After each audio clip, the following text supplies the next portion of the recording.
All right.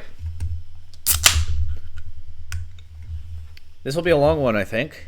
There's a lot in this game between this gym and the next one, which makes sense when they took the 8th gym from Black 1 and made it the 7th gym in Black 2. And, of course, we're going to take a roundabout path to get there, as the Unova region is about to open up like never before. Kind of a Z-shaped path, actually, if you rotated it about 90 degrees-ish. So that's topical. Yeah, up to now, since we got to the main island, we've been following the same clockwise path that we did in Black 1, but that is about to get shaken up. We are about to go partially the long way around to Opelucid City. Much of the region opens up. Black City remains a post-game area. Isirus City becomes a post-game area. But we see some things out east that we haven't seen before, so let's jump in. You can hear that wind already. As of course, there is one way. Well, I could probably go back through the path. I've never tried. There's one efficient way out of Skyla's gym. It's not quite as good as getting fired out of a cannon, but it's alright. Just getting blasted out the front door by a fan. The spirit of it is still there. And I guess Skyla must have done the same thing because she pops out right behind me. Time for a quick hop on my plane. Hey, where did Professor Juniper get to? And here's Professor Juniper right on cue. Hi there. I hope we can get some good research done on the other side of the mountain as well. That's right. I want you to take this flight too. There's someone I want you to meet in Opelucid City, but we can't get through Twist Mountain right now. We'll just make a quick flight over to Lentimus Town. I'll be waiting for you in Mistralton cargo service. Hey, Professor, wait up! Honestly, she just does everything at her own pace. Okay, you come too. Skyla grumbles about the Professor's Juniper, but she's not that different in a way. Now, wasn't there someone I was supposed to talk to after getting the badge? I vaguely think I remember that, but I don't remember where they were. In a building, I think. Bear with me. Like I said, gonna be a long episode, I think. Oh, first guy I talked to. Okay, nice. Wow, a jet badge. You won against Skyla. Okay, I'll tell you something cool. We left our treasure at the end of the runway.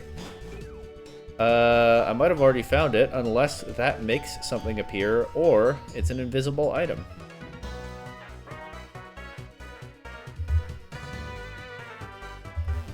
In which case I wouldn't know where to look. Oh, that's probably it right there. I guess that does make it appear. Aerial Ace. Guess that makes sense as a treasure to reward trainers who have defeated the flying type gym leader. Oh, you found our treasure! Uh-oh, I'm gonna have to give it back. Found it! Just kidding. Our ducklet already knows Aerial Ace, so we'll give you this TM. Aerial Ace always hits its target. I hope it comes in handy. Qua! See you. Bye-bye. Okay, that's a funny roundabout way of giving me a gift, but much appreciated. I could teach it to East York, but East York already knows Fly. I think we're fine on that score. Looking at the party just now did remind me to heal them, though. I think I was about to forget.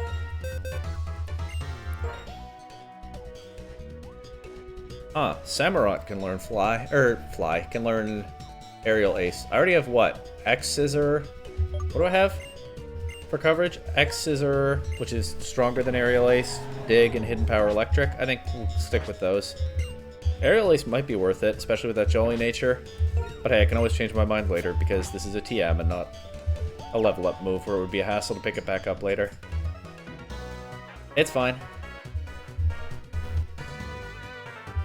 Go to the Pokemon Center and then to the plane. Not exactly a direct route bypassing Twist Mountain, but I guess if Twist Mountain is just impassable, then getting over to the other side of the region is still better, even though it's a very roundabout path to where Professor Juniper wants me to go. I think I already thought about my lead Pokemon before I ended last episode. Tobacco, Wapani in front. I think that's a decision I made last time. I'll stick with it for now. Everybody's in kind of the mid-30s level-wise, so I can work on getting them to 40 or something. Whatever I'm feeling. I don't really know what the plan is for the next gym, but that is so far off. Anyway. Hi there! Looks like I kept you waiting. Sorry. Shall we give Skyla her chance to show us her piloting skills? Oh, I think I kept you two waiting this time. Looks like the professor's reached a stopping point in her investigation, ready to hop aboard my plane. Hee, ready for takeoff. Okay, Skyla, we're ready. Please take us to Lentimus Town. Are we ready? Does anyone know if we're ready? Sweet berry mulch, I think we might be ready. Actually, we're not ready, because here's Bianca saying, wait! You guys, wait!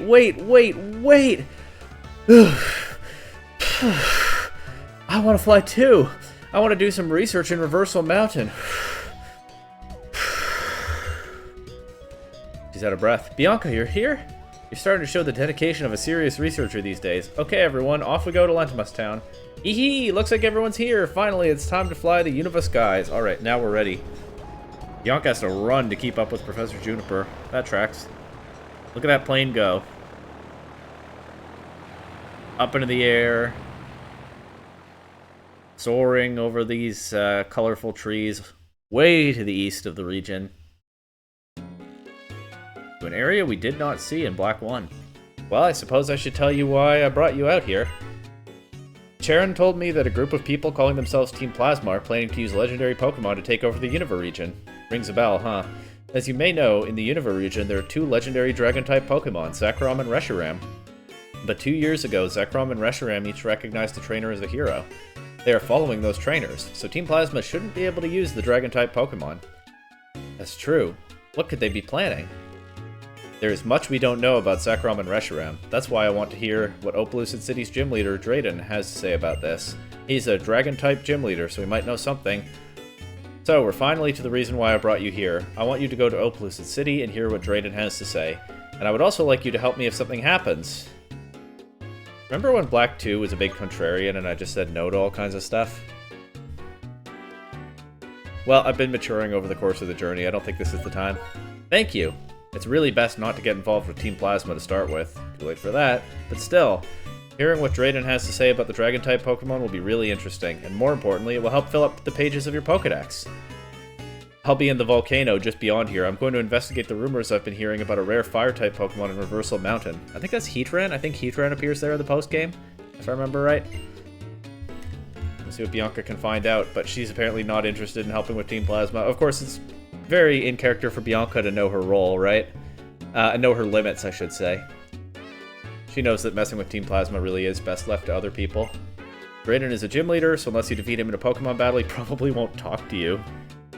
Wow, I have to earn it, huh? Hey, guy I've known a long time. This trainer needs information. It's really important. You should tell him what you know. Not unless he can beat me in a battle. I'm a gym leader. I don't talk to scrubs. Anyway, this would be the way back to Mistleton City. Ooh, Lentimus Cargo Service. They rebrand when they're in this part of the region? Okay. Keep it feeling local for everyone. Good for business? Who knows? If the scenery changes, the scenery from the plane changes. If the climate changes, the local architecture changes. And this is definitely a different climate from any we've seen in Unova before. Oh, I can... This is a side path over here. Forgot. I think there's like an item through there. Is this Yancey? Yep. This is what, like the 3rd or 4th time she's called me? I'm not sure. They like ghost-type Pokemon Black 2. Did I indicate that at some point? Oh, yeah, she's doing passerby analytics stuff again. For a second I was like, whoa, she called out my actual favorite type, but I think I did indicate that at the analytics office. Many of them are cute, aren't they? I mean, that's true, but that's not really why it's my favorite type. It's more the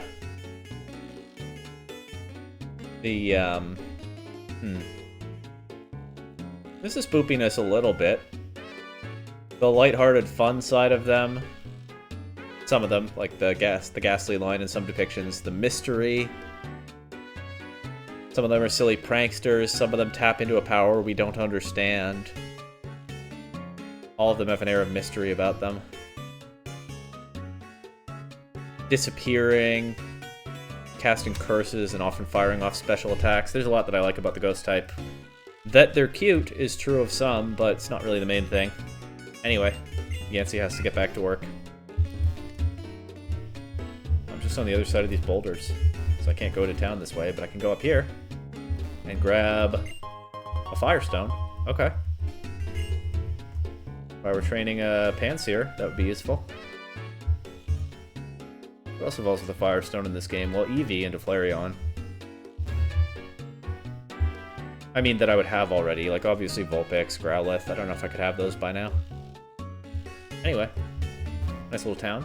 Not one I've thought about very much, because you kind of just pass through here. And it's only in Black and White 2. Why I'm on a journey? Do you remember exactly why you're traveling? Fun. Enjoyment. I'm the master move tutor, and I'm obsessed with blue shards. Okay, another move tutor. Give me blue shards, and I'll thank you by teaching your Pokemon a move. Want me to teach your Pokemon a move? Well, that's just fine. Pick the move you want me to teach. Last resort... I guess they opened up Electroweb to more than just the Joltik line in this generation. I thought it was kind of exclusive to them, and maybe some other bug types. Maybe it's still not widely distributed. Anyway, I obviously don't have the shards for any of these actual good moves, but let's think about what I could do if I get more shards. I mean, Aqua Tail would be good on my Samurott, except I have Surf for the Water Stab because that's useful out of battle. Earth Power is just a really good move. Is it valuable to any of my team? Dragon Pulse, Dark Pulse, maybe on my Gothorita. Earth Power, don't think any of these can really benefit from Earth Power. Alright, not the most interesting move tutor for this specific team. Of course, I still have enough red shards to go get something interesting from the one in Driftvale City if I want sometime. Hey trainer, the move I recommend for you is none other than Gravity. Gravity intensifies Gravity for 5 turns. From the turn the move is used. When Gravity is intensified, Ground-type moves can hit Flying-type Pokemon and Pokemon with a Levitate ability. On top of that, the accuracy of most moves will be boosted.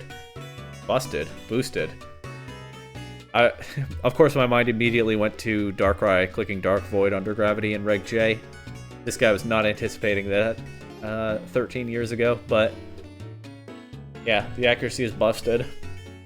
It also has the effect of making Fly and Jump Kick unusable. I didn't remember that Gravity does that, actually. That makes sense. Forgotten. This quiz is difficult. What will happen when you press select while you are checking the town map? I don't know because I don't have one. I don't know either, but I do have one.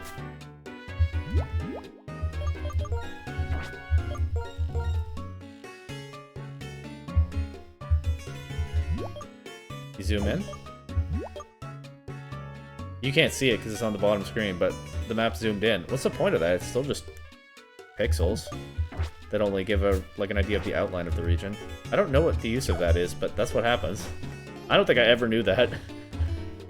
So there we go, I learned something. Maybe this game still has some secrets to share, is part of the premise here, isn't it? I'm fine even right by a volcano thanks to my little Crocorock. It really rocks. Ruffefe. You said it. I like the music in this town. I don't know if I'd ever stopped and listened to this one before. Probably not.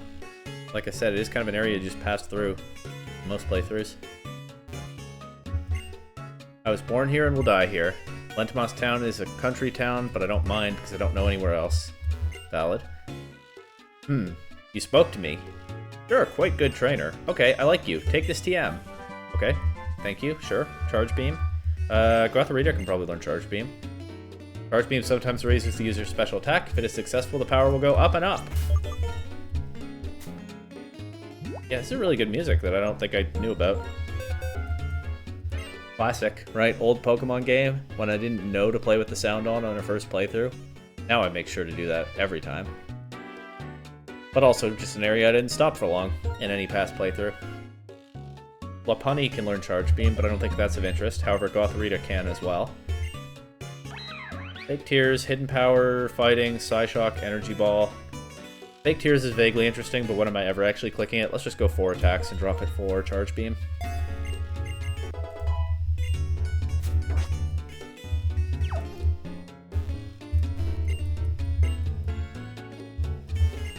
There's nothing but beauty here, but Skyla delivers things we don't have.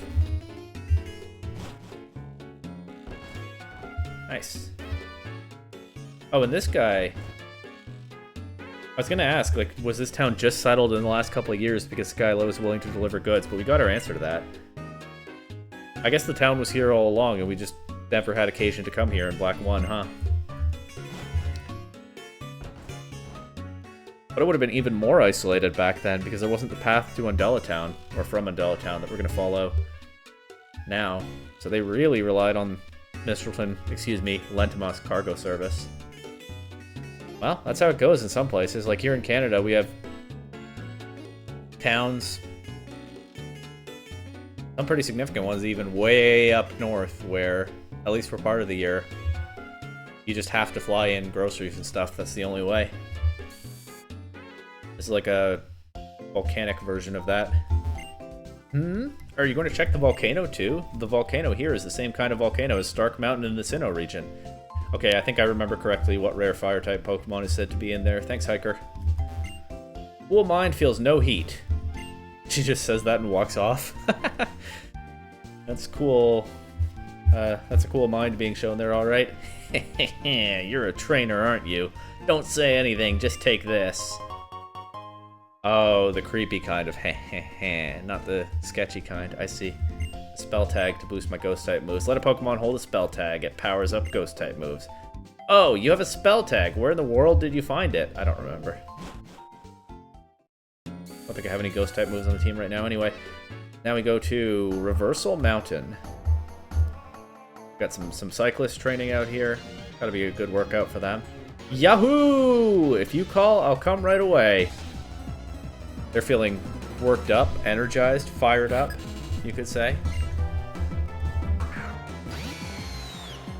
Jeremiah here has just the right Pokemon to keep up with him when he's training his speed. Let's go for a dig.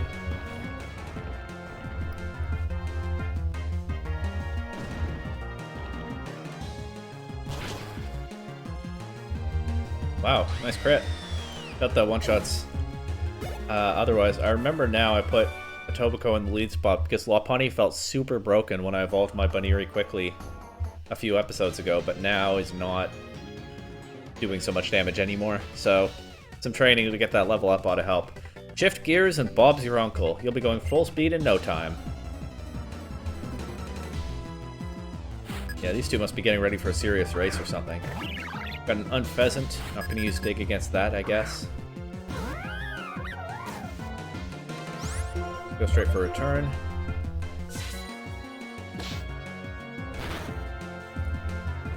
And I didn't do a whole lot. Let me just check what Strength does. Maybe this return is not as powered up as I think it is. I figured it was a pretty safe move to use on a Pokemon that had to get High Friendship to evolve. Otherwise, I don't bother with return usually in a playthrough. Yes, oh, that was a crit, so I get no useful info from that. Okay, never mind.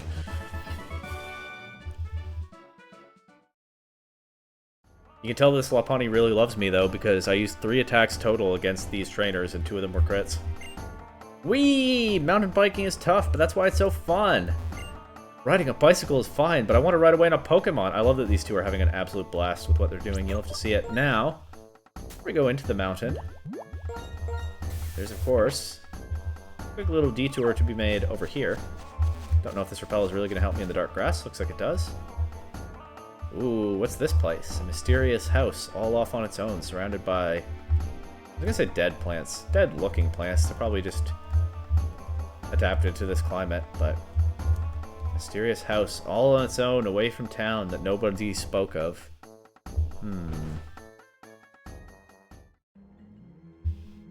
It's the strange house! Here we go. What a weird layout. All this furniture blocking paths and also moving. I'm sure that's fine. I thought there might be some items over there, but no. Let's just go downstairs because that's the only way we can go. Still a very weird furniture arrangement down here. Another spell tag. I'm just swimming in them now.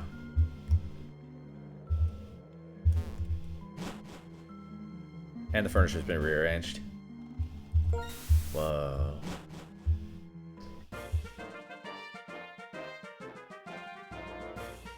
What's this? A visitor? Ooh, I'm so happy to meet someone else here. Could I ask you to be my opponent in a long-awaited Pokemon battle? That's creepy. Sounds like you've been in this room for a long time, my friend. Boone. Backpacker Boone. How long have you been in this room? Please don't use Magnitude or Earthquake when I do this. Almost such a good Pokemon design. Look at that thing. Yet another Pokemon, along with Camerupt, that really benefits from the Gen 5 sprite style. They nailed it so consistently this generation. Honestly, no wonder people were disappointed by the 3D models in the next one, which often do kind of have less personality. Or just a, I don't know, not as interesting angle on the Pokemon. I mean, I'm not a big 3D model hater, but looking at a lot of these Gen 5 sprites, I can see why some people were let down by what came right after. This house. Doesn't it seem like the furniture just moves itself? No, it's not me. I'm seriously not moving it. This guy's creeped out. I wonder whether the furniture has prevented him from leaving. Ooh. Okay, can't go that way.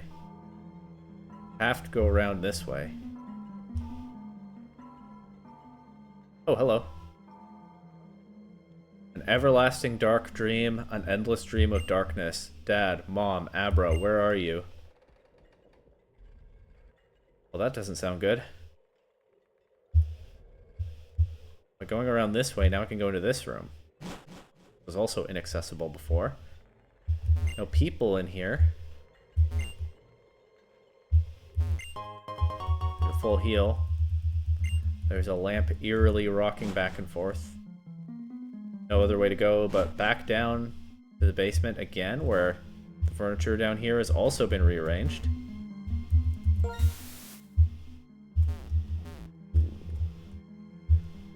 So I can go over here to get this item. A dusk stone.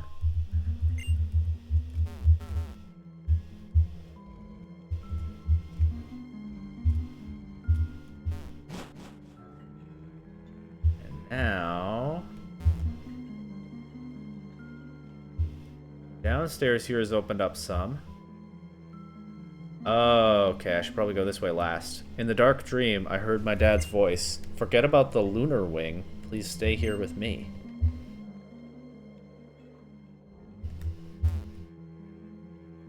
Dark dreams, nightmares, lunar wings.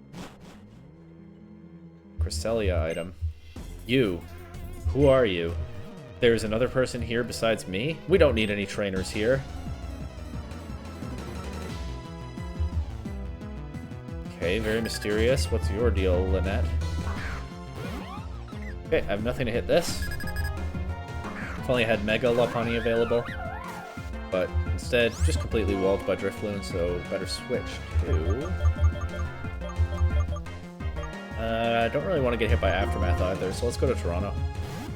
Instead of... I was thinking about going East York and using Fly. But why take Aftermath damage if I don't have to?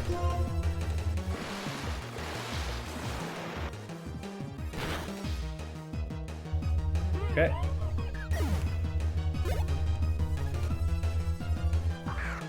Boink.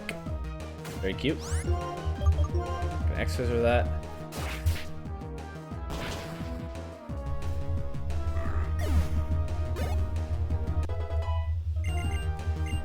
Scarborough wants to learn Psychic. I'll drop Psyshock for that. It's just 10 more power. I'm not too bothered about which defense stat I'm hitting in the playthrough. Each of them will be advantageous at some point or another.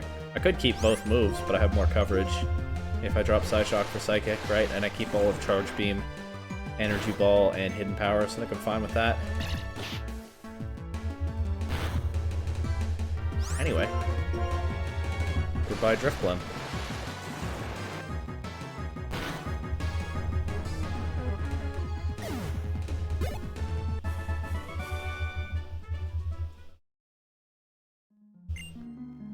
This house, it brims with fear, sorrow, defeat. So many fillings fill these walls, giving rise to a mysterious energy. What an eerie place. I haven't even commented on the music, but that's pretty eerie too. Go around to the other side.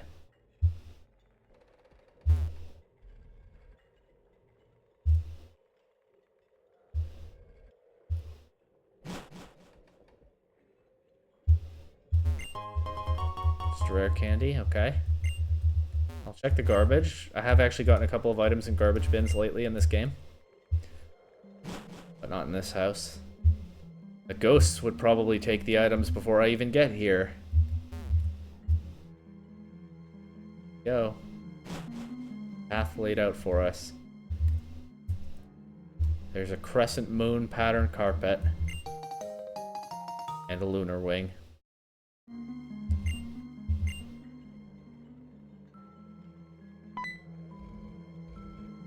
Oh, the lunar wing. I can't take it now, but it'll be okay. Please return the wing to the Pokemon. I was waiting on the bridge so I could return it myself. So I believe we are supposed to understand this is the same ghost girl that you see on the Marvelous Bridge in Black and White 1. In fact, now that I have the lunar wing, I can encounter Cresselia on that very bridge. Of course, I can't go there until the post-game. But once I go there, I can encounter Cresselia. So yeah, they gave that ghost a very eerie implied backstory, as now I guess we found her house. She and her family were keeping a lunar wing. What was the deal with that? I think there's a little bit more we can find somewhere. I feel like there's some more implied lore about what actually happened here, but I don't remember. Maybe it's somewhere else in the house. Is there something downstairs? A lot of books from other regions. That's not very helpful. I'll check the other rooms again. I feel like there's something more in here. Like, no, not items or trainers or anything, but just like some lore.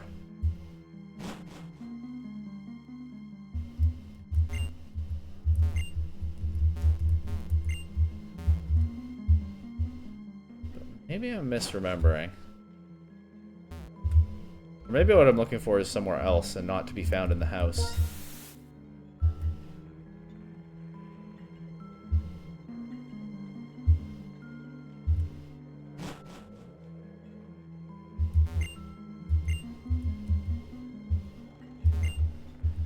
But you sure do get the feeling that something very bad happened in here. As people who had a lunar wing, for some reason it seems we're holding it for Cresselia, we're cast into an endless nightmare or something.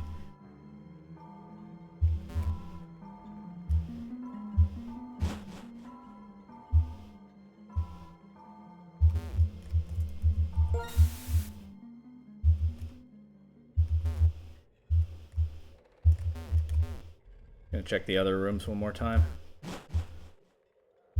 before I leave. But this looks, I mean, they look just the same as the ones I've seen, right?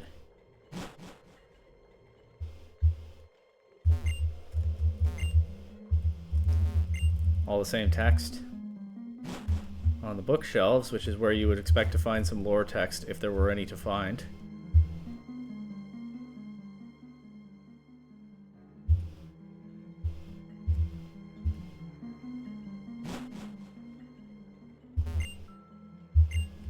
Guess that's that.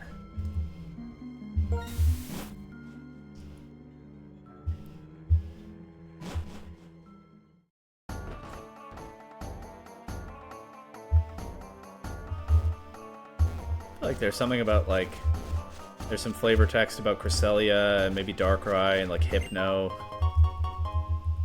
I don't remember now. I don't think it tells the whole story. I think it just sort of leaves some implications dangling. But we'll come back to that later. I'll check Bulbapedia or something. In the meantime, Reversal Mountain.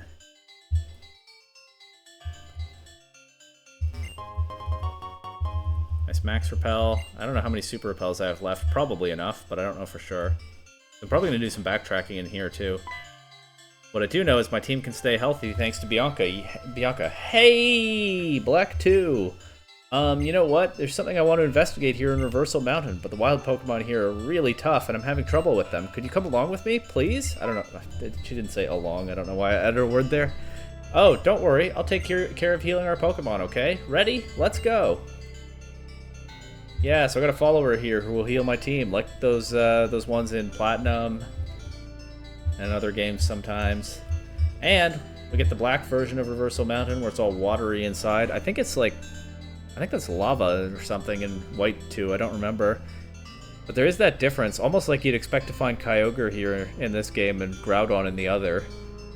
It is the same kind of version difference in how the area is designed, but I believe it is Heatran that's the legendary in here. You know what? I didn't know what I was capable of, so I left on a journey to find out. That's an interesting line from Bianca, because she's always sort of portrayed as a very self-aware character, you know? She always kind of seemed like she knew her limits compared to someone like Cheren, who was testing them and chasing the highest ideal. But I guess Bianca found out exactly where her limits were and what kind of path was available to her. At the same time that she didn't really have dreams of being the strongest or whatever. It does fit together. I guess you could say, as always, that Cheren chased ideals while Bianca chased knowledge. Largely knowledge of herself. Or, sorry, truth. Ideals and truth, that's what I was going for. Largely in the form of knowledge of herself, but now, of course, she also researches Pokemon. It all fits together. Let's battle. I'll knock you down with mountain power. I may be a backpacker, but I'm also a treasure hunter. Cool. And I think Bianca will participate in these battles, right? It's all multi-battles as long as I don't accidentally avoid one. Like, as long as I think I can get into single battles if I talk to a trainer alone. Actually, I don't think it's all multi-battles. I think there are also some solo trainers in here.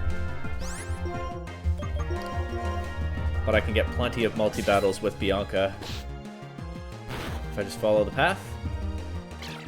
And she'll heal my Pokemon after, which is very convenient. Yeah, I thought we'd double target and take out the Golbat there, but this is fine. Breaks Boldore sturdy. Don't know what Bianca will go for next turn. I guess if it's a Psychic attack, it's good into it'll knock out either of these targets. If it's Energy Ball, I'd rather it hit the Boldore, so I'll target Golbat again.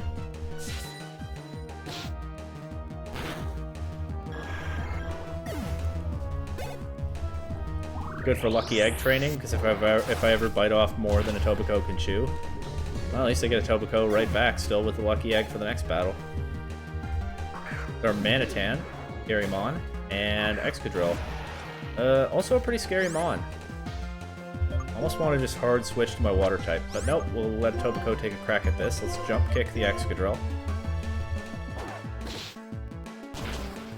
Actually, maybe Bianca will target the Darmanitan. Maybe we should have doubled it. Darmanitan moves next anyway. Flare Blitz into Bianca's Musharna. That is so strong coming from that Pokemon. It doesn't KO, though.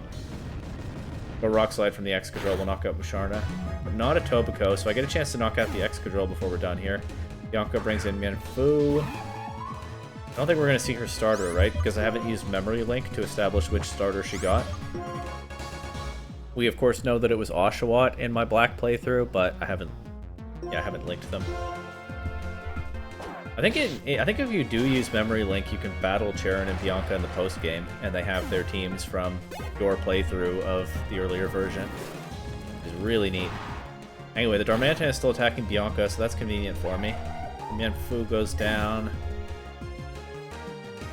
Stoutland next. That's probably all she's got right now. But hey, intimidated into Darmanitan, enough power to threaten Darmanitan, no doubt. I'll go for a dig here.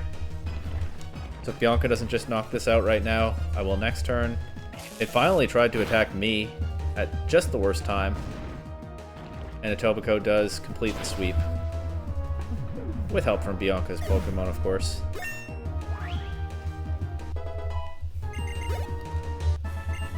Okay, keep the experience share on for at least a couple more levels. As great as a mountain. That's right, I'll become a mountain man. Oh wait, I suppose I already am. Different kind of mountain man, I guess. You're a man of the mountains right now, but you want to become a man who is like a mountain? Go for it, chase your dreams. Have you heard of the Magma Stone? They say it lies in a volcano somewhere and has to do with Pokemon. You put it somewhere, or remove it from somewhere, and it'll summon some Pokemon. No one's that clear on the details. Okay, it's definitely Heatran in here, I remember correctly. I think this way leads to the exit, but the other way leads to where Bianca wants to go. So I'll go this way first and keep her with me as long as I can, because the healing is very convenient. Sorry to waste your time, Bianca, but it is what it is. You see those pointy stones you find here and there? Are you aware of them? See, if I just took Bianca on the most direct route to where she wants to go, I think I'd end up battling these two without her. Can't have that, can we? Let's train. We'll get stronger with our Pokemon. Then we can challenge the gyms in places like Opelucid City and Humalau City. First mention of Humalau City, I think. With confirmation, that's where the remaining gym is. Of course, I could have found that out from my town map at any time, I think. At least I could have seen that the city exists, but I think this is his first mention. A little bit of an Easter egg if you pay attention to the dialogue. Not the most groundbreaking stuff, but a little bit of something. This Vibrava looks like a soft target right now. Famously the weakest member of its 3-stage evolution line, even though it's the second one.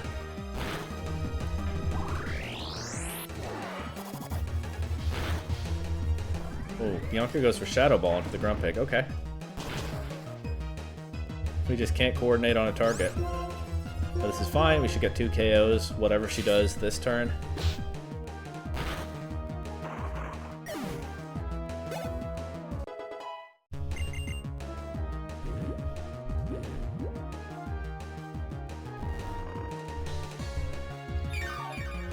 Never mind. The Grumpig rests, so we don't knock it out, and Bianca went for Psychic. Rough combination. Oh well. Down to focus on this camera up, because if we knock that out, it's a 2v1 from there. Once again, camera up looks great in Gen 5, like so many Pokemon do. Honestly, Grumpig doesn't look the greatest in Gen 5. But I mean, I guess that pose is just kind of how that Pokemon is. Camera up setting up with Curse. Maybe it will avoid getting knocked out by this next return. I hope Bianca helps me chase that KO. Come on, Bianca. I know you're not the best battler in the region, but you should be able to figure this one out. Let's finish it off right now. Psychic. Yes, she did it. Let's go. 2v1 now. Grumpig's still asleep.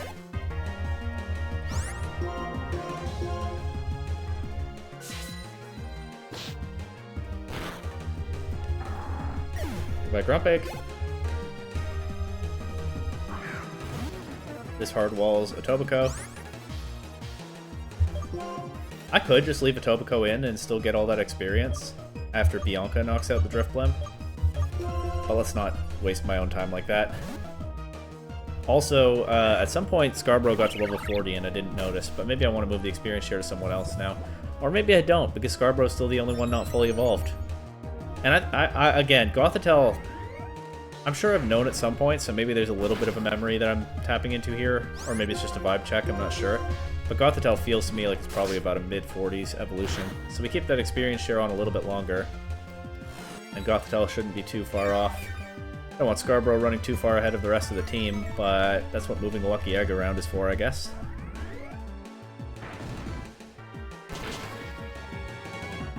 Anyway, Drifblim doesn't take that Shadow Ball so well after getting rid of its stockpiled effect. GG. And yeah, I guess I'll make no changes right now. We'll keep the Lucky Egg, or the experience share on Scarborough for the time being. Droplets of water containing lime keep dripping down for hundreds of years, then they harden into stone cones. Those are what we call stalagmites. We're learning science here too. My Pokemon are really important to me. They've always been by my side to see my smiles of joy and tears of frustration. Aww. Guy cares a lot about the relationship between people and Pokemon. There's gotta be some kind of hidden item or something in here, right? Look at that water. That's very much not what I think this cave looks like in White 2. Okay, yeah, here's a trainer on his own. Bianca won't join the battle, but she will still heal me after. Let's go. Oh, this guy might not be a trainer. You strike me as the type who fills out the habitat list. Come on, tell me what kind of Pokemon live in Reversal Mountain. Oh, still looking into it, huh? Some of the Pokemon are on the outside of Reversal Mountain as well. Yeah, I'm not really looking into it, I'm just spamming repels, but never mind, that guy was not an opponent to battle. But I think there might be some solo ones in here.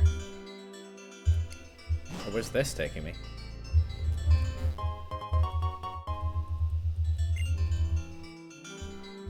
This guy is not a multi-battle. So I was right. I can feel the energy that overflows from the earth.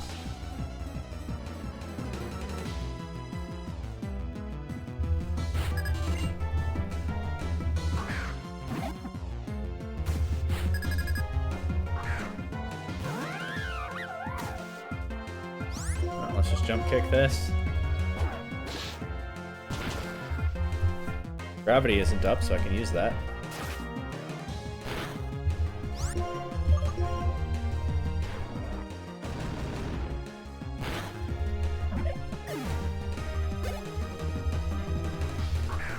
Okay, let's go for a turn into this.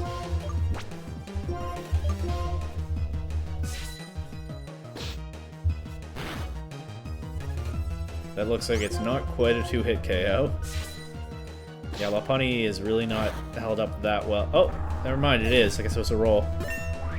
And Lopunny might be holding up okay power-wise this far into the game after all. Guess we'll see. Scarborough goes to level 41. Maybe I take the experience share away at 45 if I don't have a Gothitelle by then. Never mind, I have a Gothitelle right now. It is not a mid-40s evolution, it's an early 40s evolution. Let's go. Whole team fully evolved, with the possible exception of the one member I don't have yet. You can tell we're getting somewhere in this game now.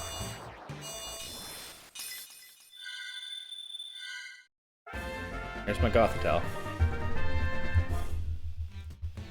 Yeah, definitely Gothitelle, as I've said, of the 6, including the one I don't have yet, Gothitelle is definitely the one that least fits the Pokemon I don't especially like. Or if you prefer, some of my least favorite Pokemon theme of this team. But I did decide I absolutely wanted 6 members, so somebody had to get pushed into that last slot, even as there were 5 pretty easy picks, as always with the caveat that for Samurott I was only comparing it to the other 2 starters. That, 4 other pretty easy picks, and then one that had to be a little bit more of a reach, and Gothitelle's alright. The design doesn't do much for me. So here it is. Happy to have one on the team, though, of course. Take this! Earth's energy! And it's just a person berry. Okay, that's a little bit dramatic. Geothermal heat and abundant minerals. Yes, volcanoes hold the planet's energy. I guess he's not wrong. Anyway, let's give the experience share to my current lowest level Pokemon on the team, East York. Might as well. Is there an item to give to Scarborough in the meantime? Not the scope lens, I don't think. I guess the amulet coin is always a good one. Wasn't there something else, though, that I wasn't using lately?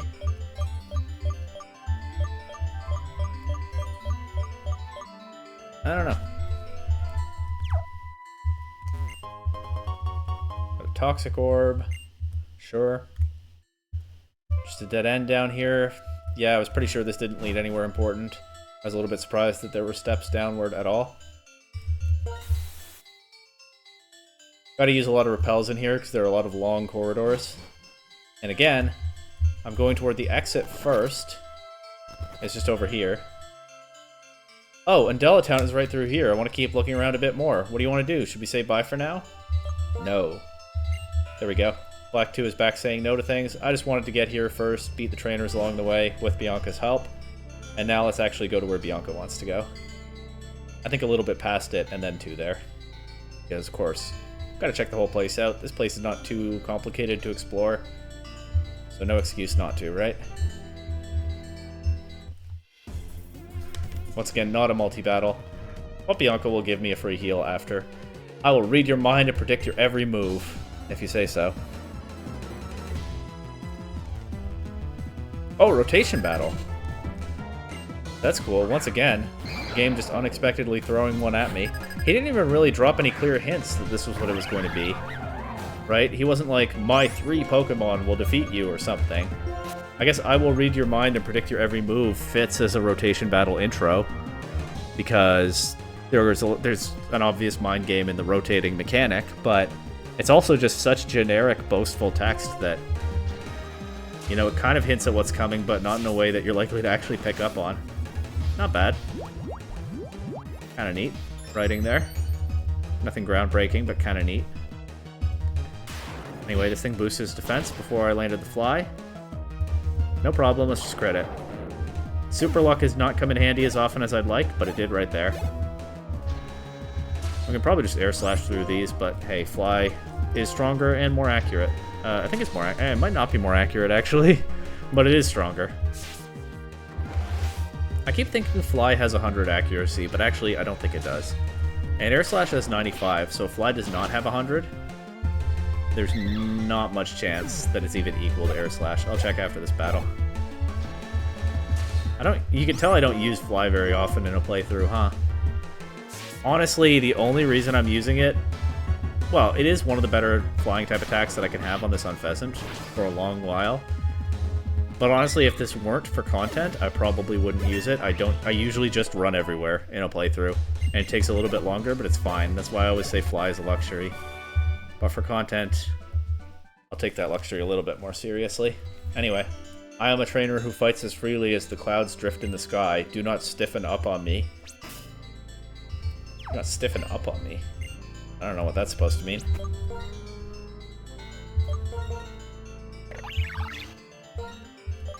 Same accuracy as Air Slash. Okay.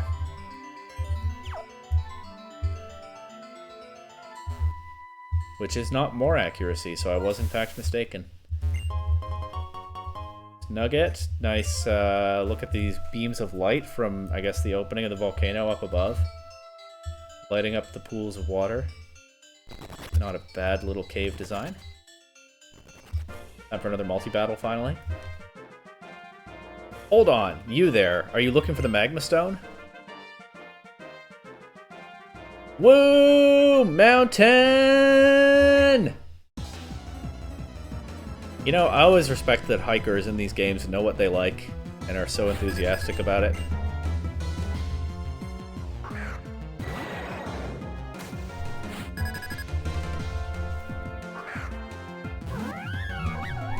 Let's try to get rid of this girder if we can before it knocks out my normal type.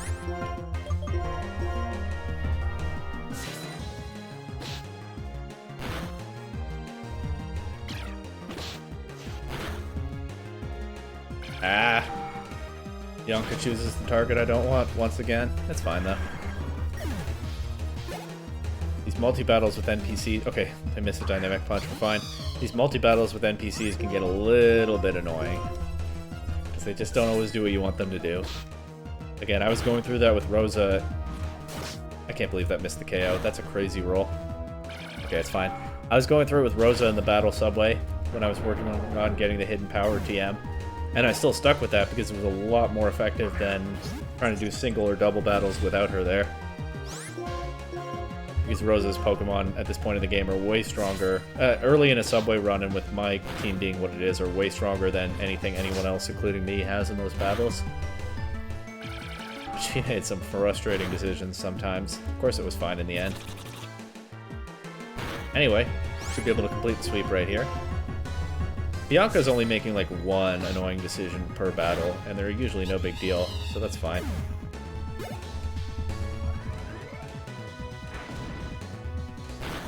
GG. And she heals me for free after. And there's no winning streak that I'm chasing to get battle points. And East York is leveling up nice and quickly right now. Win, win, win, win, win, all around. Well, there's this Magma Stone in Stark Mountain, yeah? You move that, yeah? Then if you put it back where it belongs, they say the legendary Pokemon Heatran will appear. Okay. That other person right back this way was like, there's this thing called the Magma Stone. I think you take it away, or maybe you put it somewhere and something happens. Nobody's really sure. And then this guy spells it out exactly. Nobody knows what happens. You take it away, you put it back, Heatran appears. Mountains are sacred places. I'm here to purify my heart and mind. That is, I wonder if that's intentional. I feel like I should probably assume it's intentional, unless I have reason to believe otherwise. Let's give some credit to Game Freak.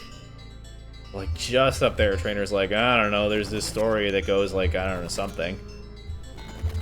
Nobody knows. And then down here. Okay, you get it. Where's this lead? Oh.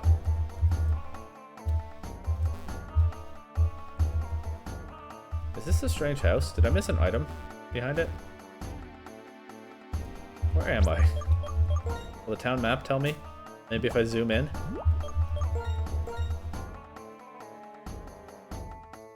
Still on Reversal Mountain. That might be the strange house. I might have missed an item there. Down here. Oh yeah. That looks like the right spot. Right, because now we're here by the entrance. There's the patch of grass that I went through to get to the strange house.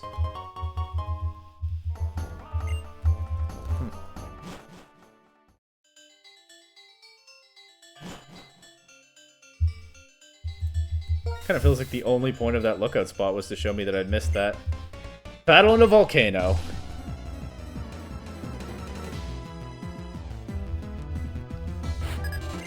I guess maybe if you don't go over there and you don't find the strange house before you go into Reversal Mountain, then that lookout spot shows you that there's something over there at all. I don't know. Only attack I have for this is Dig. Yeah, let's just switch.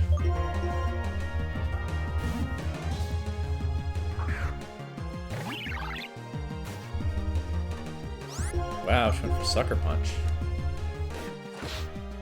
I guess Ghost Stab is doing nothing to my two normal types, is it?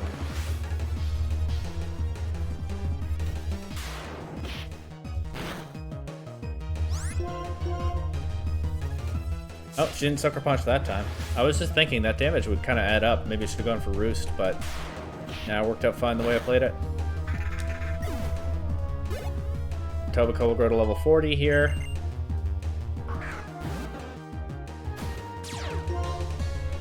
Let's see if Eastwork can handle this Golduck. Bird battle right here. Let's go. Oh, Golduck's sort of a bird. Soak. That's going to take away Stab on Fly, isn't it? But maybe I get a Super Luck crit.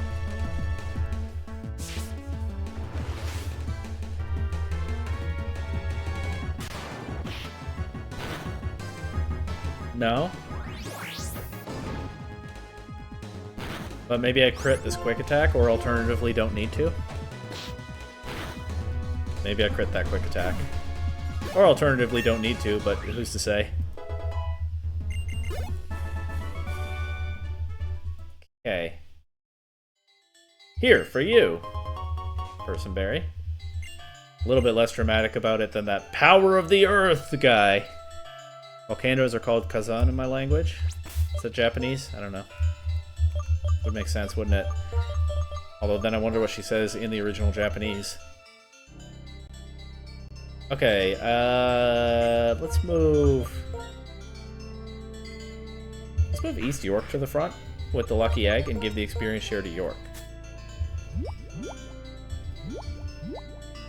One hopes East York can handle some battles while Bianca's still with us a little bit longer, although I'm not sure how many battles there are left with Bianca still with us.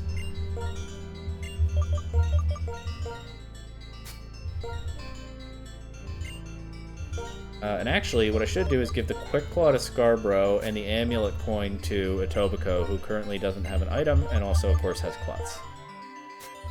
There we go. Also, doing more with, as I've said before, doing more with held items on my Pokemon than I normally do in a playthrough. Although I don't know that that's better content. But I am often swapping around the Lucky Egg and the Amulet Coin, at least, in a Unova playthrough. Oh, Black 2, here it is. This is the place. Let's look around a little. Okay, well let's look around it before we go in it and look around. Starting by fighting this doctor who says people with a strong life force look so vibrant and alive. Yeah, I definitely prefer that to the doctors beating up dead Pokemon in Chargestone Cave. I think this guy's in a remote area because it's interesting to him, and that other guy's in a remote area because, for undisclosed reasons, he can't be in other places. That's the vibe I get. But anyway. Don't have to worry about Calm Mind as long as this Fly does good damage. Amnesia is also absolutely fine.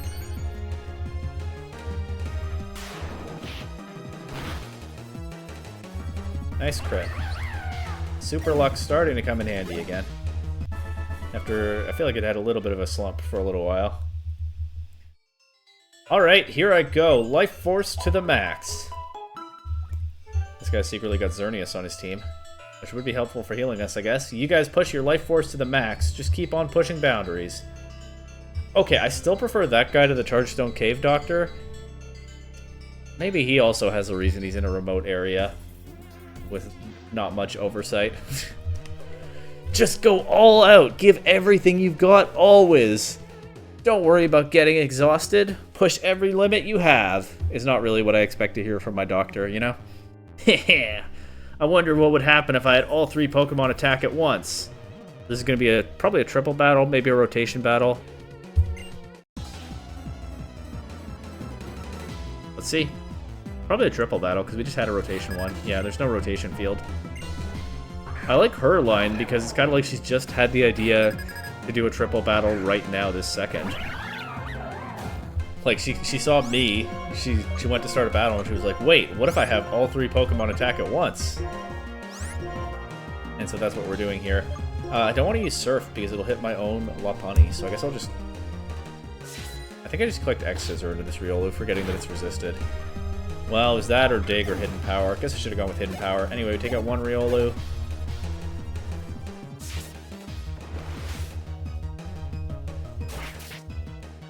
Fighting resist bug. So no one shot on that one. Dodge another dynamic punch, that's nice. And let's go for return to knock out this Riolu. Yeah. Hidden power to chip this girder, but the real thing is the fly. Goodbye another Riolu.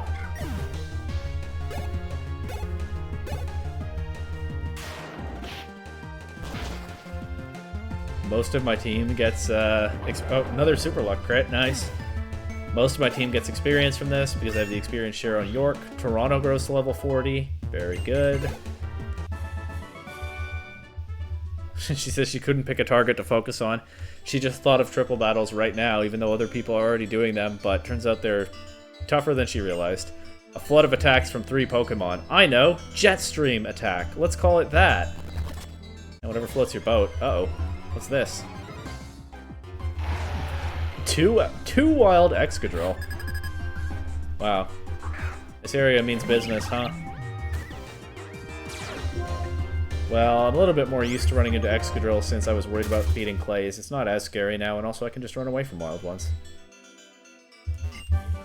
Rock Polish, not useful to my team, but kind of a neat TM.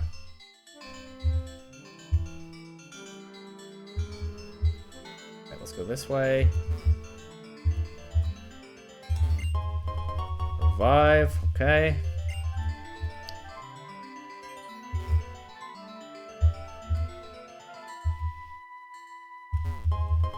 Star Piece.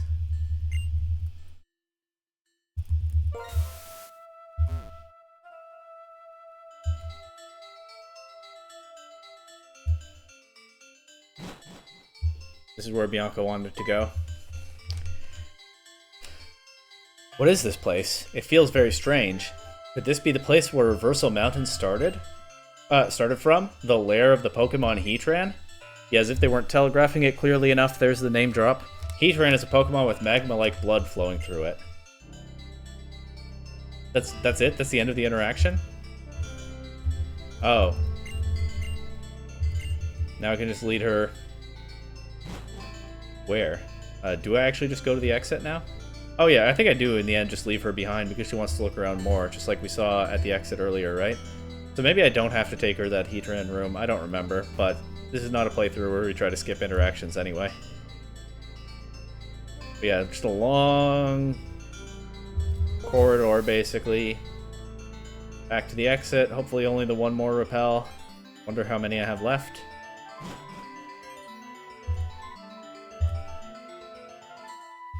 Bianca wants to look around and some more. Let's say bye for now. She wants to do a little bit more research about Heatran anyway. Thank you for coming with me. Be careful on the rest of your journey. Thanks, Bianca. You were very helpful too. And I've reached Undella Town. We're starting construction to further develop Undella's resorts. We just connected to the volcano and we're in awe of nature's power. So yeah, they just opened up a new path to Lentmas Town, which was very isolated just 2 years ago. So much so that Black never visited it on his whole journey. Berry juice, interesting. And good old Undella Town. We are now firmly in what used to be post-game territory, but no longer is. Take one step. And then, I'm actually going to fly back to Lentmas Town. When I saw that item that I missed by the strange house, I figured this was the best way to do it. Fly back there, grab the item, and then fly back here.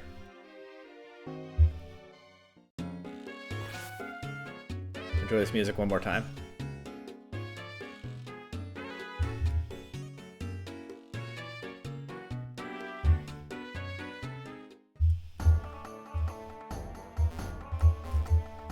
Sorry. Don't mean to mess with your training. I am running low on super repels already. I bought 50 of them not that long ago. There's just so much exploring to do.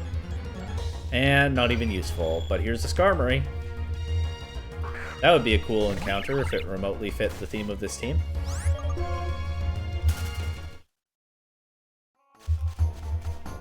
Gotta say, Mega Skarmory is not one of the ZA new Megas that I'm most fond of.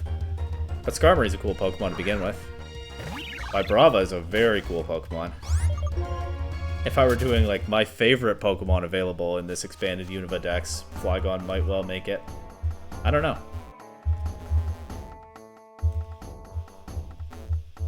We definitely saw an item over there, right? But I can't seem to... Oh, I can go around here. I don't think I ever... Oh, and you can only see it from this angle. I don't think I've ever found that before. Which might mean that I've never found the Shadow Ball TM in this game before. That feels like it can't be right, but I think it might be. I don't think I'm ever going to click Energy Ball, or Charge Beam, I mean. I don't think I'm ever going to click Charge Beam a single time on my Gothitelle, because I'm very interested in teaching Shadow Ball right now. Lopunny can also learn it. That's not so interesting, but let's go ahead and drop Charge Beam on Scarborough without ever using it a single time for Shadow Ball. Nice coverage into other Psychic types, and also Ghost sometimes. And yeah, that's what the point of this lookout is then. Because you can't see the TM tucked behind here from this angle, right? I just walked right up to the house. I could not see it. It wasn't that I missed it going in. That's so cool, and it fits the sort of hidden, mysterious vibe of Ghost types, right? And it's a Ghost type attack, a really well-known classic one, very good one, in a very ghostly area. I have to take an alternative path to find it. And I even had some trouble seeing how to get there once I got here. Anyway, I've gushed enough about that. Just a neat little Easter egg. Back to Undella Town.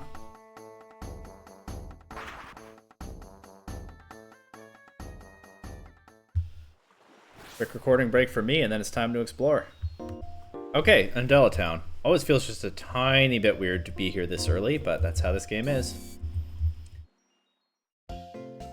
No need to heal, of course, because Bianca was taking care of that until very recently. Let's talk to people. Hello, boy.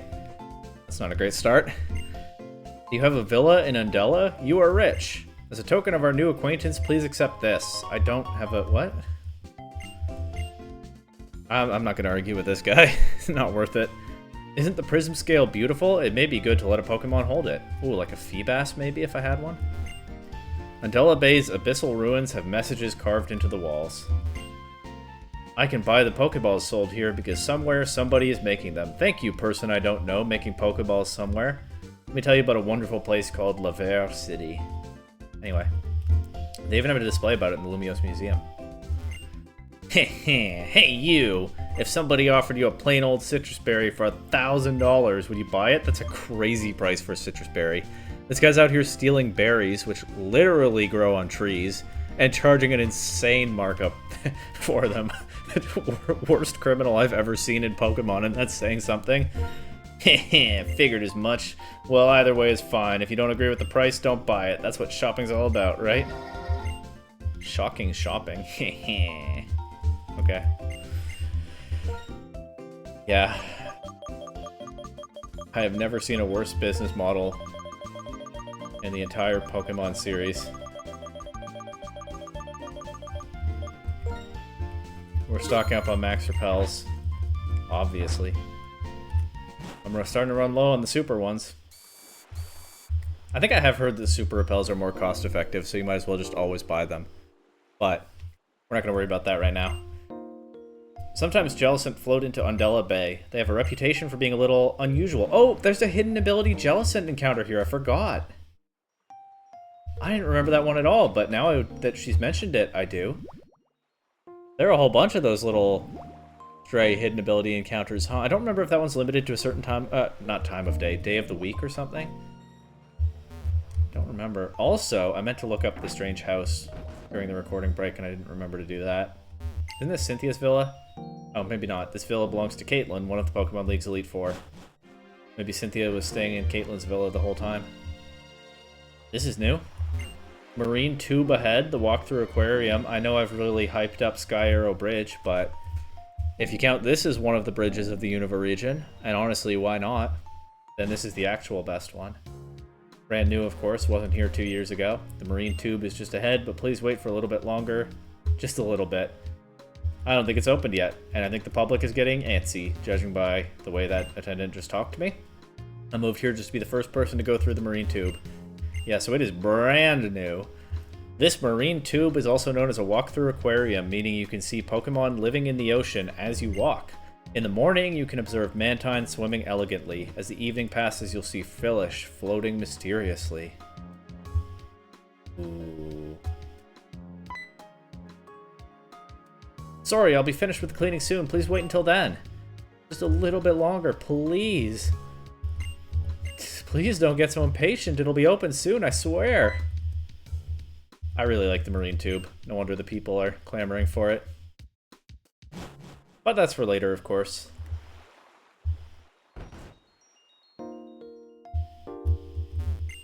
As you can see, I am an ultra-rich billionaire. You know, somehow I did think you looked like one. As you can see, my hobby is to collect rare items. In fact, this outfit is ultra expensive and rare. Can you see it? Can you? There's something that this billionaire wants to get his hands on, even if it means spending a lot of money. Do you have such a rare item? Do you? You don't have a rare item, do you? Yeah, these people are weird. I'm not going to argue. This guy thinks it's obvious on sight that he's an ultra-rich billionaire who collects rare items? Sure, of course. I could totally tell. I hear that the shops in Joint Avenue are run by amazing Pokemon trainers. Okay, I can't lose to them. I'm getting excited about this. You gonna go battle my staff? Not while they're on the clock, I hope. I wonder why only the father from the Riches stayed here.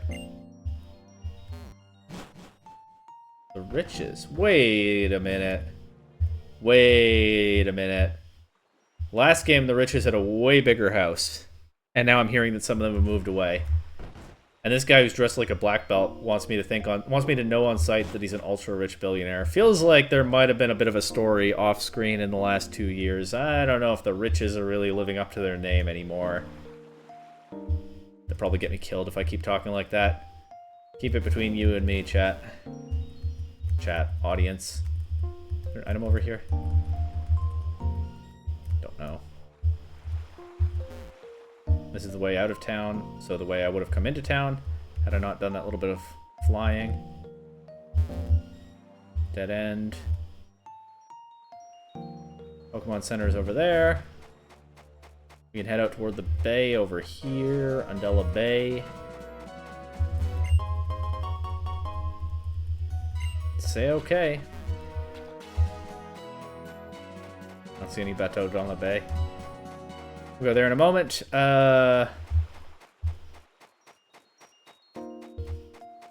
This is a nice looking villa that we can never go into. Okay. Yancey? Figures this would be a Yancey spot. What has she learned about me from passerby analytics now? They're just giving out all my data. Wait, listen to music often. I don't. Oh, I did say that rap was my favorite kind of music. I was very non-committal about it. I'm really not much of a music guy. But Yancey, I guess, didn't get that from, she didn't get that when she bought my data. I think what's supposed to be implied here is that because I told those preferences to the passerby analytics people, my player character in-game knows them, and he's saying them to Yancey, but because they're still half pretending it's a silent protagonist at this point, like, clearly there are a lot of moments where the player character says something, but they don't tell you what the lines are. But because because I entered that info, the game knows to say those specific things to Yancey, so the player character is implied to be saying them. I think that's what's really going on, but it does come across kind of weirdly when they're still keeping up the silent protagonist thing. Sort of pretending to, anyway. Anyway, feels like feels like with all this construction going on, a lot of Undella Town has. What am I trying to say? Feels like feels like there are fewer buildings here. With all the construction going on, opening up new space in the town and also the marine tube. I like my headcanon that the rich has lost their fortune, but maybe just like their house was torn down and is being rebuilt in a more spacious area, and some of them have left town in the meantime or something like that. That might be what Game Freak was actually going for here. Let's go this way, explore off the beaten path a little bit. Hello there, young trainer. Please battle me for a spell. Battle this very pleasant socialite here. Lopunny versus Lopunny? No, I'm leading with Unpheasant now, I forgot. I could switch in my Lopunny. That's not really a fair fight. She gets a free shot at me then. Or free agility. Yeah, she can set up for free. Whatever she wants.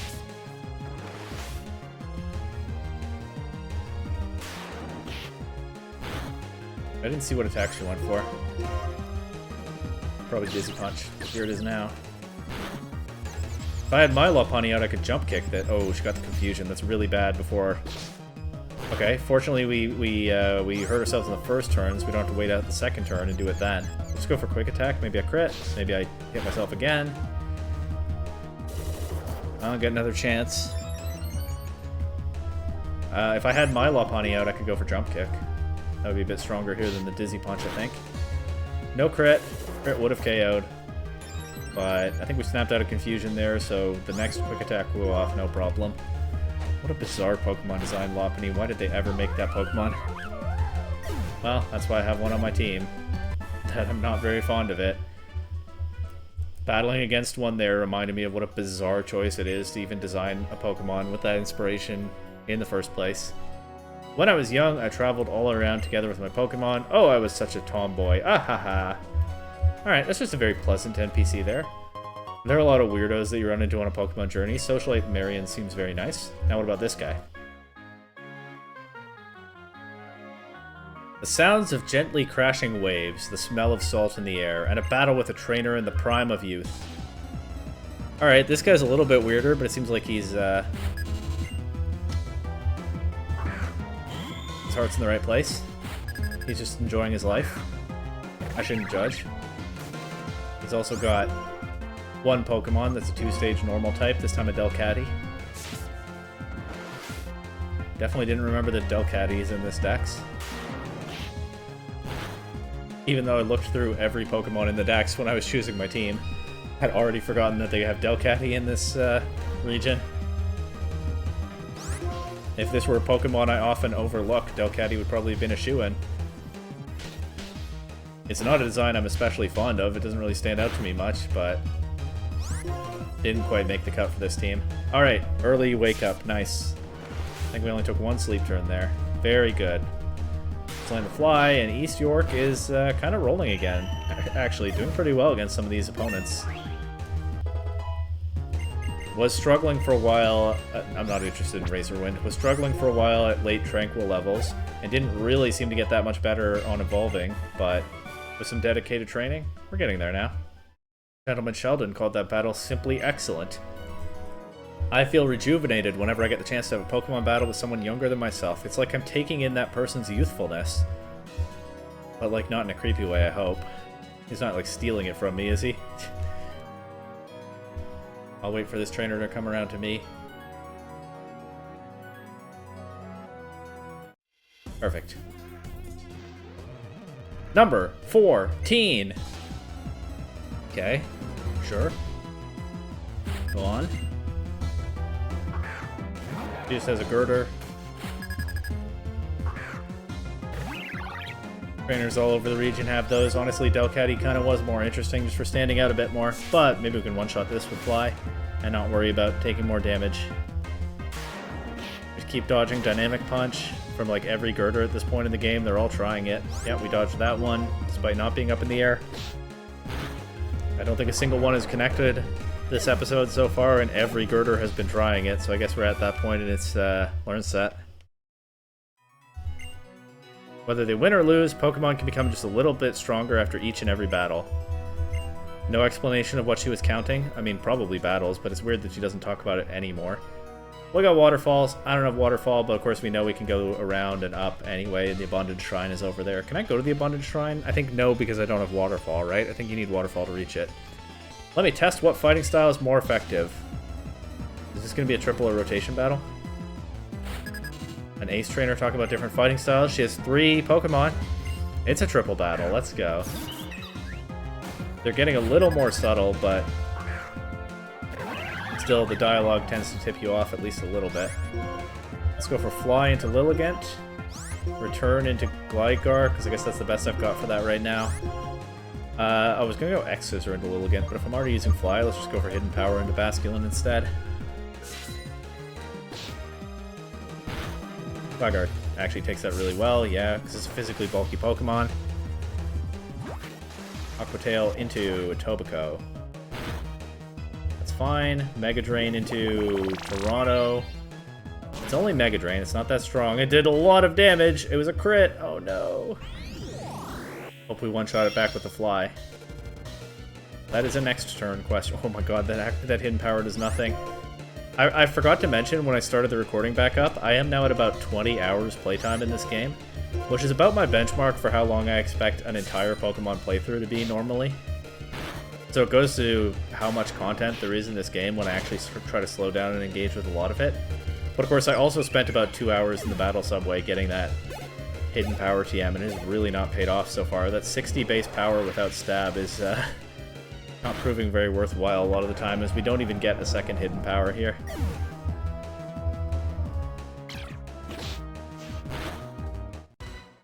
Let's go York. Maybe get some extra experience on top of the experience share stuff. Scarborough is the Pokemon that least needs the experience. Let's just go for Fly into the Basculin, because Return will knock out Gligar anyway, and let's go for Sludge Bomb into Basculin, I guess. Not a whole lot of coverage still on my Garbodor. Haven't used it in a lot of battles, so hadn't really thought about that in a while.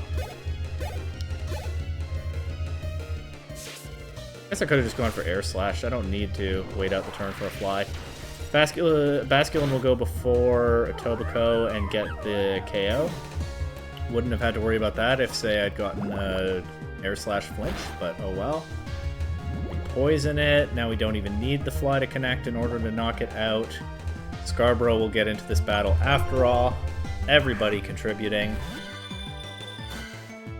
in helping this ace trainer try out another battle style.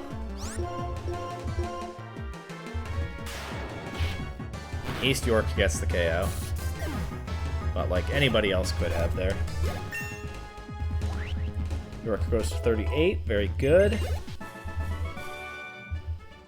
Did she just ask whether I'm a triple battle genius? By any chance, are you a triple battle genius? You know, I wouldn't say that, but if you'd like, please have triple battles with your friends. There was a time when I could. They don't put triple or rotation battles in the games at all anymore, do they? I feel like they were probably in Gen 6, like in the Battle Maison. I think I did them there. I don't know if they've been in the game since then. I don't know if they're in Gen 7. I definitely don't think they're in 8 or 9. And honestly, why not? They're neat little battle variants. Obviously, the games are balanced for double battles, and single battles are just the classic traditional way. So you have to have those in the games. But why add some neat little variants and take them out? At least give back triple battles, I think. If they were taken away, maybe I'm just mixed up.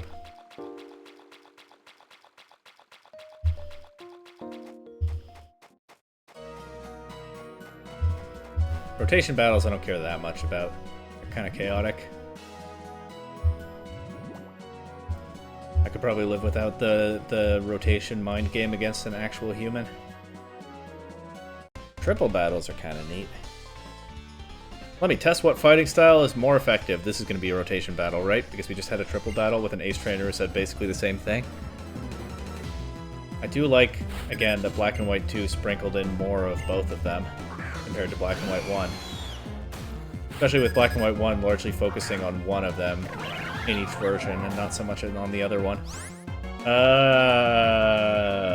don't really have a great spammable move into this, right? They have a resist. The only thing I have that's unresisted here is Jump Kick. That's just not very inspiring into any of them. I'm just going to go for Surf and hope I don't hit the Tangela, because Surf does a lot to the Skarmory. And the Skarmory is the biggest roadblock for my other two Pokemon. Alright, I love that rotation. Big Surf into Skarmory should make the rest of this battle a lot easier. Okay, didn't do as much as I wanted. I'm going to say they go Tangela now. I can go for Air Slash. It's at least a special attack into Skarmory if they leave that in. But it is Tangela. We knocked that out. Nice. Now Surf is unresisted, although the Substrika probably outspeeds and threatens Toronto, but I will go for it anyway. I'm no coward. Right now, in this specific moment, at least.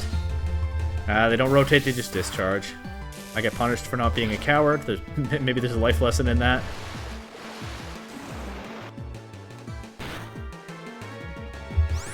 Alright, let's try a Jump Kick.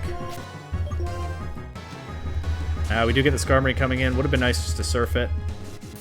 It's at Spikes. Jump Kick still knocks it out with a crit. Don't know if that mattered. It was pretty low, but it is a Skarmory. East York gets to level 39. Almost caught up to these other two. I think I'm down to just Quick Attack this Substrika. That should knock it out without it outspeeding and getting any more damage into anything of mine. GG. That was not bad as rotation battles go. Taking away the option to just spam something completely safe into all three of their Pokemon made it a little bit more interesting. I actually was kind of trying to predict the AI switches and stuff, or rotations and stuff there. Which is not something I often do. You should try having rotation battles with your friends too. Maybe it would be fun. I think triple battles would be more fun with other people. But I don't know. Don't know if I ever did that with my brothers growing up. And I definitely didn't have, like, real-life friends who played Pokemon at the age I was at when Gen 4 and Gen 5 came out. You know, I did earlier, and I did somewhat later. Even now, a lot of my real-life friends don't play Pokemon, but I know internet people who do. But yeah, that late teens, early 20s area that Gen 5 hit was kind of the dead zone for that. At least my brother still played. So we did, I know we played with like the Wonder Launcher. I don't know if we really ever did triple and rotation battles. Anyway, here's the best roadblock in this game. A game that has a lot of arbitrary roadblocks, but this is the best one. I remember in Black 1, Black City was not all that interesting by the time I got to it anyway. So who says I want to go there? But I don't have the option right now because today we're dancing for no reason, someday we'll disappear for no reason. Perfect arbitrary roadblock. How am I going to argue with that? Do they all say the same thing? Well done, Game Freak. I don't think even Pokemon fans have found it in themselves to be mad at this one. We'll leave those guys to their dance. I'll go over here, battle that fisherman. There might be like an item or something to get. But yeah, I cannot go up to the Abundant Shrine, as I recall. At least not yet. Check out my lively Pokemon, which I've gathered from all around the Unova region. Okay, let's see what you've got. Only 2 Pokemon. Wait, what? All around the region, you say? Star you. I'm just gonna Air Slash. Not mess with it using Harden while I'm up in the air or something. Although if I got a Super Luck crit, that would be moot. But I got a crit there. The Air Slash did just fine. And his other Pokemon from all around the region is Weasel. Sure. I'm not gonna lie, I was expecting a more interesting team than this. Oh well. Honestly, no. I was expecting a bunch of like Magikarp, Weasel, Staryu caliber Pokemon, but I was expecting more of them. Which would make them a bit more varied. You know? As long as you've got momentum, you don't need experience or knowledge. If you say so. Can I go down a waterfall in this game? I know in some games you even if you can't go up waterfalls, you can go down them. Which honestly, I'm all for, and I don't know why they ever changed that. Onward, my friends! My bug-type Pokemon swarm! Alright, this guy's having fun. Also only 2 Pokemon. Also pre-battle wording that kind of makes it sound like more. Oh well. Air slash this. It's a bug type. It's bulkier on the physical side anyway, but yeah, no need to wait out fly turns. And his other Pokemon is Pinsir. I'll fly this. It's tougher. Maybe we just go for the stronger attack anyway, you know? Pinsir is pretty cool, but once again, kind of thought a Swarm would be more Pokemon than this. Anyway, yeah, in Gen 2, when Waterfall... I was going to say when it debuted. When it became an HM, the move does exist in Gen 1, which I never noticed playing that game as a kid, because I think like only Seeking and Goldeen learn it. It does exist, but when it became an HM in Gen 2, you couldn't go up a waterfall without that move and the right badge, but you could go down a waterfall. In fact, I think that was involved in getting to Lugia in the Royal Islands, if I remember correctly. But this game is after that change. Unfortunate. Could have had a nice little shortcut there. And at what cost? Why did they ever make that change? Maybe there was somewhere in some game where you could soft block yourself if they let you do that. That's probably the answer, right? Well, let me just ride down a waterfall. What is this, big government? Oh, I might want to cut that joke. The nanny state. Not letting me ride down a waterfall without the proper equipment.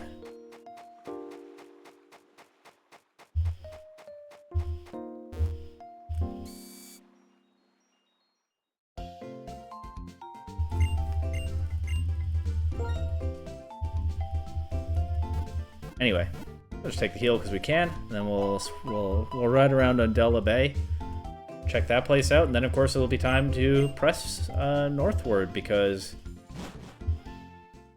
there is a whole other town to get through, 2 if you count Village Bridge, before we even get to Opelucid City. Like I said, this is a really roundabout way to get to that destination, which is fine with me, more exploring, but there is a fair bit going on.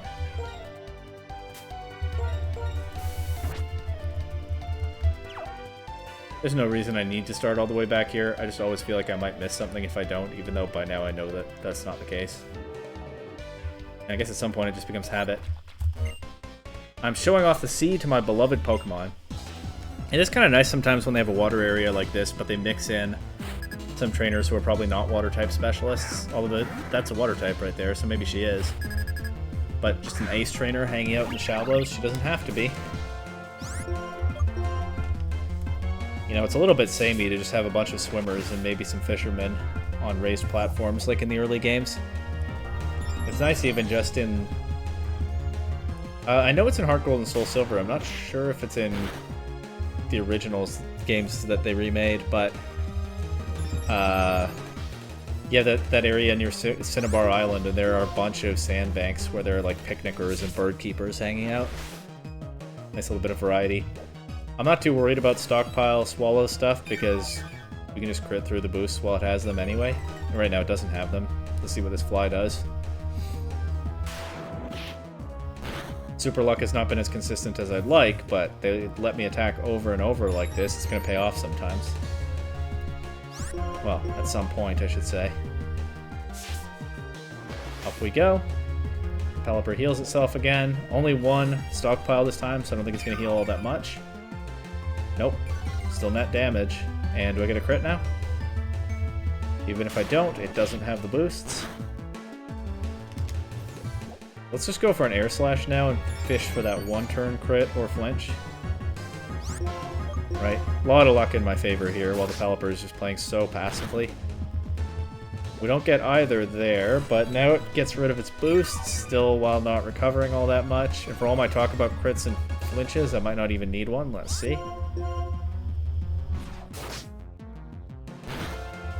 Perfect. Level 40. Almost everyone is there now. Try to fly through this Starmie. Uh-oh. Okay, Fly might not have been the right choice. Of course, as a Starmie, it has a very restricted level up move pool, so of course it's going to use stuff like Confuse Ray, because that's what it gets. Should have known, really. The good news is it's relying on Swift for an attack. So there's a real upside to that for me. That does not do a ton of damage. Let me break through Confusion. Oh, we just missed the KO. Do I get this quick attack? Yeah, snap out of Confusion, quick attack, perfect.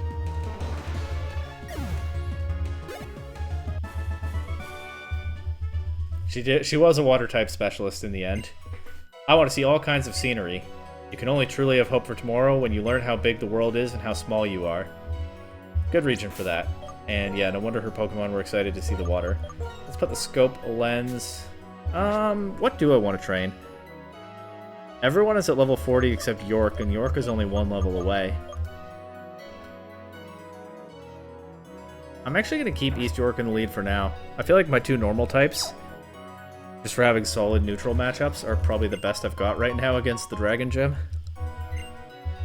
Right, like what's a Samurott gonna do? I mean, all my other Pokemon have neutral matchups, just not the starter. But yeah, I'll just keep York in front for now. Maybe I get some super luck against Drayden. We spend our lives swimming. Of course we battle while swimming too. Yeah, there's not one specific Pokemon that I want to focus on for the gym. At the moment, is what I'm saying. This guy's got a Celio, though. I'll switch out against this Ice type.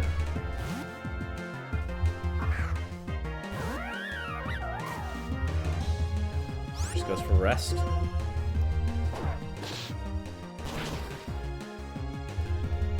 Oh, Expert Belt. That's the item I had that I'm not using right now. Well, I think when York hits level 40, I might actually put the experience share away for the time being, so I can get the Expert Belt back out and probably give it to my 4-attack Gothitelle with lots of coverage. Missed a jump kick. That doesn't happen very often. Let's hope it's not about to happen again. Just need to land. Actually, I don't need to land one more. I can probably knock this out with Strength.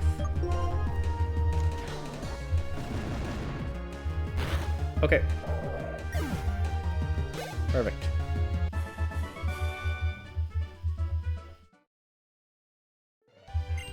My Pokemon and I saw it with our own eyes. I'm talking about the ancient ruins at the bottom of the sea near Undella Town. I think it's in this game where you can get the translation for those glyphs, which I mentioned last time. I was able to look up on Bulbapedia. I wasn't sure where they'd come from, but I think there's a guide just given to you. Again, not quite for all of them, but for many of them in this game. But I can't go to the Abyssal Ruins right now, and there's not much reason to after I gave them a lot of attention in Blackwan. We press on deeper into the bay. Nothing over here. I feel like that might be about where Jellicent spawns, so I guess it's not here right now. I don't really remember how that encounter works. There's a Wild Frillish, but it won't have a hidden ability.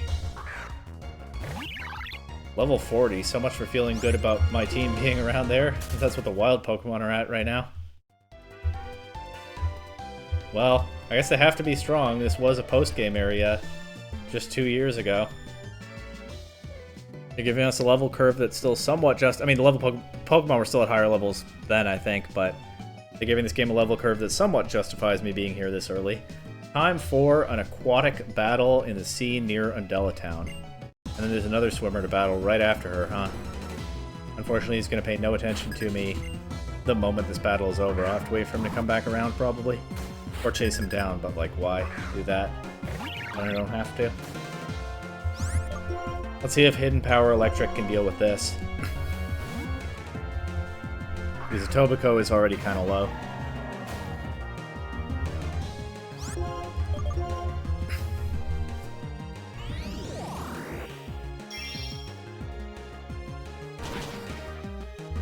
That Hidden Power TM is really not paying off so far. This might be a 2-hit KO, though, while this feels asleep.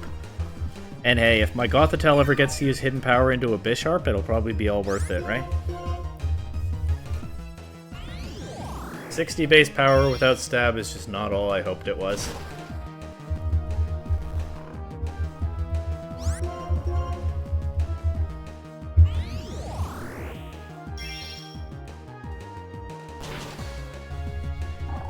does beat this field, though. Now let's try it on this Whalmer. Is this also going to spam rest? To the extent that that move can be spammed with the way it works. Not good enough. And it just boosted his special defense. We switched to X-Scissor now.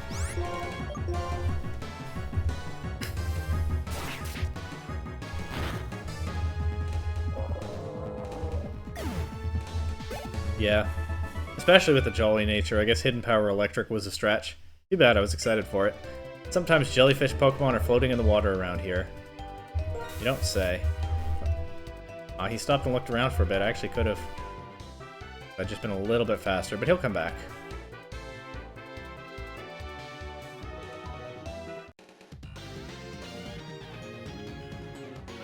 I've been challenging the Pokemon gyms all across the world. Have you?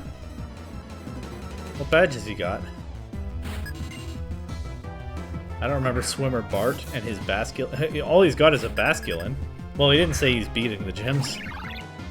But I don't remember Swimmer Bart in any other region.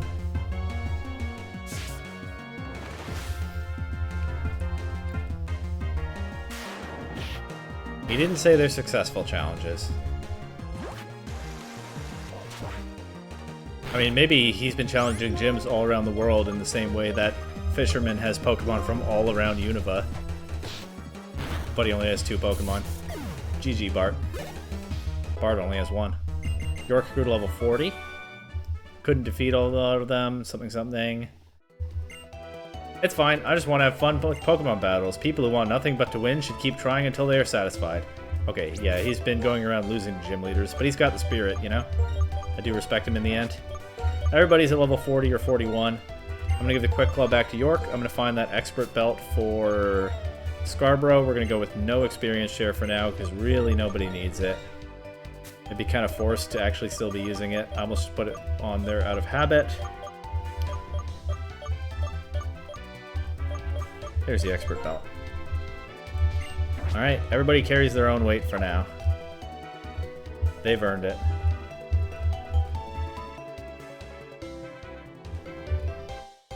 I think that area, that side path I went into where there was nothing is where the Jellicent would spawn, probably.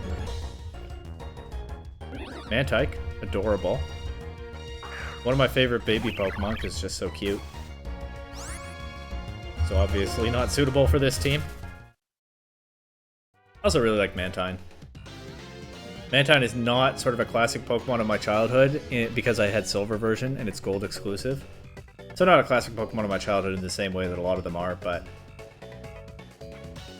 I don't know, I just really like it. It looks cool, it has an interesting move pool. What else is there to want, you know? Mega Mantine would be cool. Too bad we don't have one. Wouldn't bet we get one in Mega Dimension, but what if? I think that would be a really neat Mega, actually. Maybe that should have made my list of Gen 2 Megas I wanted, now that I think about it. We already got Mega Skarmory. Mantine is kind of a counterpart to Skarmory. They're exclusive to different versions in their debut games. Their stats are kind of flipped, like Skarmory has that base 140 defense, and Mantine has that in special defense. They're both flying types. They're found on opposite ends of the Johto region. They're sort of counterparts. After Mega Skarmory, why not Mega Mantine? Do it, Game Freak. Cowards. Anyway, I've ignored this guy long enough. If you have the move Dive, you can dive and sink.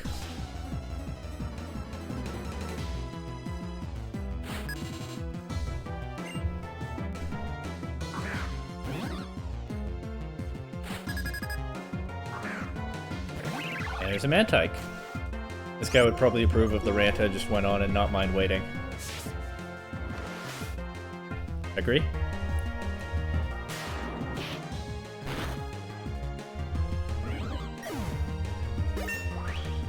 What's his other Pokemon? Oh, I thought he had 2, my bad. Kind of accidentally roasted him there when I didn't mean to. Have your Pokemon learned the move Dive? Dive is good. Great, because it's Dive. Whoa, Sweet Berry Mulch. I'll look forward to that when I get the chance. Seeing a Pokemon use its best moves against another Pokemon is really an adventure.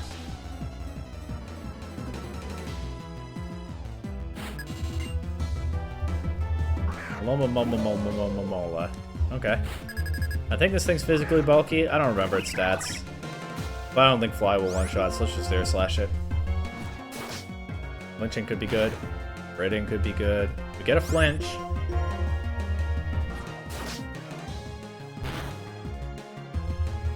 Nothing there, though. What's an Alomomola? How hard does it hit? Not very hard. One more air slash for the win. GG.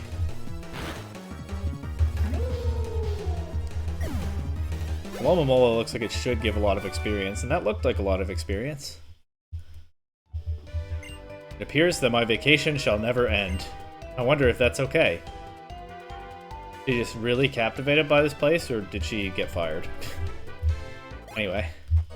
This area was, of course, not here in Black 1, or you could say it was inaccessible in Black 1. They've opened up a path here where there wasn't one before, like Lentimus Town, another area we couldn't reach, but the region has overall been more opened up and better interconnected. In the 2 years since Black 1, real theme of how this region is growing and changing. It's Seaside Cave. If you want past here, you have to defeat me and my Roggenrola, and we're as sturdy as rock, but my Roggenrola and I only battle strong trainers. That is my and my Roggenrola's policy. It's as sturdy as rock. I'll probably have to get another badge or two before this guy will battle me. But is this really...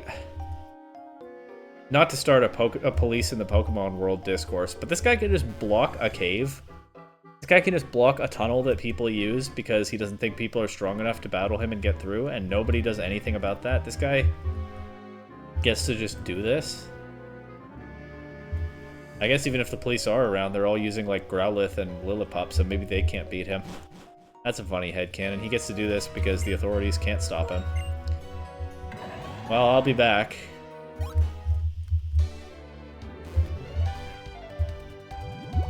Did I battle you? I think so. I thought maybe I could make it without an encounter. Oh well, we get to look at a Mantike again. What a cute Pokemon. Only level 27, so actually quite a range of wild levels in this area. Worthwhile to see Mantike again, right? You can't be mad at Mantike. Alright, let's heal. And then, since there are people dancing on the path to Black City, and a guy who's just taken it upon himself to gatekeep the path to Humalau City, and the other path to Humalau City is just not open yet. So many different branching paths from this area, more than ever before in this region, but one way to go to make actual progress. Unless Hugh has something to say about it. What's he doing here? Wait up! Let's see how well we've raised our Pokemon. How did you get here? Did Skyla fly you over? No reason she couldn't have, I guess.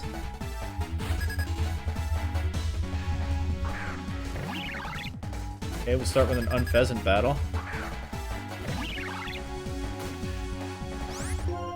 Once again, I think I've said it in past episodes, I associate this music so strongly with Pokemon Showdown because it's one of the tracks that site uses, and I didn't remember where exactly in the series it came from. So my brain's kind of getting scrambled right now because I feel like I'm playing Showdown, but obviously I'm playing Black 2. Battling my rival, no less. But to me, this is Showdown music. Oh, that is way too slow. Pretty clear who has the stronger Unpheasant. What else has he got? A monkey in his starter, I think?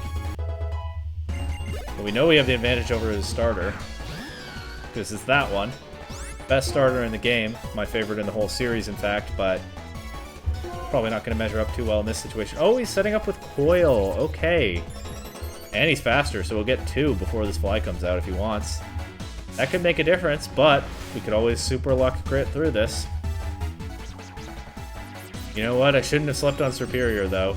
It just got +2 before I landed an attack. You know I know some things about setting up Coil Superior in these games. Ah, but he's getting greedy. He never planted the Leech Seed, so he's getting no recovery at all.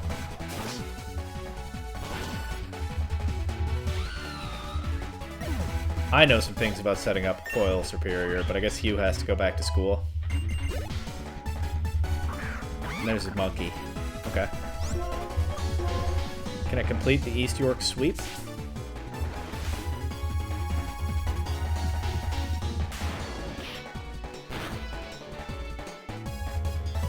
There's that crit. Perfect. I couldn't even draw my team's real strength. How pathetic. The guy never did damage to me in the entire battle, but he also never went for a damage move except Razor Wind, which just took too long. So yeah, he needs to brush up on his skills, I think. I'm not gonna lie. That is the case. Great! If we're this strong, Team Plasma will run screaming when they see us. Well, at least he's not discouraged.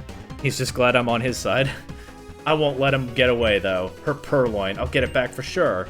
So, Black 2, keep helping me out. Also, continue to work hard on the Pokédex. You're the one who was officially asked to complete it, after all. Alright, now we can press on. No need to heal after that battle, also. So that's efficient. The longest road in Unova. I heard it's Route 13. Well, I did say there'd be a lot to cover in this episode. I love to clear my path by having Pokemon use hidden moves. Got a hidden move enthusiast right there, and yeah, here's a familiar route, and it is a pretty long one. Start with some more Unpheasant fodder here. This is my path. Is he saying he's on a particular training path, or is he acting like that other guy in the cave, trying to stake out territory in an area other people have to go through, and being a public nuisance? Guess we'll find out. Go ahead, try a Dynamic Punch right now. Everybody's doing it. No? Well, I guess he is following his own path then.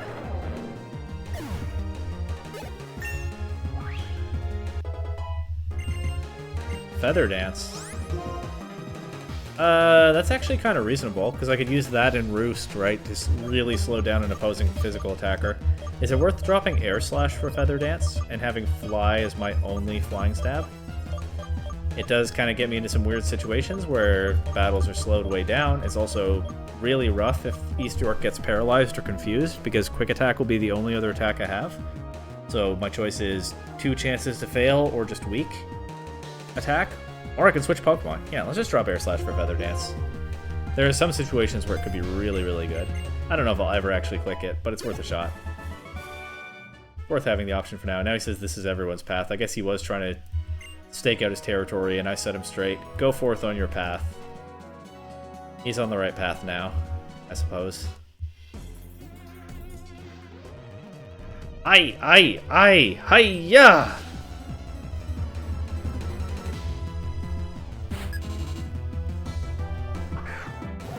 Is this about to intimidate me right after I dropped Air Slash? Nope. We're good. Oh, we're really good. Okay, missing the fly wasn't ideal, but everything was going swimmingly up to that point. She's just spamming Scary Face. Do you think she's going to use High Jump Kick while I'm in the air, when she has the option not to? You think she's going to drop my speed a bunch and then cause herself to miss a High Jump Kick? No. Too bad. Would have been funny. Still didn't take any damage in that battle. East York just has too much aura, I guess. Opponents can't make a single dent. If you like sparring with Pokemon, you've got to see Drayden in Opelucid City. He's my idol. Opponents are just too intimidated by the aura of my Unpheasant, I guess. And it's not even a male one.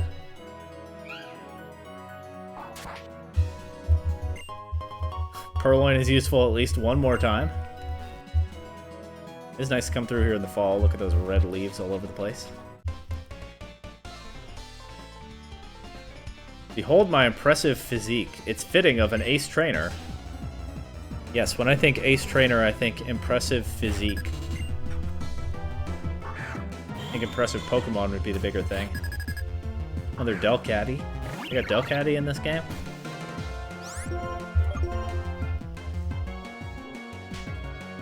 Wow, somebody finally did damage. I guess if anyone were up to the task, it would be an ace trainer.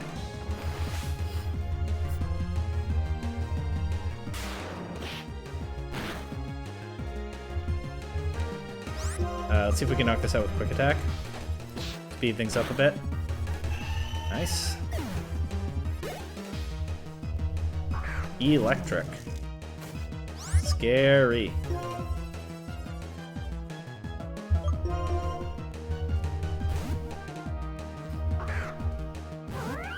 Obviously can't use dig on this, but return should work fine.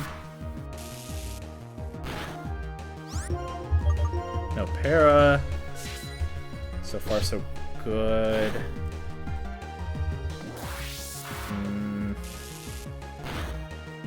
No para. Lucky me.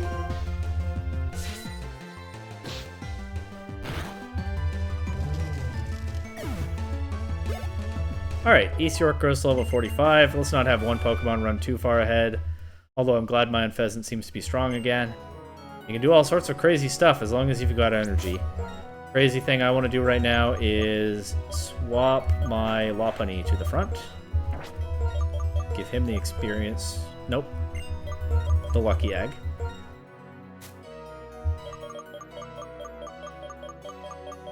I can put the scope lens back on East York. Fish for more of those crits. If it even works like that in this generation. I haven't found much evidence that it does. Just anecdotally in this playthrough. But anyway, get both normal types trained up. Those nice neutral matchups into Drayden. Find an Ultra Ball here. No more trainers this way? Oh, one more trainer this way. Okay. I am a wonderful fisherman who loves everything. Isn't that nice?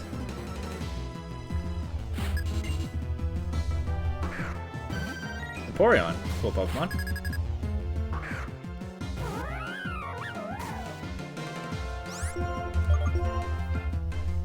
Kinda not a Pokemon I expect a fisherman to have, because, like, where are you fishing that up? Well, good for him.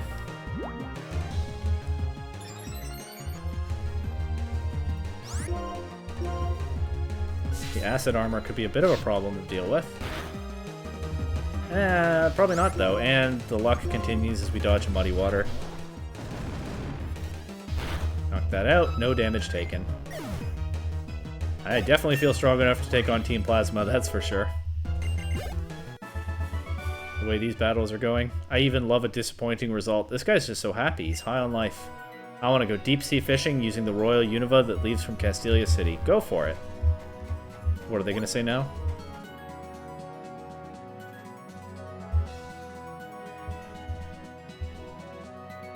Okay. We're here next. I have so many repels. I wouldn't always use one here because it feels kind of a little bit wasteful, but I think I might as well be kind of a little bit wasteful right now. Also, I'll be surfing around soon anyway. Probably do some of that on the same repel.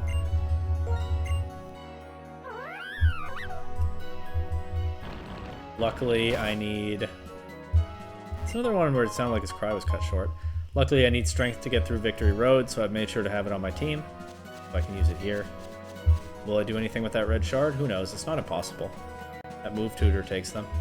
Back in Driftvale City. Guess I don't have to look for Grams this time. But anyway, here's a woman standing alone with a parasol in one hand at the beach. He says, "Hi, please have a battle with me."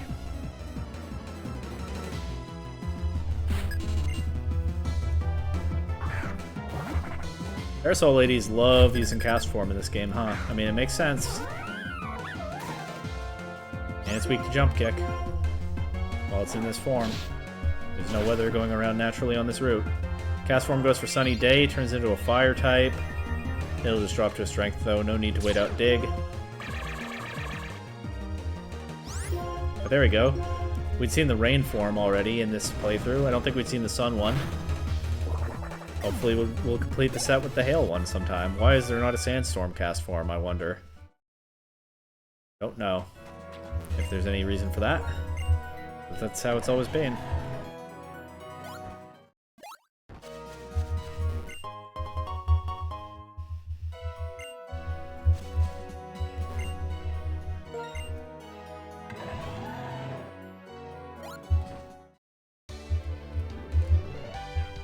Is there even anything to find surfing over here? I should probably already know the answer to that, shouldn't I? And no, there's nothing. Oh well. Not like I'm hurting for repels.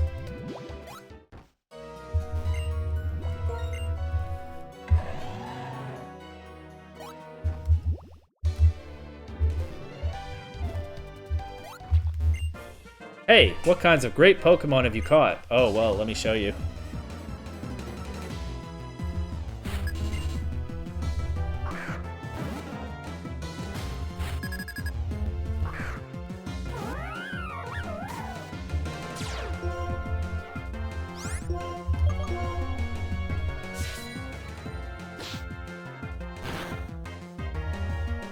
Soap. That'll take away the stab on return, I think, so it might actually not be a 2-hit KO anymore. But let's see. Nope. That just buys him a little bit of time. Doesn't do a whole lot with it. GG. My Pokemon are not even, for the most part, way ahead of these in level, right? I only had a 1 level advantage there. But where the NPCs were giving some of them trouble for a while. I guess my Pokemon have caught back up. Psychic. Scarborough already knows that. Don't think anybody else on my team can learn it. I definitely don't think any of them are interested in it. Like, if I could teach Psychic to my Garbodor, I'd probably be interested in that, but I'm sure I can't. You're not a trainer? What am I doing? I'm hunting for treasure! Treasure hunting is fun. Sometimes things are buried in the same... Actually, I just found something. It was the same one as I found before, so I'll give this to you. A black flute. Okay. I'll be hunting for treasure here tomorrow, too. I may find something, so if you have time, stop by. I don't find as many things as I used to, though. This guy was here in Black 1, right? He's been at it for 2 years. Lucky him that he hasn't found all the treasure yet. Oh, you just sell these? I know some of the flutes have effects when you use them, that's why I checked. I guess you just sell that one. I'm really annoyed by what Team Plasma said in the past, so I live with Pokemon without putting them in Pokeballs. But Panpour doesn't listen to me at all. Chatter! You have any insight? Creation of Pokeballs made it possible for everyone to be with Pokemon. Yes, everyone. Does he mean that he never caught this Panpour? Is it just a wild Panpour that lives in his house? Is that why it doesn't listen to him? That guy's really setting the template for Lumiose City in the future, several years out, huh? Well, if it works for him. Don't get a monkey as a pet, by the way. Really bad idea, I've heard, but if it works for that guy with the Panpour, it's not exactly the same thing as a monkey. This, of course, was the path in Black 1. It's now blocked. The layout of the route has changed a bit. Who can say how that happened? But I could have taken a bit of a shortcut there. But, of course, I don't want to do that. I want to battle these guys. Argh, it got away. I almost caught it, too. Times like this call for a Pokemon battle. And I know the feeling. The ball shakes 2 or 3 times, whatever it is. Ah, almost had it. Almost the exact same line there. But I assume he's talking about a fish he'd hooked.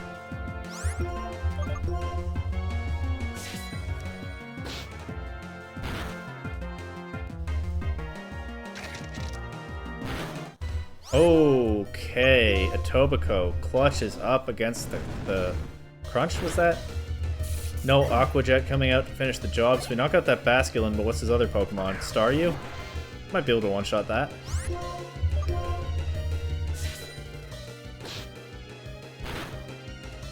Perfect.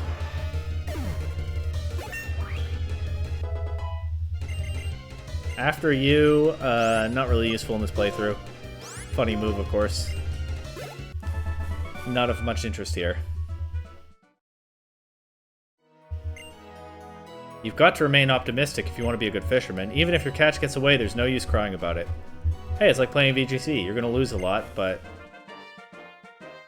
you come back next time. Maybe you analyze and learn some things. I don't know if you do that when you're fishing, but no use getting caught up in frustration about a loss, right? Check out my Alomomola. It took me 100 Pokeballs to catch it. Alright. I bet this is in the top percentage of Alomomola. Let's find out.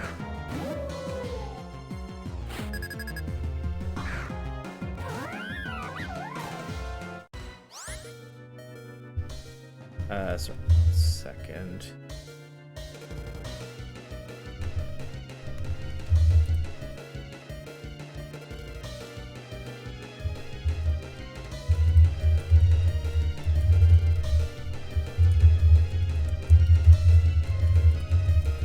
Okay. I think I should switch. Let's go Scarborough. Scarborough doesn't battle much and has a good coverage move for this.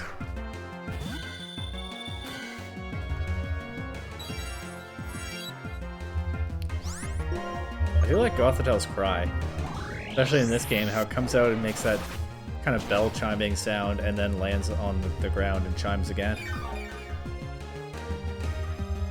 Okay, Energy Ball is out damaging the Wish. And it doesn't have a Wish set up right now anyway. And we knock it out. That was a good roll, probably. Fisherman Jones is defeated. And his top percentage Alomomola. There are other Alomomola, but I feel like I was destined to be with this one. Okay, maybe that was top percentage for him specifically. Fair enough. I feel like in Black and White 1, you could surf up here. Oh, and head over the giant chasm. Wonder why that would be taken away. Anyway. It's a different path up to here. Ace Trainer now. Battle in a high up place. This is the perfect situation for an Ace Trainer such as I. Whatever you say.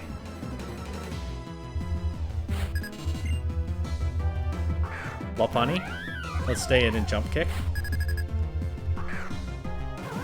If I lose, my Lopunny is or if I win, my Lopunny is easily the best. If I lose, I was at 6 HP. What does it matter?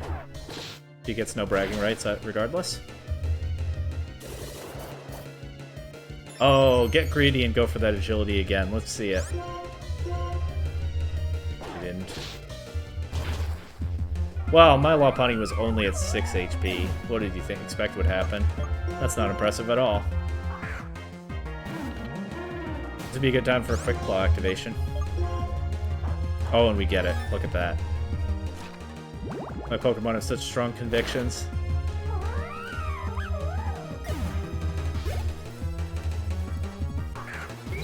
Lampent. That resists Sludge Bomb. I'll go for Toxic, and then I can go for Payback. And even if I get burned, I'm getting the poison damage into it over time.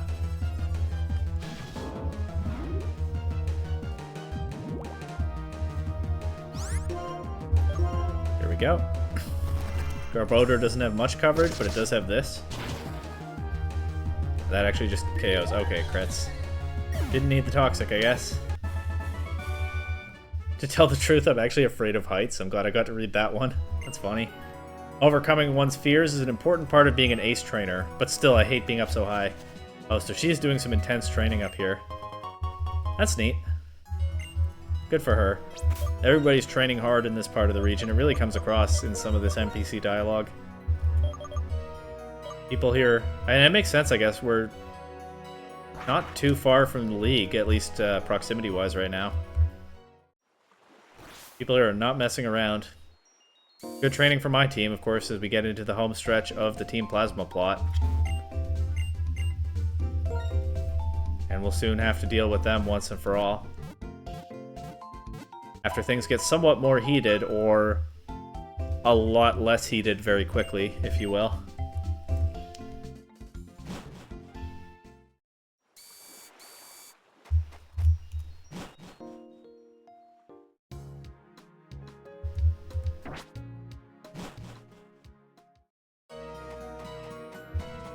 Okay. Getting close to the end of this route. But there's definitely more to see up on the cliffs, I'll tell you that.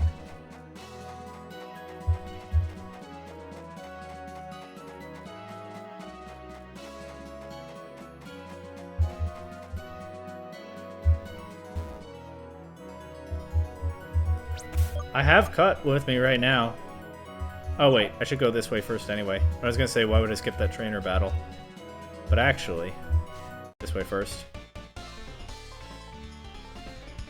Forming a team of 3 Pokemon that can work well together is the key in a rotation battle. Let's begin. It's rotation battle time, and what are the odds that the other ranger back up there will do a triple battle right after this?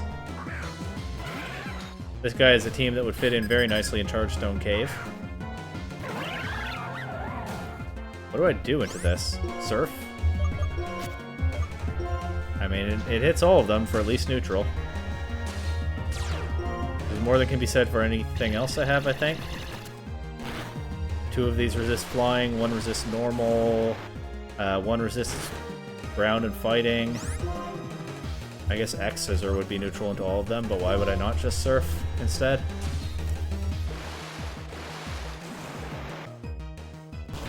That animation looks like it's hitting all of them. Too bad it doesn't really work like that. Would be very efficient. Well, now I can just go for return. Nose Pass is at 1 HP anyway. And I don't have to worry about my water type taking this discharge. Still no para. Very lucky. And return just sweeps everything aside now. Really, strength just sweeps everything aside now. Return PP has never been an issue. It doesn't really matter which one I use. But I could swap to strength. So actually, let's... Actually, I probably should be using Quick Attack. Quick Attack is actually optimal. Nose Pass is at 1 HP, so either one of these Pokemon will drop to it. But luckily, we avoid the para once again, and can just close this out with a Tobacco. But now that I've had the idea, let's knock out their Rock type with Quick Attack. Why not? Seems fun, right? Bet it crits too. No crit. Oh well, it's fine. Didn't need it. Just would have been funny. Oh no! In honor of your great teamwork, please accept this berry. A citrus berry, that's not a bad one. I've heard those things can go for like $1,000. You need to predict your opponent's moves in a rotation battle. It's a true test of a trainer's skill. I don't know. It kind of feels more like random chaos to me, but maybe situationally at least it's what you say. And this house is still out here despite the route layout having changed. I hope a new winner has emerged in the PWT.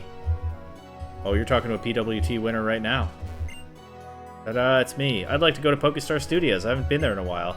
I'm a fan of Mr. Studio. I wish he would be in a movie.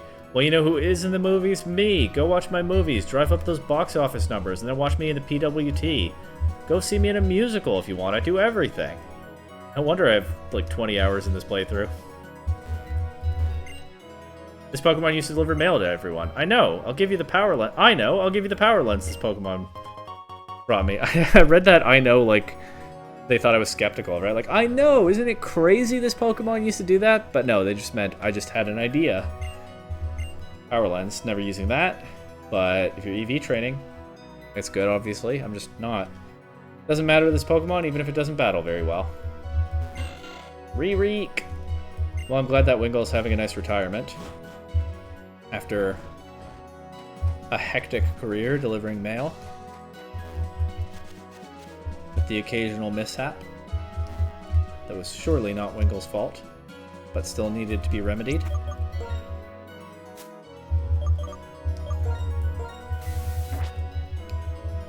Alright, triple battle. What's the betting one of these balls is a Fungus? Or an Amoongus, this late in the game, maybe. Yeah, called it. The power of 3 come together as one. Let's have a triple battle. Well, I say called it. It was.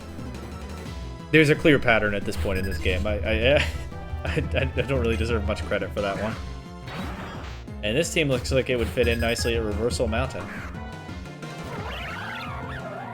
We got real polar opposites with these two Rangers. One does rotation battles, one does triple battles. One probably hangs out with that creepy doctor who beats up dead Pokemon in Chargestone Cave. The other probably hangs out with that also dubious doctor who encourages you to push yourself to your absolute limit always. Also doesn't seem like very sound advice. You know what I can do here? Return into Vibrava. And ready for this? Fly. And while my Unpheasant is up in the air, Surf into the 2 fire types.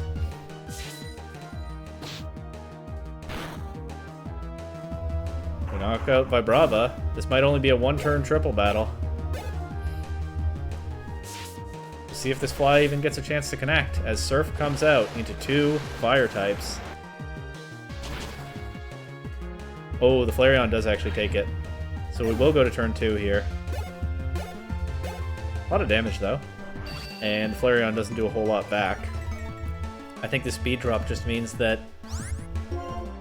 East York will definitely get a shot at the KO. Bunch of strength and hidden power, but yeah.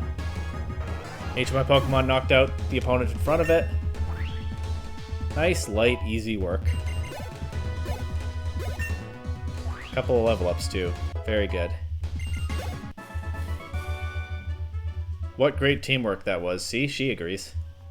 Your great display of teamwork impressed me, so I'd like to give you this. It's another Citrus Berry. Nice. Yeah, my team is really cooking right now. In a triple battle, your Pokemon have more than triple the power. It's a true test of a trainer's skill. Okay, blue shard. Oh, and look who it is. I mean, I knew, but... haven't seen this in a while, and last time we did was all the way at the other end of the region. This thing has been moving.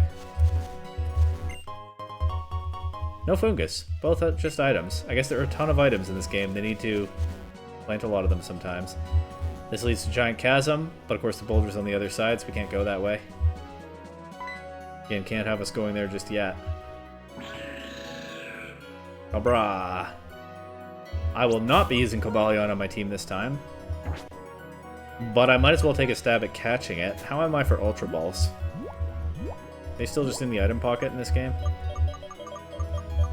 I would like to buy more before I challenge this thing.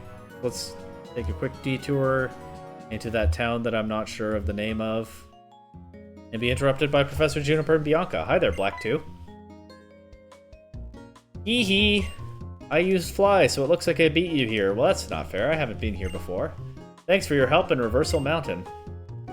If you go straight past Lacunosa Town, you will reach Opelucid City. But before you go, there's something I want you two to hear. What is it? You'll know soon enough. Hurry now.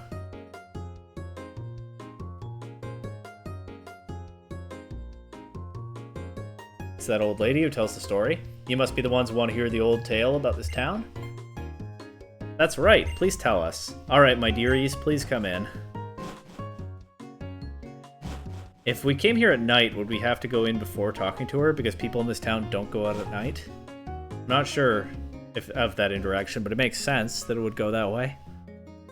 Because that's the thing in this town, right? Everybody moves to a different location that's indoors. Well, some of them I think are indoors the whole time, but everyone is indoors at night, even if they were outdoors during the day. Behind this town, there's a mighty big hole. Have you heard of the Giant Chasm? Oh, I've heard that around the Giant Chasm there have been brief temperature readings of negative 58 degrees Fahrenheit. Just like Charon mentioned at the weather research station. He said that exact temperature. That's what Charon told me anyway. Oh, I think he told us that they happened there. I think we knew this already. The road is blocked, so we can't get there right now. A long, long time ago, the Giant Chasm was created when a big meteorite fell from the sky. A really scary Pokemon was hidden inside that meteorite. Meteorite. When darkness falls over the land, this Pokemon appears. A frigid wind follows it. It freezes everything around and eats people and Pokemon. That's why everyone was afraid. The Pokemon ate people? So our ancestors surrounded the town with walls to prevent the Pokemon from getting inside the town. Also, a rule was made forbidding anyone to go outside after dark. And that's the end of the old tale. A fascinating story. I'll add it to my research records. Everyone, we should be going. That's that, I guess. That's sure a scary-sounding Pokemon, even in an old folktale. Do you believe the story? Unclear.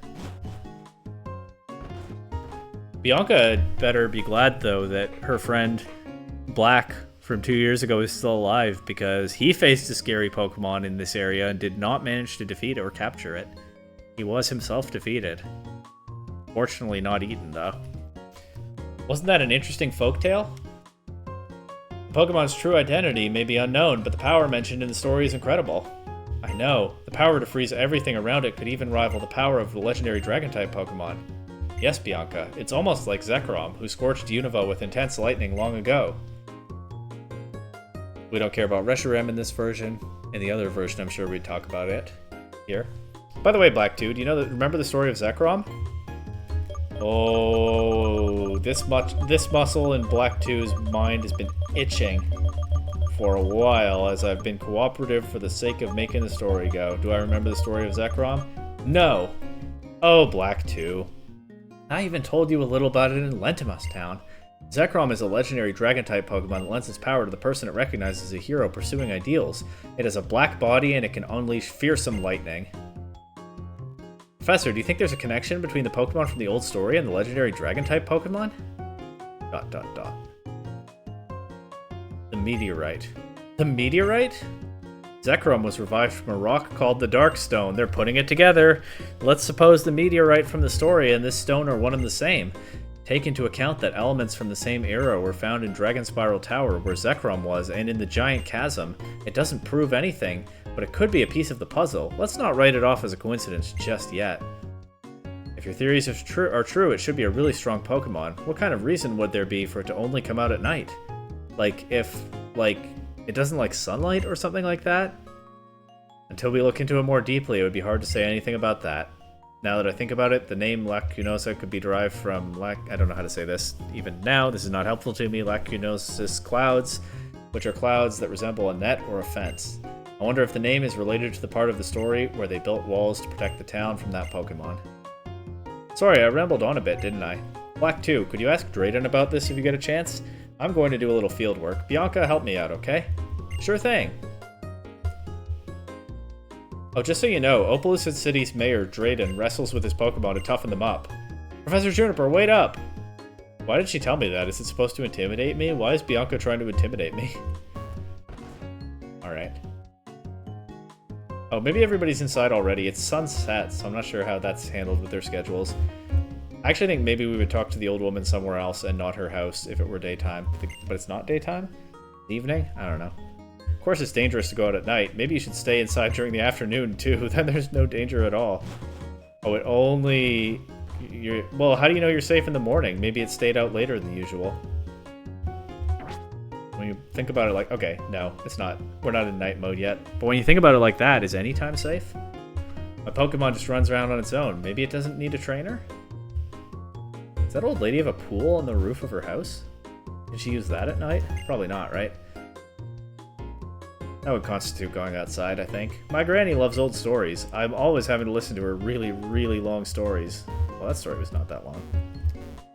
A little bit of a Giant Chasm preview. Oh, you can just see the cave entrance off to the side there.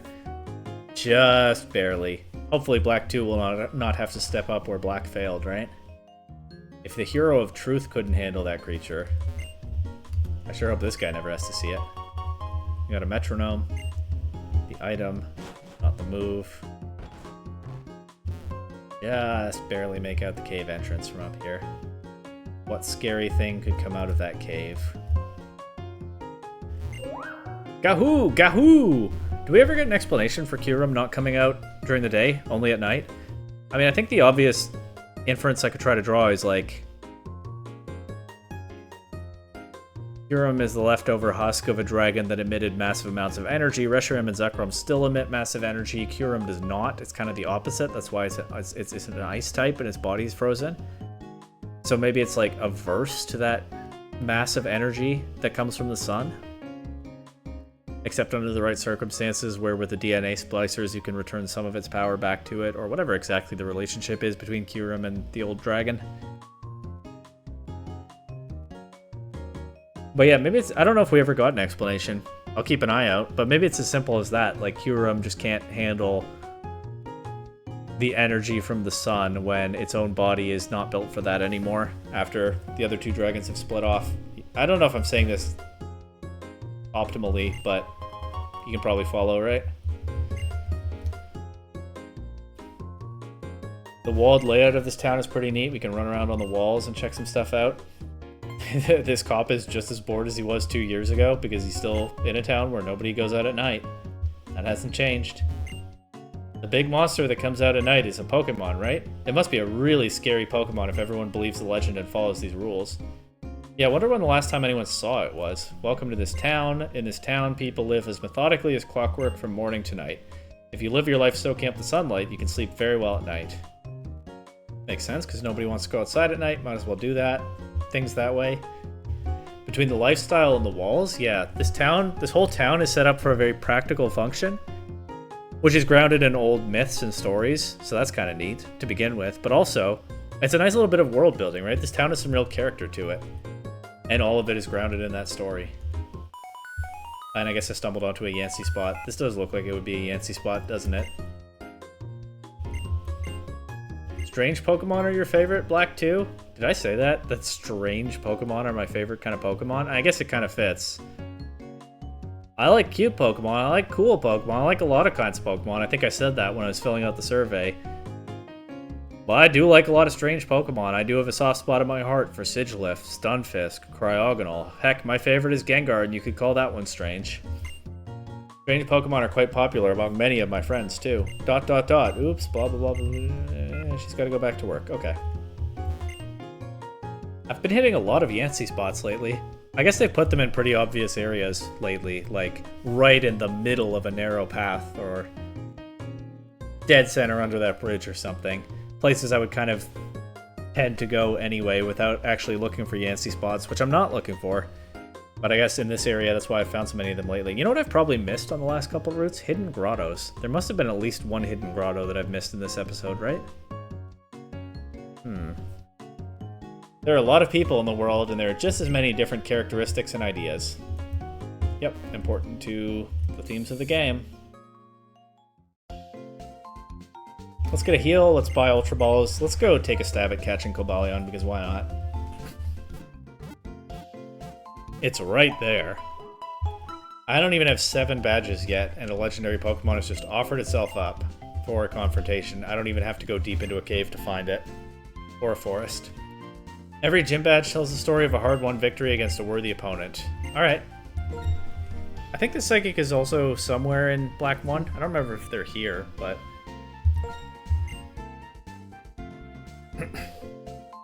History of my team. I got the basic badge with Oshawott, Pidove, and Purloin.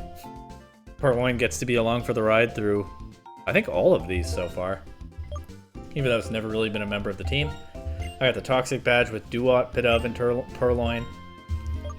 I got the Insect badge with Tranquil, Baniri, Duat, and Purloin. I got the Bolt badge with Lopunny, Duat, Trubbish, Tranquil, Gothita, and Purloin. I got the Quake badge with Duat, Tranquil, Lopunny, Gothita, Trubbish, and Purloin. I think that's the same Pokemon in a different order. And of course I got the Jet badge with Samurott, Unpheasant, Lopunny, Gothorita, Garbodor, and Purloin. Almost the exact party I have right now. Just missing one evolution. Let's buy 50 Ultra Balls. Surely I'll use them. If not now, then later.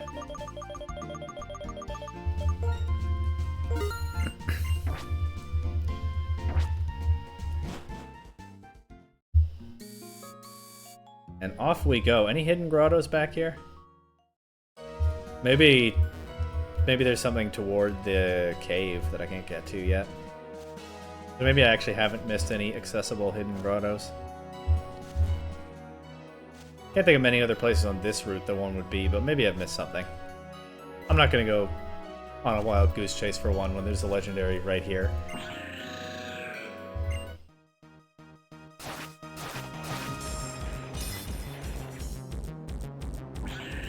Cobalion, of course, would be very helpful into Team Plasma if I were using it, right? The theory put forward in this game is that it's stepping up to help deal with the crisis. I guess, having seen the events 2 years ago, now willing to trust some humans to help deal with problems caused by other humans. And with Team Plasma spamming Watchog, Liepard, even Trubbish, and of course using an Ice-type legendary in their big scheme, if I were using Cobalion on this team, it could actually do a lot of good. But that's not the plan. What else do I have to weaken it with? Oh, you know what? This might be the perfect time for Hidden Power Electric. Let's go for it. I'm not worried about that doing too much damage.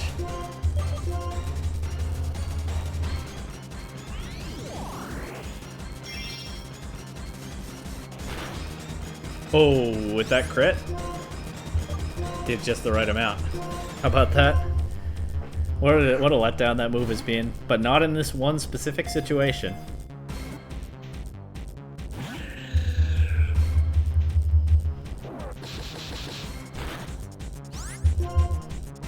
And Toronto can take hits from this for a while, especially if it goes for Iron Head, because that's resisted.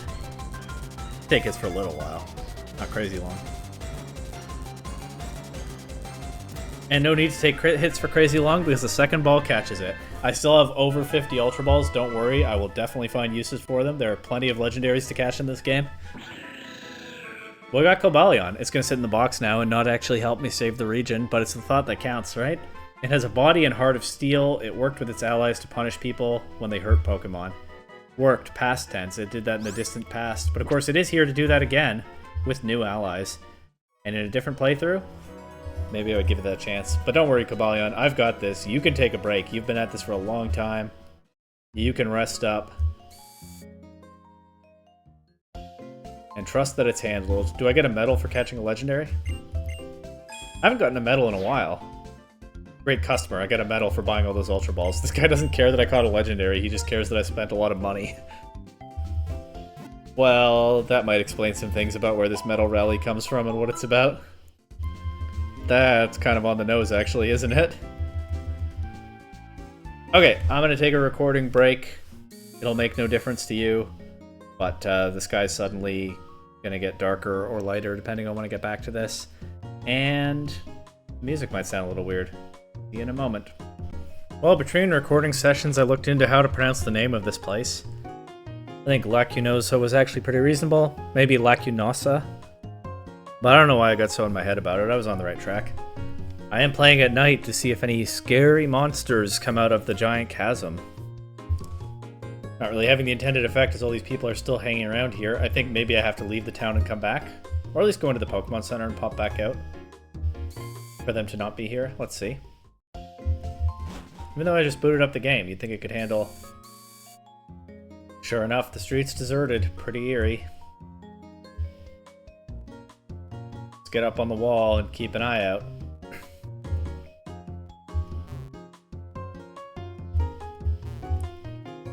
And, well, it's a good time for scary stories. I did look into the strange house. Apparently there are some bookshelves where you can find some actual interesting text. I think I have done that in the past, that's why I know about it. But I didn't find it when I was crashing around in there this time. One second. So I just have it up on Bulbapedia. There's a Pokemon called Cresselia in the far Sinnoh region. Its wings shine like the crescent moon and keep nightmares away. There are Pokemon called Hypno. Each one carries a pendulum that can swing to make people drowsy. It has been said that a Hypno once hypnotized a child and took it away. There is a Pokemon called Darkrai in the Sinnoh region. To protect itself, it drives people and Pokemon away with terrible nightmares. Some Pokemon know a move called Dream Eater. With this move, a Pokemon attacks while the target is asleep and eats its dream. It restores HP equal to half of the damage inflicted on the target. There are Pokemon called Drowsy. They put others to sleep and eat their dreams. Eating nightmares can upset their stomachs. And finally, some Pokemon have the Forewarn ability. A Pokemon with this ability is alerted to one of the opposing Pokemon's moves. High power moves will be recognized first. And of course, the ghost girl for this game, had dialogue about endless nightmares and being unable to find her family or her Abra. So, I've seen that text before. I was never really sure what to make of it. I focused on the Hypno taking a child part. I thought maybe a Hypno would come to the house and cause trouble, unlike what we typically see in a Pokemon game. And maybe so. While I was looking around on the internet between recording sessions, I found an alternative explanation that I think makes a lot of sense, which is somehow the girl was induced into terrible nightmares by Darkrai, just like that sailor's son in the Sinnoh games. But her parents didn't know what was going on, didn't know what to do about it, so they researched ways to deal with the nightmares and maybe try to save her. And that might be where Hypno and Drowsy enter into things. And eventually they did come up with a Lunar Wing as the answer, but it was too late, or it didn't work for some other reason. And the girl didn't make it. Really dark stuff for a Pokemon game, however you look at it. The game doesn't spell out exactly what happened. That interpretation makes a lot of sense. Especially since they would have had to source a lunar wing from really far away, right? Cresselia being all the way in the far-off Sinnoh region. Although how then does the girl know to return the lunar wing at Marvelous Bridge? Which is in fact where you take it in the post-game. But whatever exactly happened, and I am kind of favoring the last interpretation I heard, that Darkrai did something, and the parents were searching for an answer, for a solution to it. Really, really dark stuff for a Pokemon game. Heck of a ghost story, with so much still left mysterious. I do still wonder, right? The inclusion about Hypno taking a child away. Did she get kidnapped by a Hypno and then somehow taken to Darkrai? Or coincidentally in the vicinity of Darkrai? Or did a Hypno do something? Hypno could cause nightmares, I think, right? Like, it gets the move Nightmare. But it's not like a Darkrai caliber Nightmare Inflictor, but like, did a Hypno do something to her that in her parents' research was likened to what Darkrai does? Did they look to a Drowsy as a solution, but not find it to be a worthy one? Seeing as there's the text about Drowsy eating dreams, but having trouble with bad ones? I guess it's kept intentionally vague, but it's a really creepy story. Fitting for this nighttime rest up on the walls of Lacunosa Town. Which has its own scary nighttime stories, though nothing is coming out of that cave right now. Perhaps the monster is unavailable. We do get a bit of a view of the river that flows through the next area. That's kind of neat. We can see it comes from back there. Can we go to that area? Oh, you know what? We can, I think. I think what's back there is the new route that connects the Giant Chasm to Victory Road, since of course that's a different path in this game. If you haven't played this game, you'll see. So I think we can go back there. And we can see the river connecting over toward Village Bridge and the route through there. That's kind of neat. Many things are kind of neat. Let's see what Hugh wants. That's probably not going to be quite so neat. What's up? Have you seen Team Plasma anywhere around here? I heard a rumor to that effect. Alright, the string of kind of neat things is definitely broken by Zanzilan. Can't say I'm ever happy to see that guy. Oh, for crying out loud. Exactly my feelings. This is troublesome indeed, my curious trainers. Perhaps I should satiate your curiosity somewhat. The reason I am still part of Team Plasma is this. I want to know how the world will change. Listen, Pokemon are nature, Pokeballs of civilization. Humans who are used to civilization do not relinquish it easily. Of course, both nature and civilization are important, but what will happen to a world taken over by Team Plasma? People will be forced to throw out Pokeballs, a product of civilization. I want to know what that looks like, and I want to enjoy it. Blah, blah, blah, blah, blah. I'm with you on this one. Shut your mouth. All I want is to get back a stolen Pokemon. Black 2, give me a hand. You ready? Just to let you know, you're about to feel my rage. You tell him, Hugh. We met one of the 7 sages back in Driftvale City, Rude, who has found some humility and is just doing what he can to help people in Pokemon. Meanwhile, this guy's just still spouting philosophical sounding nonsense. Like all of them were doing back at the castle. Some of these guys have grown, some of them, well, I'll try to make quick work of this, huh? I like seeing Hugh go for the coil setup. Like one-shotting that Cryogonal, this guy has also not grown as a trainer in probably a very long time. Too busy with attempted philosophy. The Grunt putting up a better fight, getting a crit on Hugh's Superior, but that's fine. Let's not go ahead and knock Zanzilan out of this fight. Pretty sad. We met Rude. We know he had every opportunity to actually learn some things in these last 2 years, but nah.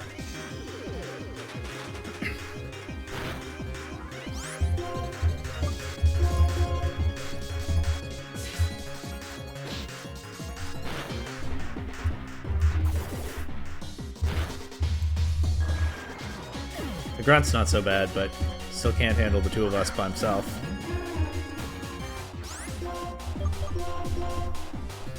Are we both going to go for 2-turn attacks here? Let's see. Yep. Dig and Razor Wind. Boater gets a free chance to do something. It's a Sludge Bomb into Hughes on Pheasant. Doesn't even get the poison.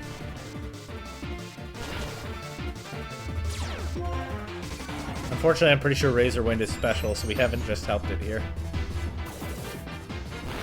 But it still KOs, no problem. I wonder whether Hughes on Pheasant is super luck. Probably, right? What a blunder to have made in front of Zanzilan. That's okay. All that guy does is blunder. What's he gonna say to you? What's with these two? I'm battling alongside Zanzilan. This shouldn't be happening.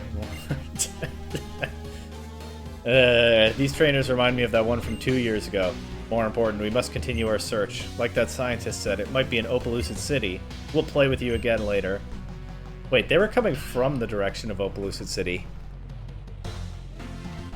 And then they do this? They get beaten by us and they turn around and say, oh, it must be an Opelucid City. Headcanon. They thought it might be in Lacunosa Town.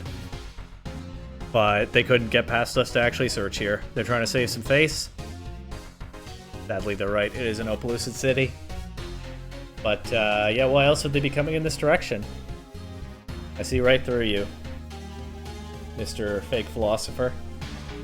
Get back here! And he's out of here. I didn't go into this house yet because Hugh was blocking it. Well, that event was blocking it, you could say. The scary monster that comes out of the big hole at night is actually a Pokemon, right? Adults were just saying that to frighten children, huh? When I think about it, my Pokemon is much stronger than me. Pokeballs are sure amazing. Well, if adults are just saying it to frighten children, why do they seem frightened too? Gahoo-hoo. Important insights here. Gahoo-hoo, and why are the adults also frightened if it's just a bluff, huh? This is Lacunosa Town. Here, everyone lives according to the rules from the moment they awaken to the time they go to sleep. They don't even put anything in their garbage that they shouldn't. Too bad. Okay, Route 12. We are going against the route numbers once again, by the way. I don't usually do that, but I did in the Black playthrough for this series. Rio and I are of one mind. That's why you're going to have to use 2 Pokemon against us. It's so fun to battle alongside Cleo. Rio and Cleo, figures.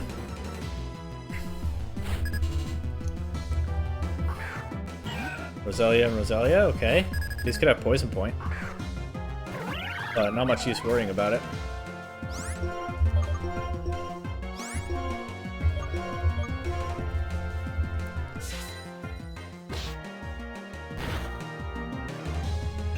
Looks like return one-shots, so this fly will never actually land, probably. Taubako gets level 45. I'll swap the Lucky Egg onto someone else after this.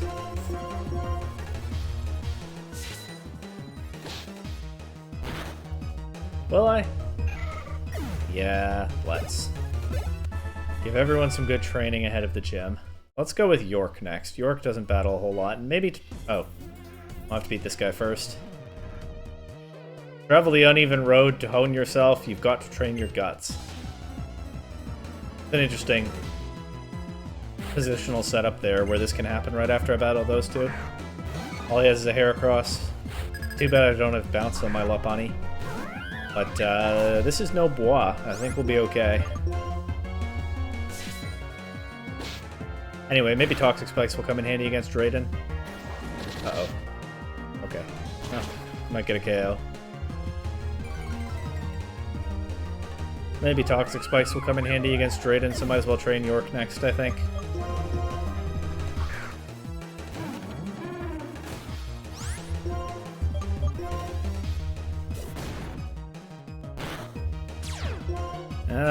Pokemon's... I forgot I have Weak Armor on this. That Pokemon's actually pretty scary, but... yeah, definitely no Bois. It's crazy that you can get Bois so early in Legend Set A. No wonder it's such a powerhouse in my playthrough, and judging by what I've seen on the internet and many others. You can't win just with Guts, but that doesn't mean you don't need them. Isn't that right, Heracross? I'm guessing its ability is Guts. Being able to combine your strength with a great friend in battle is a truly amazing thing. I think that's Rio. Let's see what... or no, I think this is Cleo. Let's see what Rio has to say. I was right the first time. Got to get stronger so I can take care of Rio. You said it, Cleo. Alright. Let's give the lucky egg to York.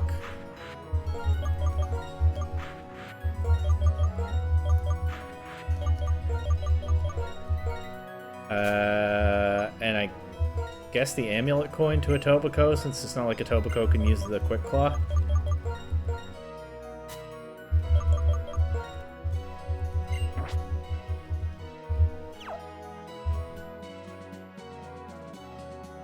Do a quick heal. And then the rest of Route 12. And then, of course, something very fun after Route 12. If you've watched this series or you know this game at all, you know the thing. It's one of the nicest locations in the whole game coming up. And from all the locations we've seen before, clearly that's saying something. But it's true all the same.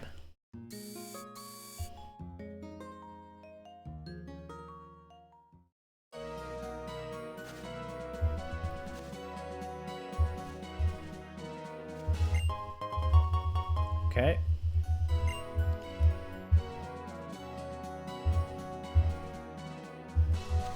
Gotta be a hidden grotto somewhere at the back of this route, right? Haven't seen one in a while. Although I still feel like I must have missed one somewhere. Oh, I already battled you. Sorry. I just got in your way for no reason, my bad. What? Did she just clip through me? I'm gonna have to watch that back later. I could swear she just clipped through me. I thought I definitely... It looked to me like I got there in time. And it didn't matter. But, okay, it didn't happen on this pass. So, you gotta have stamina. Burn the flames of life and never stop moving forward. Maybe she's a ghost. Talking about burning the flames of life. Maybe she did clip through me because she's a ghost. For a second, I thought she was about to send out a Litwick, even though she's a battle girl. And by this point in the game, it would probably be a Lampent anyway.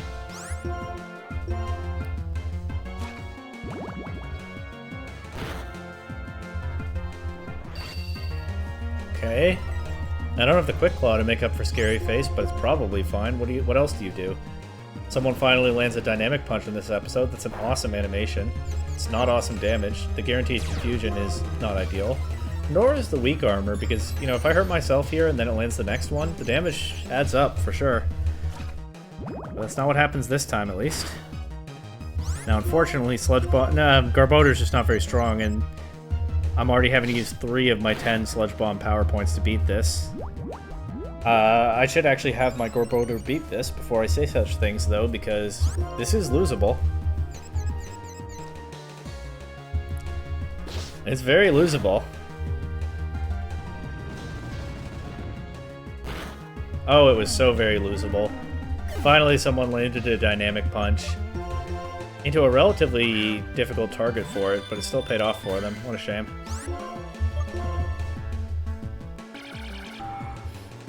Maybe I should just be keeping the experience share on York after all.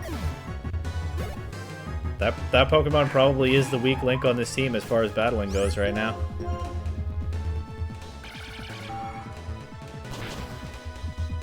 Of course, there is no weak link in my heart. But anyway.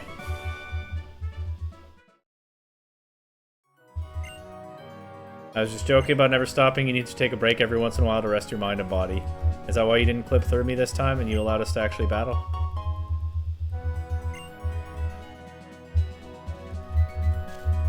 Well, let's take advantage of this convenient little path.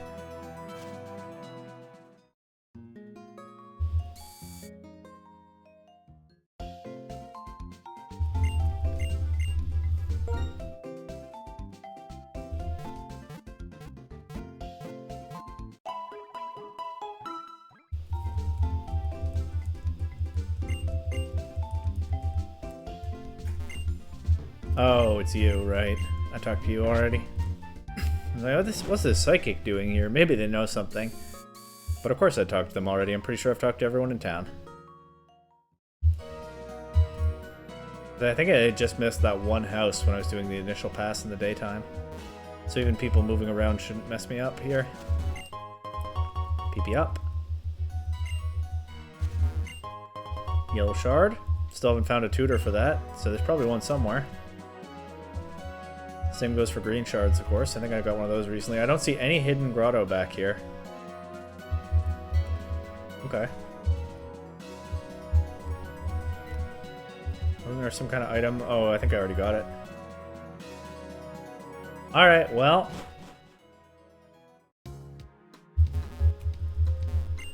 My Minccino, my grandpa caught it for me. Tail slap is his specialty. That's fun. I did my best to choose a Pokemon who is both cute and strong. Well, you did great. Minccino was a great choice for that. I'm sorry, I ended up losing my uniform. It's fine, I hadn't even noticed until you drew attention to it. And here we are. Oh yeah, Village Bridge. Tried to ask for directions, but it turned out I was talking to a Pokemon trainer. You need to be careful too. Let's start off by just going right across the bridge. This is a heal, I think. Yep, don't need it right now, but good to have, so I'm not trekking back to Lacunosa Town still. Gothu, indeed.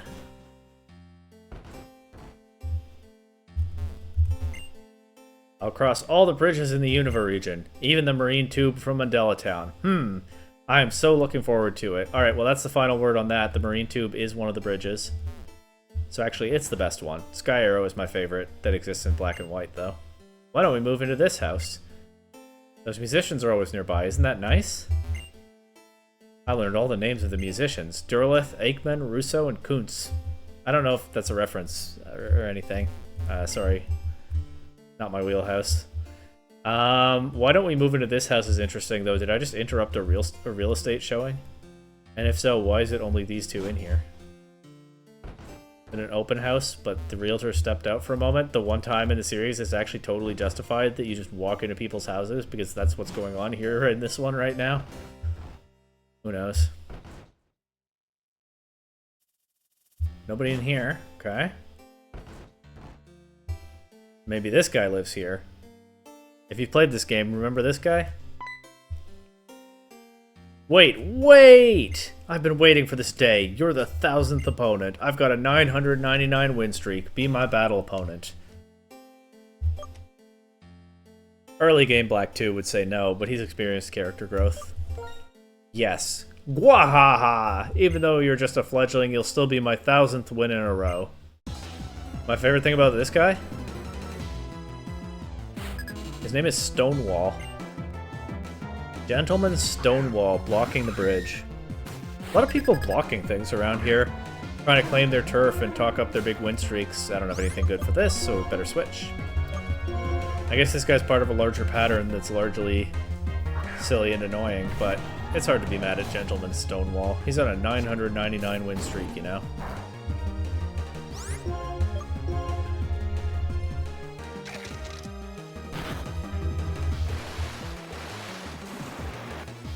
Never mind that I'm pretty sure the only real person I've ever heard of called Stonewall was a Confederate general. I'm going to say that's probably not an intentional reference in this very American-inspired Pokemon game. I think he's called Stonewall because he blocks the path, and I should probably not read any more into it than that. Anyway, Durant and Lucario, that's a pretty cool team for a trainer. You know, for some NPC around here. Well, this guy's on a 1000 win streak. I should show him more respect than that. That's a pretty cool team, Durant and Lucario. What do I have for Lucario? East York is probably my best answer. I can jump kick it with a Tobacco, but only if I don't take like a close combat first. Quick guard, okay. Can't quick attack it. Wouldn't when it's at full anyway, but good to know for later. He's just spamming quick guard. I guess there's nothing else for him to do while East York is in the air. And we get the fly crit, so no need to think about quick attack. I wonder what my winning streak is after beating this guy. Too bad I haven't kept count. Maybe I should have thought to do that however many episodes ago I last lost a battle. Oh well. I bet I'm on a pretty good one, but I doubt it's 1000, so I have a ways to go to catch up to Gentleman Stonewall. I've steadily extended my win streak for 2 years, and now it's over. But I have a strong will. I declare that I'll try again to have a 1000 win streak. I won't battle you next time though, you'll just break my streak. He's like, you're too good for me to face you. I'm out of that guy's league. Hopefully he's not going to keep blocking the bridge for other people. At least he steps aside after the battle. And he's not just like, nope, you don't have enough badges to battle me. Because clearly he's looking for softer opponents than that one black belt is. I still can't be mad at him like I am at that guy. Anyway, fun little scenic battle in the middle of the bridge. Relatively memorable. Nobody NPC. Found Russo, he's singing. I hear a sound from somewhere. Sometimes it sounds sad, sometimes it sounds a little goofy. Do you think it could be a ghost? Could be, but I don't think it is. I wish somebody would raise me like this with 3 meals and a nap every day. Wonder if veteran Pokemon raise or train young Pokemon. Well, Cobalion and Keldeo, right? Follow me, Ducklet. Burp. Quack. There is definitely a precedent for veteran Pokemon, so to speak, training younger Pokemon. Veteran Pokemon sounds like their career is Pokemon, but I know what he means. I'm totally hooked on village sandwiches. I come here every day to eat them. Oh, you're a newcomer, aren't you? Then let's battle without saying a word. Are you ready? Yes, but we've already both said words now. Alright, I want to bake tasty bread for strong Pokemon. That's great, but you're still saying a lot of words, actually. You could have told me about the tasty bread after the battle.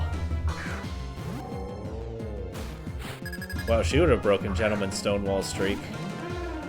I don't know how he's avoided her for 2 years.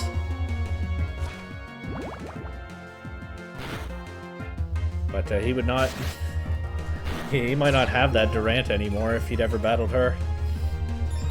Right here in the same village, huh? He was in more danger than he knew the whole time. Yeah, York is really not very strong, huh? I think York might be largely a toxic and toxic spike spot. Unfortunately. In fact... I think I'm bringing back the experience share after all. York is definitely the battling weak link on this team, but like I said, at least has room to spec into a different role. It's not GG for York. Not that it would be anyway, because I'm committed to the team that I chose going into this playthrough. But we're just going to have to take a different approach with, you know, to serve the specific needs of some team members. It's, you know, that's what being a good trainer is all about, right? And Baker Chris here says I'm a good trainer. She says, wow, what a trainer. You understand and trust your Pokemon. That's why you got this result. Well, I understand and trust my Pokemon, but that doesn't mean I can't or shouldn't do what I can to set them up to succeed. So let's put the experience share on York the Garbodor. Let's move the Lucky Egg to Scarborough the Gothitelle. And let's move Scarborough to the front of the party. She also hasn't gotten a lot of battles in this playthrough, so let's see what she can do. Definitely a stronger attacker than York, though. Pokemon make the most adorable faces when they bite into sandwiches. So these are obviously the people from the sandwich truck down at the other end of the bridge in Black 1. I'm so happy to be able to eat with my Pokemon. Now they're in here. Squee weep. Burp. Just kidding, that one said Croco. Though I wouldn't judge it if it said burp after a tasty village sandwich. If Team Plasma had tricked everyone into releasing all their Pokemon, it would have been impossible to build a bridge like this. People and Pokemon are inseparable. The relationship is not more or less than that. That's what I believe. I'll be a stonecutter like my grandpa. I can get help from powerful Pokemon. My great-great-great-grandfather and his girder worked together and built this village bridge. Oh yeah, there's a little bit of that flavor. I don't think it's exactly the same dialogue, but a little bit of that flavor in Black 1 as well, right? We come to this bridge in the post-game and we're told, this is a great example of what people and Pokemon can do when they work together. Which, you know, is pretty stock. A pretty bog-standard Unova region take on the relationship between people and Pokemon, but a nice concrete example of what can come of that. It's not bad for the world building of this region. Got something in the garbage. I like that that's happening once in a while in this game. We found a musician. How about it? How about this? This sound, doesn't it get to your heart, your mind? Oh, I think so. Can I battle these guys? I don't remember. Oh, that's a yes. Oh, you look pretty good. Let's play some pickup.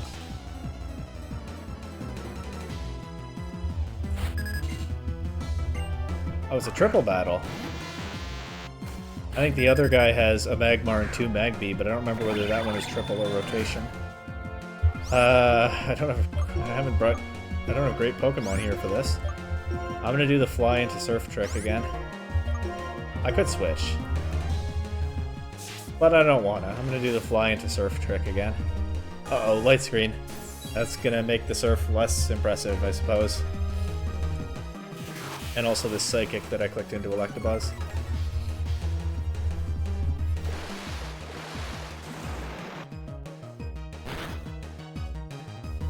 Okay, we crit the Elekid, that's nice.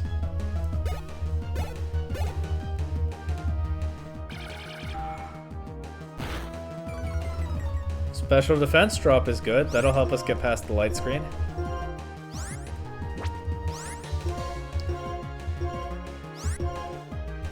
Let's go for dig into the Electabuzz now. It's kind of slow, but what else am I going to do? We crit the fly. Thank you, Super Luck. Another Elekid gone. Only the Electabuzz remains. That experience is really being spread out, but that's nothing new. Okay, it just wipes out Toronto with a Thunder Punch. Kind of hoping I'd get out of the battle without anything like that happening, but oh well. We narrowly missed that KO. Let's bring York in. Then quick attack the Electabuzz as long as we avoid a full para.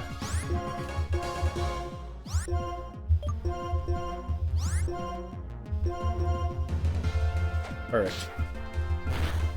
A little bit of extra experience for York. Of course, Scarborough still has the lucky egg. Level 42. Alright. I want to play at Small Court in Mombasa City someday. Do it. Well, maybe it's not strictly up to him, but I support him. I'm going to go heal my Samurott before I fight the Magmar guy. That seems like a good idea. Does mean crossing them all the way over the bridge, but the Unova bridges are pretty and scenic and made to be crossed, so I trust no one has any problem with that.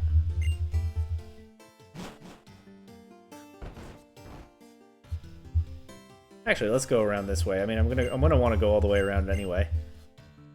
Let's take a detour this way now. This is where the sandwich cart was, or sandwich truck before. I guess it's a tennis facility now. The sandwich shop is indoors, like we saw. My serve is 120 miles per hour. That's the kind of killer attack I'm about to show you. Okay.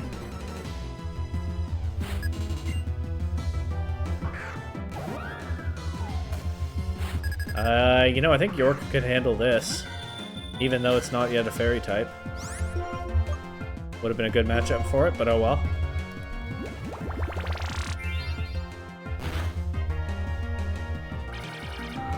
That Mega Drain does not do a whole lot even with a crit.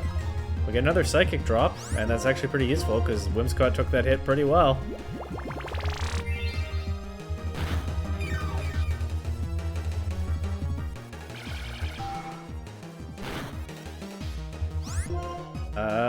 It's not a fairy type. Let's go for Hidden Power.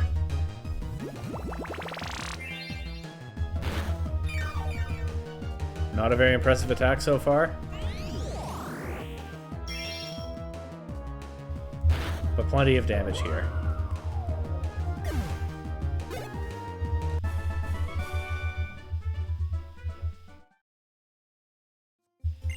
A rally that goes on for ages. It's tough, but still so fulfilling.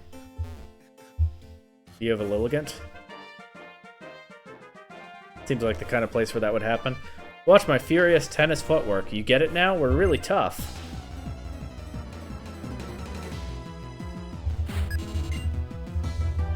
Yeah, called that one. You know what? I'm going to switch to York on this. This just seems annoying for Scarborough to try to deal with. And it's another good matchup for York.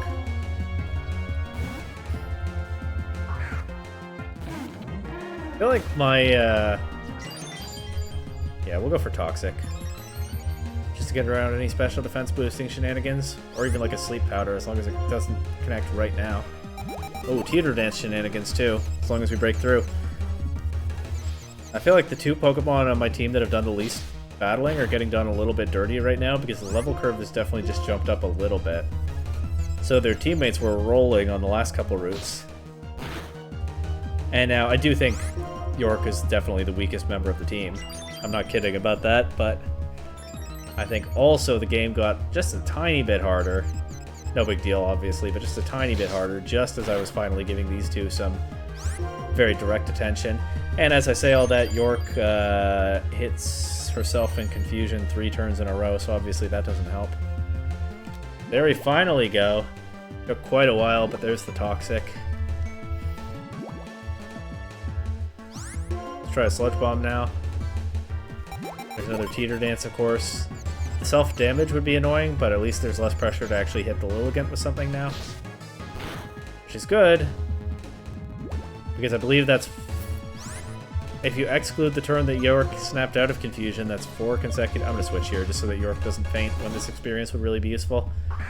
4 consecutive turns where York had the opportunity to hurt herself in confusion, and in fact she did that.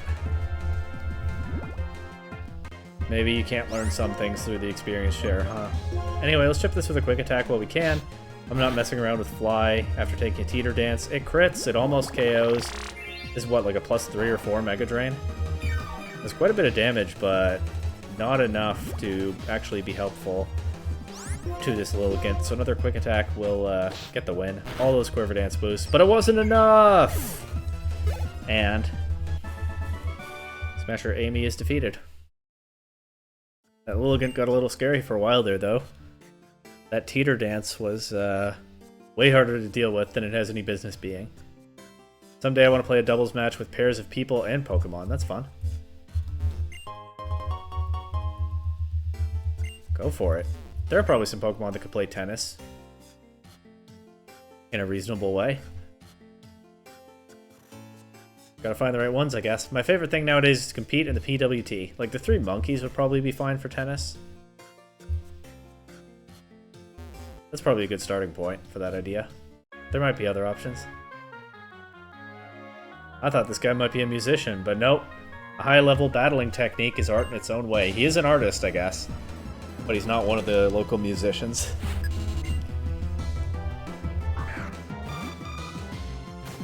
Why do I keep running into all these grass types when I just gave up on leading with my Garbodor for now? What a shame.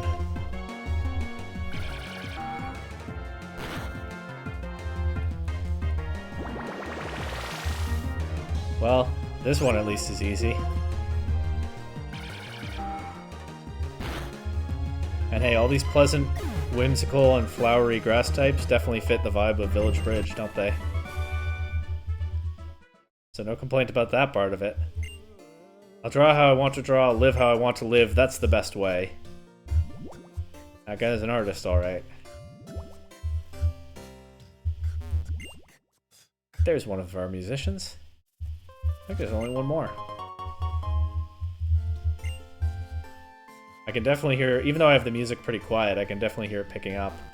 I'll shut up for a bit so we can listen.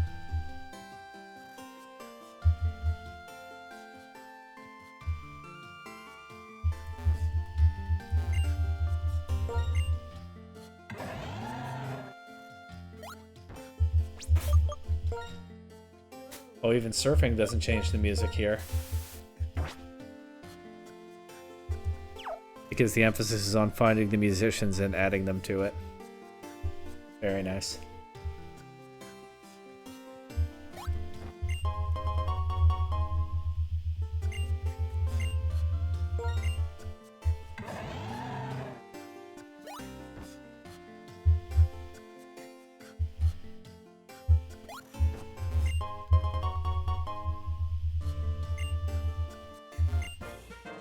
You can learn all sorts of things from a long day spent fishing.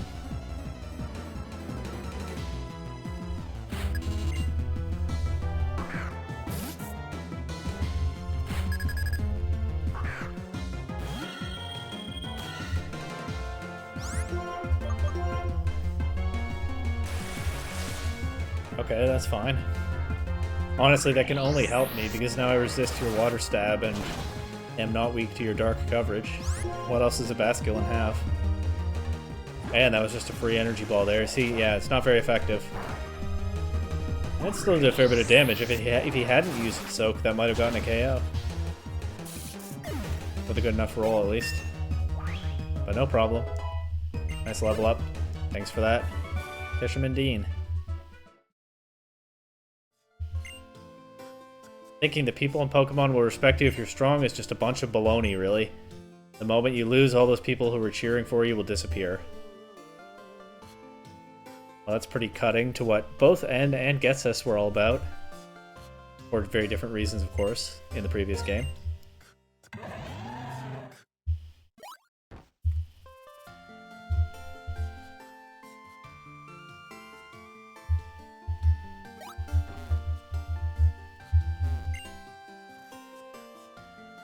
There's our last musician. I think we get to add some vocals now to the background music.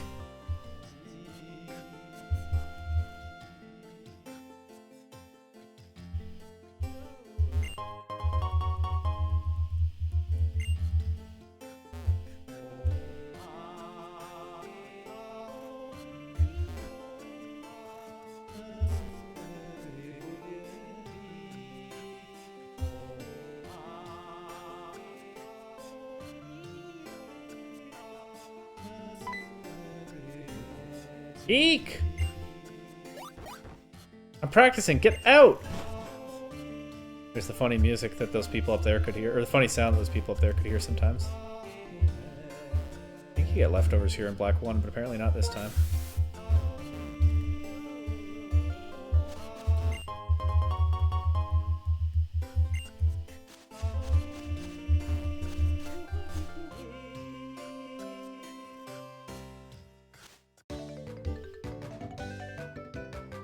I just keep running around. I've got the whole field to myself.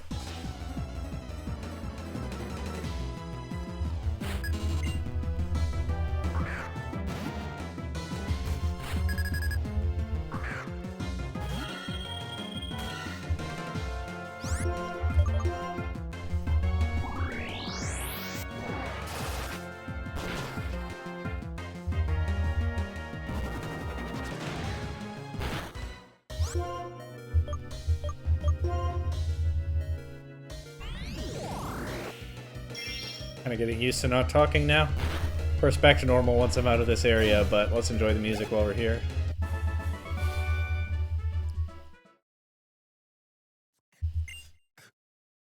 Ran around the town and got the Heavy Walker medal. Great.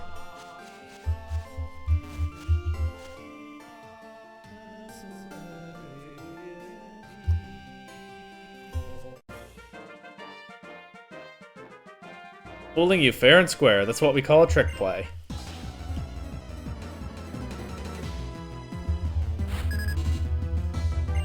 Oh, this one's also a triple battle.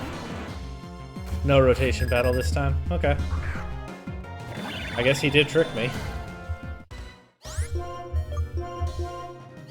Anyway, pretty straightforward play here.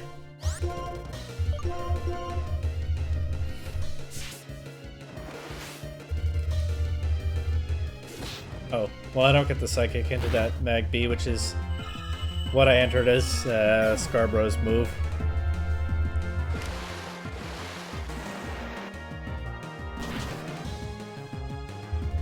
Oh well.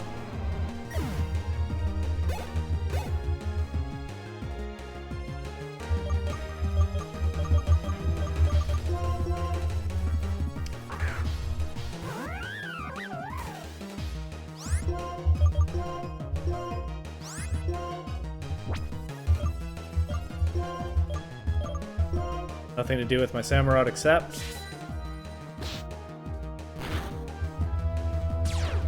Well, nothing, because unless the fly misses, we'll just knock both of them out here, but the move I entered for Toronto was to move to the middle. Oh, it's the slowest Pokemon I have on the field. He doesn't even get a chance to do that. Which is absolutely fine. How are you going to get past an opponent? That's vital for battles in basketball. Practice as if it were a real game. Play in a real game as if it were practice. We talking about practice?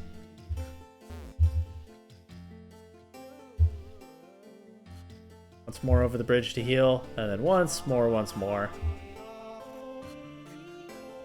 Move on.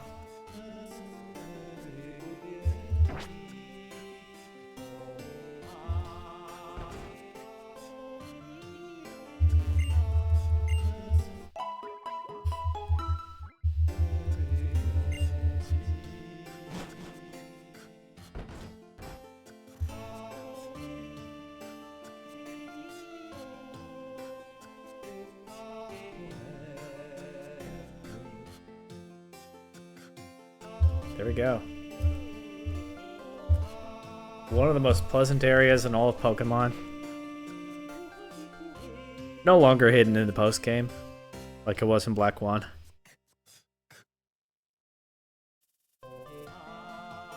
Very fitting thematically to have an area like this in the region. There's the thing about the construction of the bridge, but also... I mean, the dynamic music where you actually add to it as you talk to the musicians and get them to start performing is really nice touch. Sounds great when they're all together. Also fits the themes of the story, right? The music is not black and white. They're bringing their different talents, their different perspectives, combining to build something beautiful. Once again, a theme that might even fit better in the Kalos games, which play with a lot of the same kinds of themes, sometimes at different angles, as the Unova games do. But in both regions, much of their beauty comes from people of different backgrounds, perspectives, skill sets, and Pokemon as well, of different backgrounds, perspectives, and skill sets, coming together and building community. In the Unova region, it takes the form of a lot of different kinds of communities that are individually interesting and complement each other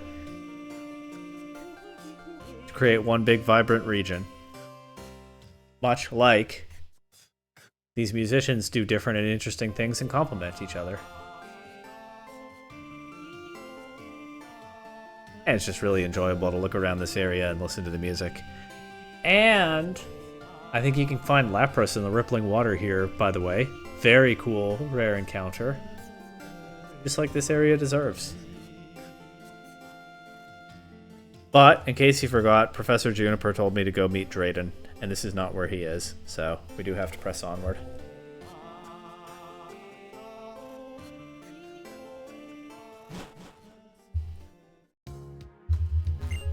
As his name suggests, Village Bridge is a bridge with a village on it. That's right. No matter what anyone else says, that's what I think it is.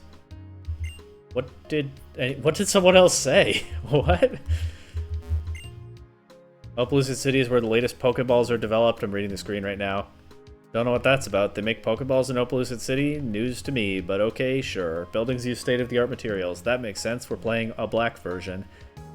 We get the futuristic version of Opelucid City. Still, these promos are a little much, I think. We got Shopping Mall 9 advertised. I think we can go there. We just can't go to Two Blind Bridge. The dark musicians of Village Bridge aren't too bad. The dark musicians. Well, they're definitely not too bad. I agree with you on that. We got a Pokemon breeder. Haven't seen one of those in a bit. I'm proud of my Pokemon, which I raised with love and care. Actually, I think we have seen one or two of those that I just only battled once. I don't know.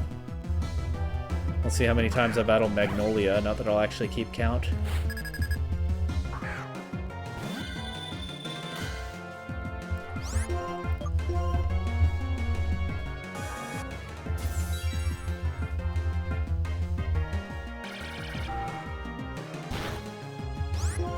Unfortunately, that light screen probably did just change a 2-hit KO to 3-hit KO. It's fine though, we still win this.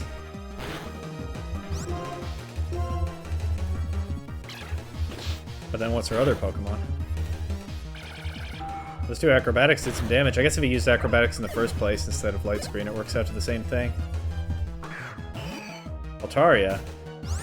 Alright, not usually a very scary Pokemon, especially in a generation with no Mega Evolution, but we'll see. Oh, wow. Takes that really well with the light screen, huh? Okay. I'm gonna switch. This Altaria is not even at that high a level. In fact, it's at a lower level than all of my team. So I can't even blame the level curve for that one. Is it possible that the two Pokemon I've battled with least happen to actually both be the weakest ones as well? I feel like Gothitelle should be stronger than we're seeing. I guess the light screen just really is hard for it to deal with. Well, we'll keep an eye out, I guess, for what happens from here.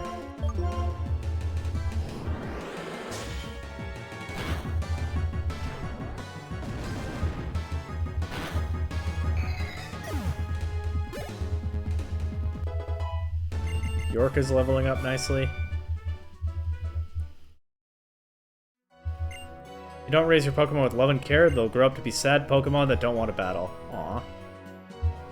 I mean, I don't care that much about the don't want to battle part. As a professional Pokemon trainer, I guess I need some Pokemon that do, but whatever. They can have their preferences, but I don't want sad Pokemon. That sucks. Yahoo! There's an awful lot of nothing around here, isn't there? There we go, that's the spirit. That cheered me up a bit. I like that there's nothing, but it's sure hard to share. Yahoo! Yahoo! I trained my body and mind by standing under a waterfall. Nothing will faze me now.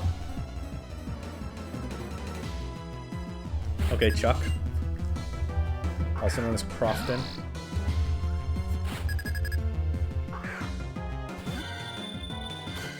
Surely we can beat this Tympole, right?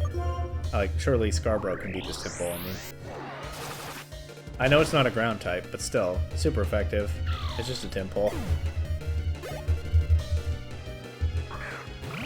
This is a ground type. Surely Scarborough can beat this Palpitoad, right?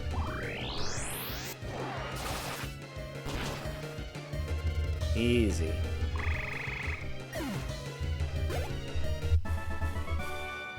What? I mean, how? I wonder. Use grass type move. What? How did you do that? I admit your strength and give you this gift. I don't remember what that berry does. Maybe I should train my body and mind by standing under a waterfall. I can get clean while I'm at it. I thought you did that already. What does an Aspera berry do? Oh, it's the freeze one. Yeah, that doesn't come up very often. No wonder I didn't remember. Is this a Yancey spot? Really? Wow, I'm stumbling all over them now. Really? Video games is your way of spending the holiday? I mean, I think you should have been able to predict that one, Yancey. I wouldn't have guessed that. Okay. Yes, I told Passerby Analytics that my hobby is video games. Are you surprised?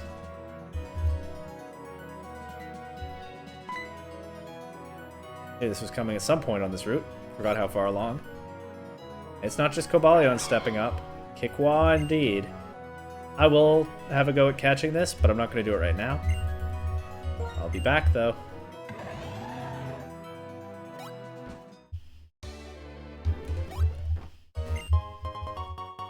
Oh yeah, the whole trio's stepping up. Just before the crisis ramps up. Try to do their part to deal with it. I'll be back.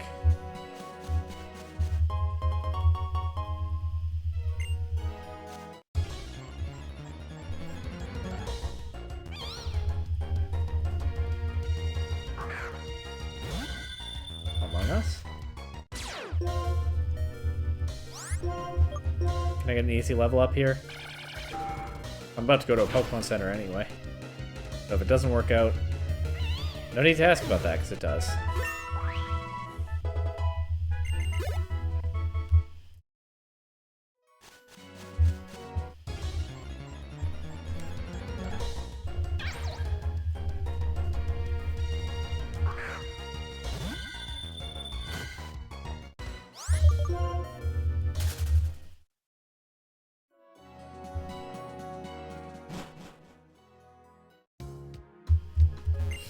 Trainer who came to Opelucid City. Hello! Trainer who is going to Route 11. Please come again.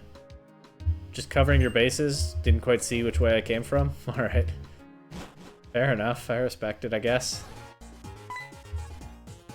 We met Iris all the way back in Castelia City, didn't we? Well, she's already answering my question. Yahoo! I haven't seen you since I ran into you in Castelia City. Everybody's full of excitement out here. You're saying Yahoo! All over the place. Are you here to battle Grandpa? Yep, Opelucid City's gym leader, Drayden, is my grandpa. We're not really related, though. Oh, the gym is that way. Before challenging it, you might want to go to Route 9. Still, your Pokemon really respect you. I feel how much fun your Pokemon are having, even from inside their Pokeballs. Good luck. Obviously, I will go to Route 9 before challenging the gym. I needed her to tell me that.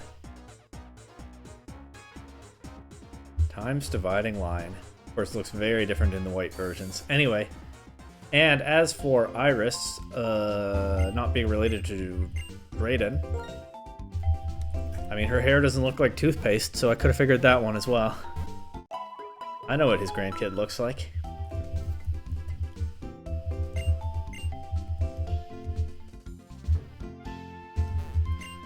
I want to see how the Pokemon gym has changed, but I'm not a trainer yet. I wonder if there's a Pokemon somewhere that will travel with me. Oh, I'm sure there is. There's so many Pokemon all over the place. Oh, your metal box. The sky blue color is as refreshing as a clear fall day. That paint is for trainee rank medalists only. I don't know if I'm supposed to feel flattered or vaguely insulted by that, okay? Or I guess he's just saying things. I imagine that even the exact same person would change a lot by living in a different world. In Opelucid City, you can spend your days in leisure and opulence. I wonder what these two say in white, too. We're not going to find out right now, though. I bet they are very different, living in a different world, though. I already checked this can, didn't I? I reached heights I never could have arrived at because I had Pokemon by my side, and I believe my Pokemon became tough because they were with me. Our hopes are put into this melody. I will send them to the future. Very nice. I'm guessing Drayden is not in his house, seeing as Iris prompted me to challenge the gym. There's an Axew holding down the fort. Axew.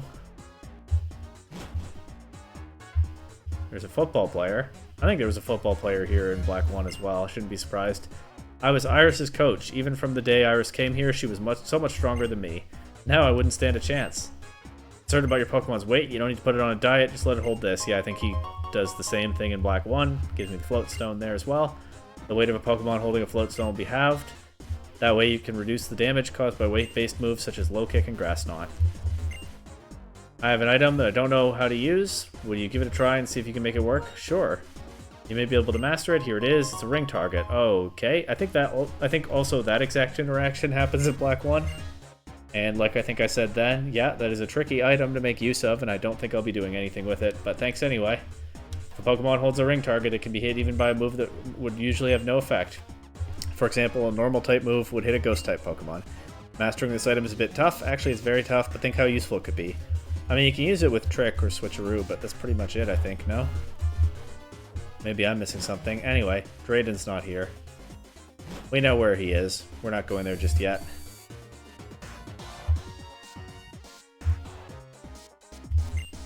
Why do Pokemon stay by our sides? If we could talk to them, we could ask. I'm a bit scared about what they'd say. Aw. Understandable, but I don't think there's any need to be scared. But there is someone who could answer that, and here's a mention of him more directly. A person called N had the legendary Pokemon with him, but was he really the hero? He was a hero. That's kind of part of the point of the story. He was a hero, but there was another one. There's about to be one more. This is not a game that believes in one hero who has all the answers and just fixes everything. Well, I guess it's a Pokemon game, and you, the protagonist, kind of do have to always win. I mean, I'm echoing other people's criticisms, but it kind of does end up working out to that to an extent, but that's not what they're trying to say in this game. So was N really the hero? He was a hero. And as for what Pokemon would say if asked about staying with people, well, N actually got some pretty, some responses back in Black 1 that might reassure you. From my Snivy way back in Accumulatown, and I think other Pokemon since then. Look at Drayden's house. There are at least 2 more levels that we don't get to see. Not bad. He is the mayor, I guess. I was able to get to know her through trading Pokemon. Our battle styles, tastes, and ways of thinking are different, but it's more interesting that way. There are some Pokemon that evolve by trading parts of their bodies. We might evolve by exchanging our thoughts and opinions. Okay, directly tying Carablast and Shelmet into the themes of the region. Makes sense. Might well be something they were thinking of when they designed those Pokemon. They do like to design Pokemon that fit the themes of the regions in some ways sometimes. It is something Game Freak think about, I'm pretty sure. And here's a guy with 5 Tympole. What's that about? I love Tympole more than anyone. I'm a Tympole fanatic. If I just had one more Tympole, they would sing together. If you have a Tympole with you, would you show it to me? I don't have one. I've given him false hope. Okay, can't do anything about that. If you catch a Tympole, show it to me. I'll let you hear a great song. Alright, let's try to remember this guy. I don't know where you get Tympole in this game, but I'm guessing in the post-game I could probably get one at the outside of Pinwheel Forest, like in Black and White 1. There's probably somewhere else I could go way before that to get one, I just don't know where. I suppose I could check.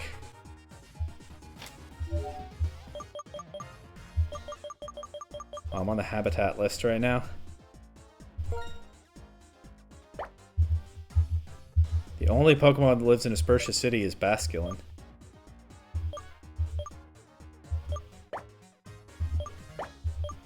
I've finished a few habitat lists. I think you're hearing the sound effect. Tympole is not coming up anywhere so far. Are there wild cast form on Route 6? I mean, that would make sense as a place to find it, but I didn't remember that they appear in the wild at all.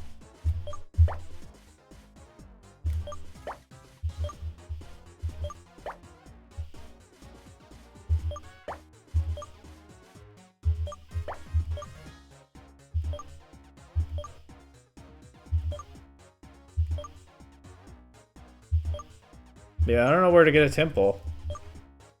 Maybe the best answer is in the Pinwheel Forest area in the post game. So let's try not to forget about this guy, though there's a good chance I will. And in the meantime, let's see what these Tympole have to say. Ribbit, Croak, Waween. The classic frog noises: Ribbit, Croak, and Waween. Pipiki, Punperin. Alright, interesting. Anyway, we move on.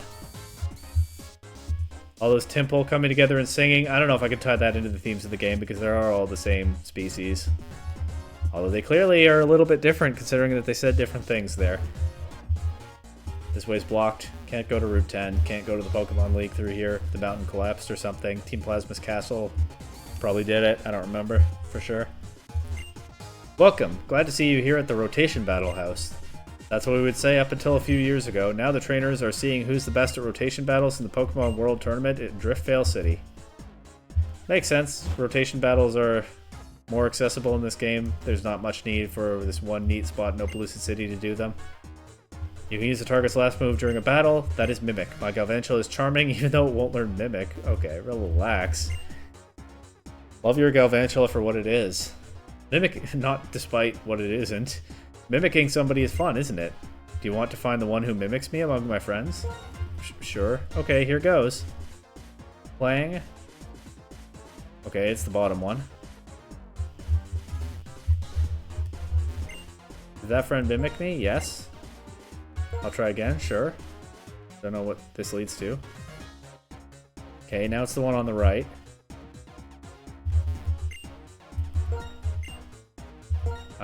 Is it once for each of them? And then maybe I get something? No, it's the bottom one again right now.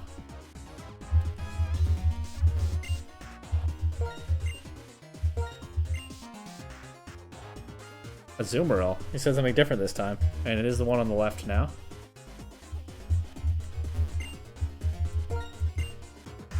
One more before I assume that nothing actually comes of this. It's the bottom one again.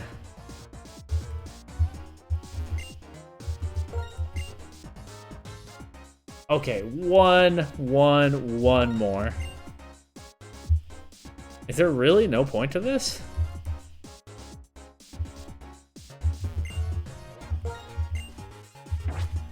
I see. I just played with children for no reason, huh? Well, I hope they had fun. I want to cherish my originality.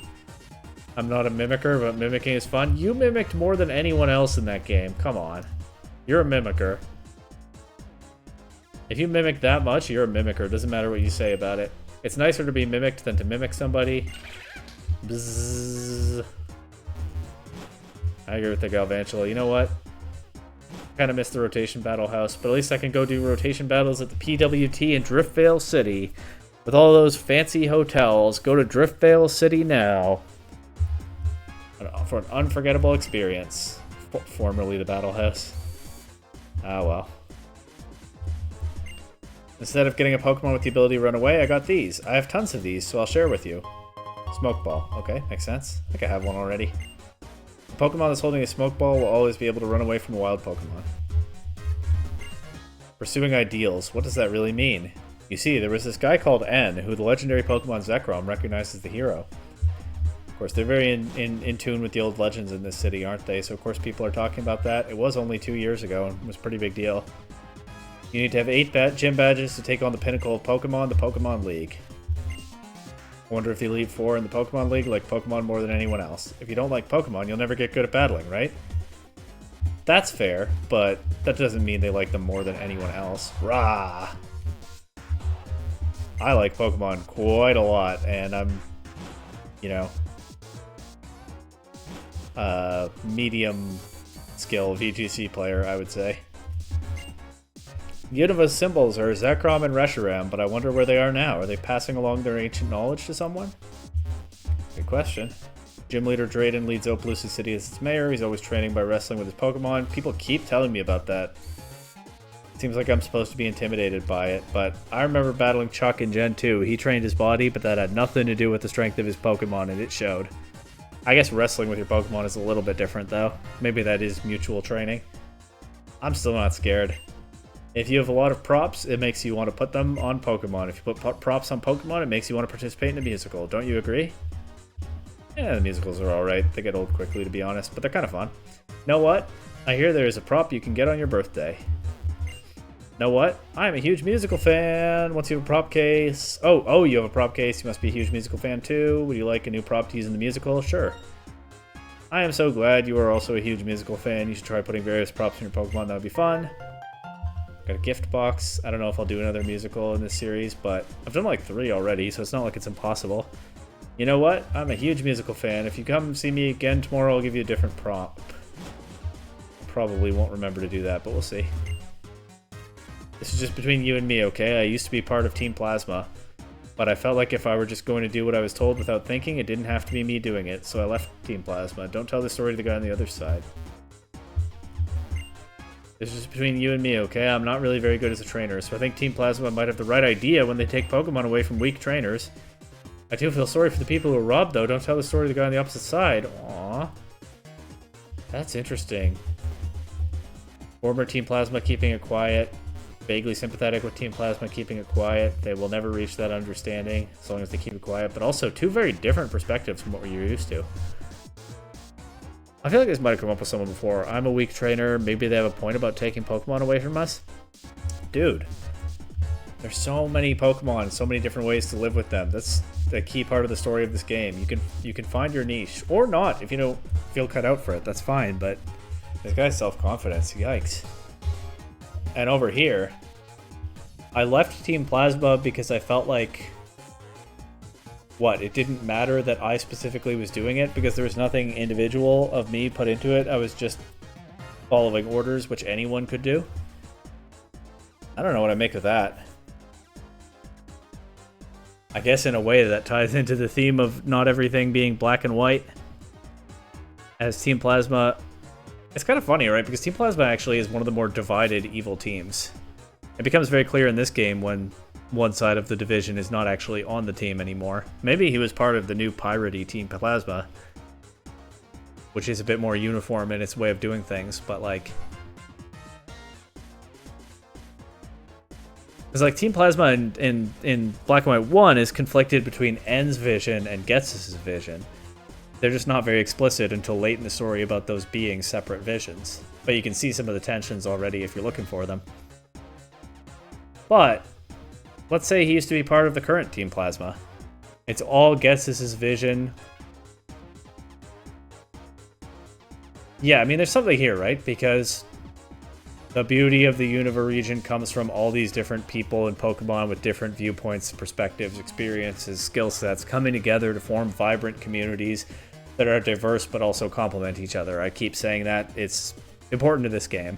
And Team Plasma doesn't have that because it's just one guy's vision. Maybe two guys with tension between them before, but now just one guy's vision imposed on everyone, no room to add anything new or dynamic or interesting or anything that's yours. And so this guy ended up seeing no point in being part of that. I had to think about that one for a bit, but it is pretty interesting actually, yeah. That's quite a perspective.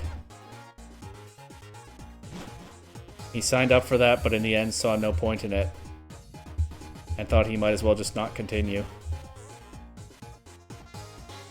There may be something powerful at the root of that. Welcome to Opelucid City, where people like changes. Have you heard this before? I don't know if I've heard that before, but it fits. Also, I wonder whether she says something different in White too, where Opelucid City is not so changed from its distant past. Munch Munch, maybe about 2 years ago now, I heard that a guy with the legendary Pokemon Zekrom visited Opelucid City. Munch Munch. Yeah, Munch Munch to you too. Route 9.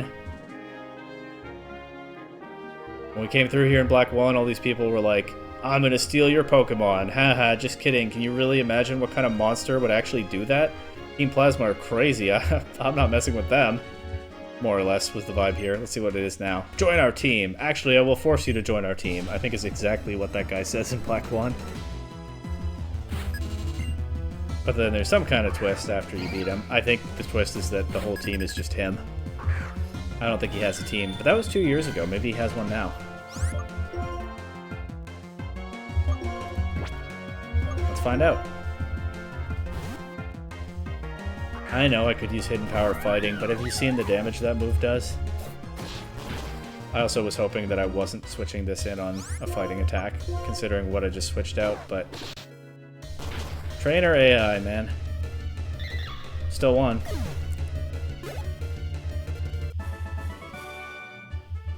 Her team doesn't need a trainer who's quite that strong. We hang out here every day until the end of time. Okay. Who's we? This guy part of the team? Do you want to pass through here? Then you must greet me. Hello.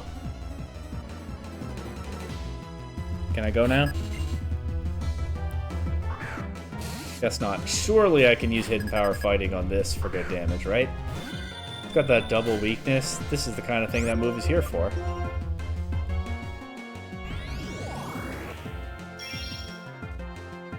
Why did I get this TM if not for matchups like... Okay, yeah, it worked out. If not for matchups like this one. We are good. All that time in the battle subway, instantly worth it, I guess. Chase the sun during the day and sleep all night. That might be a good life for me. I'll do you. Nobody can beat my speed and fury.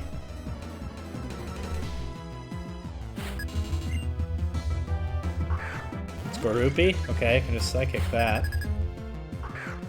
That's convenient. Not a Dark type yet.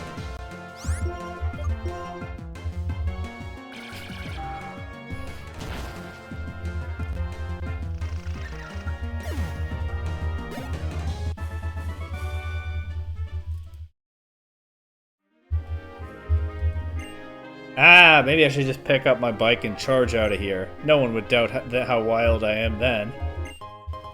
You don't have to do anything to prove yourself. You're good as you are.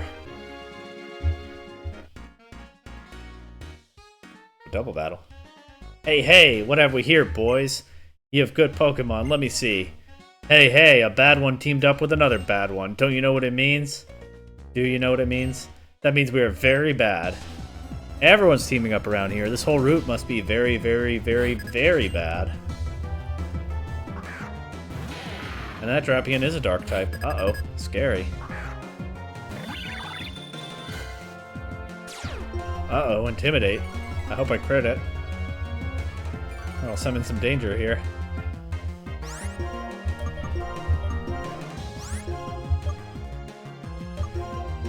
Actually, let's try our new toy. While we Energy Ball the Crocodile.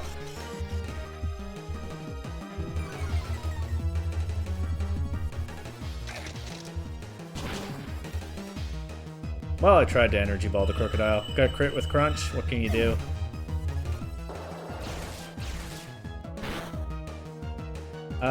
Let's go Toronto because I can fly. I can do the old fly and surf combo. The double HM combo, and hopefully that gets rid of the Crocodile, and if not, I can X-Scissor it next turn. I'll target the fly into Drapion. Also, Toronto is going to need some training pretty soon. I've been deprioritizing him because he's the only Pokemon on my team whose stab is resisted by Brayden's team. But, can't let him fall behind, right? There goes the Crocodile. That doesn't even offset the Feather Dance. Still at -1. Here I'll fly and dig. Well, the fly is already locked in. I went for dig, not that I needed it. GG to these guys. The friendship between you is not good enough, just like one of you said, but keep at it, you'll get there. There are good Pokemon, but there are no bad Pokemon. Everything is up to the trainer, that's what I think. That's what Team Rocket's Pokemon said back in the early anime. Even bad men like us can be friends. What a great thing. Friendship between men and friendship with Pokemon. That is a great thing. You're right. You guys keep at it. You're doing great. Can I go to Two Blind Bridge? Or are you busy dancing for no reason? You look like one of those guys. Halt! The Two Blind Bridge is currently undergoing a test to see how many people it can hold. That's right, I can't let any more people in right now. Wasn't that exact excuse used?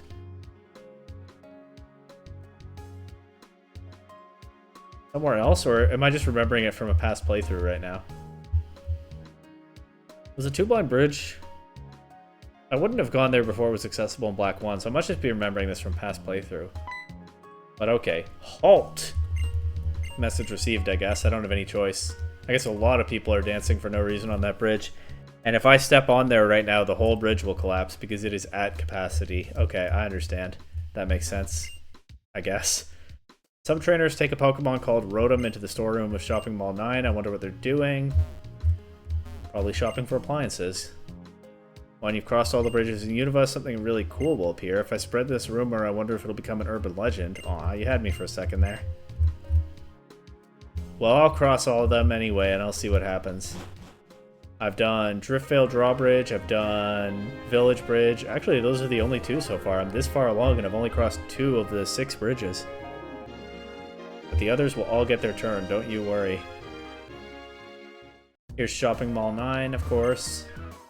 It's called 9 because it's on Route 9. You can remember it by thinking of this. Done shopping? 9! I think that gag was also in Black 1. Colorful and wonderful.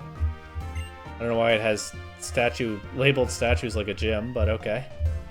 Colorful and wonderful indeed. On the first floor they sell medicines, on the second floor they sell TMs and different kinds of mail, on the third floor they sell items for raising stats and battle items. I really admire Mr. Clyde, the Pokemon gym guide, so I'm practicing being a guide too. Nice. I was challenged to a Pokemon battle inside the shopping mall. That means it's a place where only the strong survive. Got it? Yeah, I'm actually gonna go heal before I explore the mall further if I can be battled in there. I think that was also a thing in Black 1, and I think I already forgot. I'm glad I got that heads up.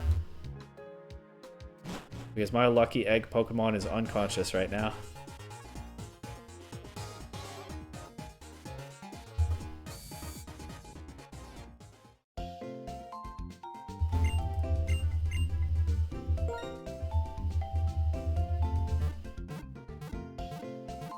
Wasn't there something in this city in Black and White 1 where, like, you meet someone who had a conflict with a family member and has some regrets about it, and in the other version you meet the family member instead, and it's another perspective on the same thing? There's an interaction like that, right? No sign of that in this game, though.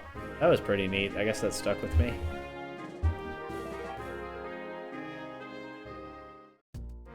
Don't know if Opelucid City has anything quite that cool going on this time. Mostly just people kind of curious about what was going on with N and Zekrom back in the day, which is also kind of neat. Like the callback. And, of course, it's not just a callback when those characters are coming back up not too far from now. I can't wait for evening. That's right, evening itself is a fever. It is evening right now. You don't have to wait. This mountain of cardboard boxes. They're full of electrical appliances we can't sell anymore. They're just going to waste. I wonder if someone could put them to good use. Well, I'm glad this guy's here to tell me that if I brought a Rotom here, I'm not stealing. That's a big relief. Oh, will someone please take these electrical appliances off of our hands? Whatever will we do? Well, if I ever catch a Rotom, I'll see if I can help. Don't call me a hero. Welcome. Would you like a cold drink with your Pokemon battle? Yeah, I'm glad I got a heads up about the battle, so that would have really caught me off guard, even though I'm pretty sure this also happened in Black 1, but I'd already forgotten. What a clutch NPC who warned me about that.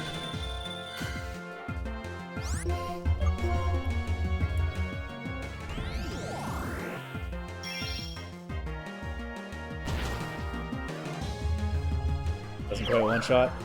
Not terrible damage, though. This is not as bad as the other hidden power.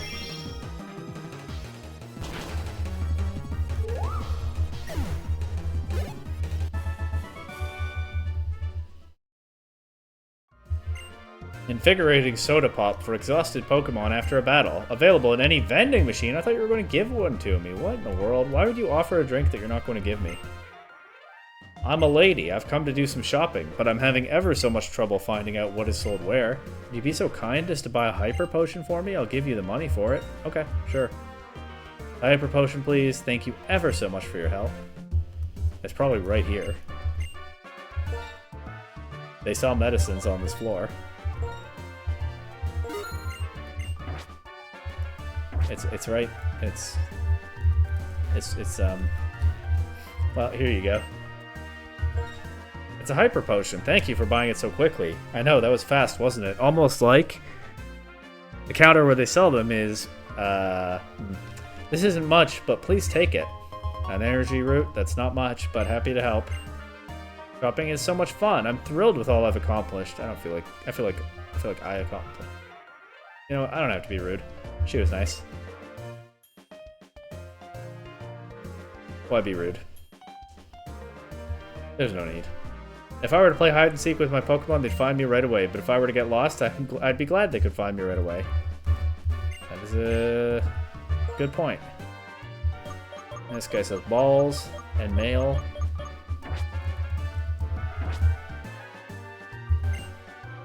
If you want all the TMs, the shopping mall is a must visit. That's right. You should brag about coming here to the TM collector in Mistelton City. Oh, right, that person who's just really enthusiastic about TMs.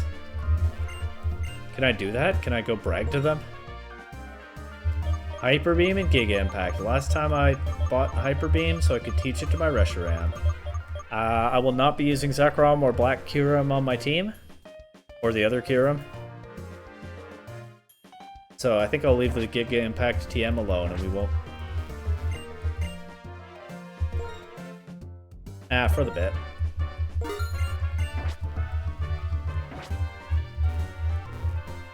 For the bit. My Lampent's not good at Pokemon battles, but it's great at making toast. That's awesome. What a valuable skill. I love toast. The better trainer you are, the more you'll find yourself thinking. That's so you can help your Pokemon partners win. Oh yeah. I play VGC, you don't have to tell me.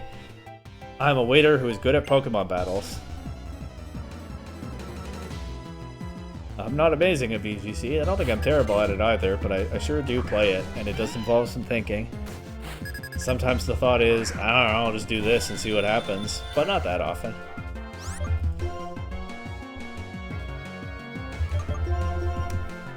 Just make a switch here instead of messing with hidden power against a dark type that isn't even also a steel type.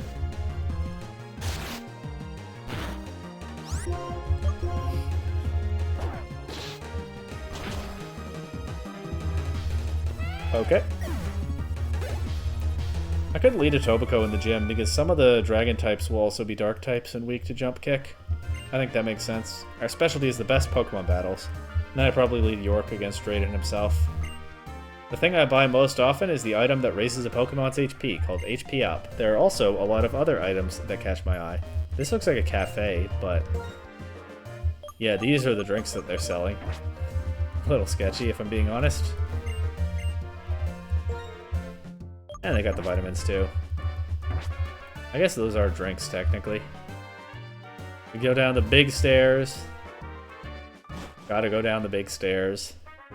And that was Shopping Mall 9.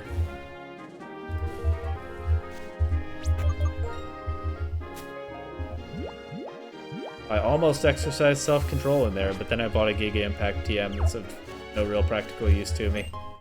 For a not insignificant portion of the money I'm carrying. But for a moment there, I almost exercised self-control.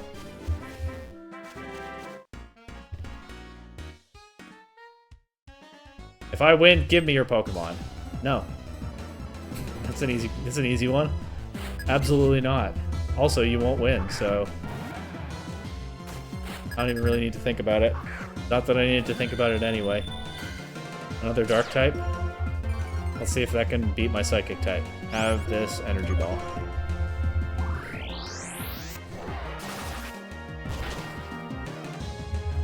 Yeah, that's what I thought. That was just a joke. Everyone's taking it so seriously. I think this guy was also doing the same shtick 2 years ago. I take weak Pokemon and raise them with tender care until they're good and strong. That's my policy. Oh, you're just a good guy pretending to be a bad guy. Okay, I see. Whoa. Is this area getting more polluted lately?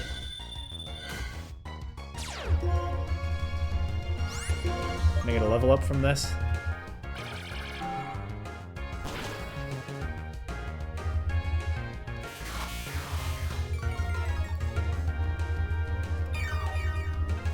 Black Sludge, whoa. Not really doing a whole lot, though. Not quite a level up, but almost. Maybe I'll run into one more. Okay, there was a hidden item there, nice. Would be a dark gem here, I guess. Challenger's Cave is collapsed. Well, the entrance anyway. There is no going in there. Whatever mysteries it might once have held. As the rumored home of a legendary Pokemon that never makes its presence known in there. They shall remain mysteries. We are not going back there in this series. That one trip with that one really scary veteran, whatever his name was. Was his name Shane or something like that? Or Sean? Was it Sean? I think it was Sean. That was it. Nothing more in that cave. Or a lot more in that cave that we just don't get to see because the entrance collapsed. Who knows in this region? Anyway, time for the gym. It did not take as long as I thought it might to get there. I arranged my team a little bit deliberately because I think there are some triple and rotation battles in the gym. Yeah, I thought this would be a monster of an episode. I think it might even come in shorter than the last one, although I'm not certain. But I guess although there was a lot between gyms here, it was mostly pretty quick events, other than Reversal Mountain. And it was a pretty linear path, even as it was winding and had some areas to explore along the way at times. I mean, as linear paths go in Pokemon, this one was pretty nice. There was a lot to check out, but altogether it still didn't take too terribly much time. This still feels like an 8th gym city, though, which of course is what it was originally designed to be, even as this time it's the 7th gym city. It's interesting how much more of this game there will still be after this. But for now, let's check out some dragon statues that look like they would fit right in an 8th gym. Welcome to the Opelucid City Gym. Here's some fresh water, stay hydrated. Good point. Take a sip of my real-life drink right now. Thanks for the reminder. How do you like these dragon statues? I do like them quite a bit. This is a cool update to this gym. The old puzzle was kind of nice, but this has a little bit more of that grandeur to it. This gym is the only place in Unova with statues this size. Climb on the dragon's head and aim for the top of the other dragon where Drayden, the gym leader, is waiting. Dragon-type Pokemon are a specialty. Just between you and me, Dragon types are weak to Ice-type moves, as well as to moves of their own type, meaning Dragon. I don't have any, but under different circumstances, that would be good to know. Notice something about the colors of the dragons as well. This city being very in tune with the legends of this region, and Drayden himself very knowledgeable about them. We cross the head of the black dragon to get to the tail of the white dragon to take on our first gym trainer. Always aim for the top like a dragon taking flight.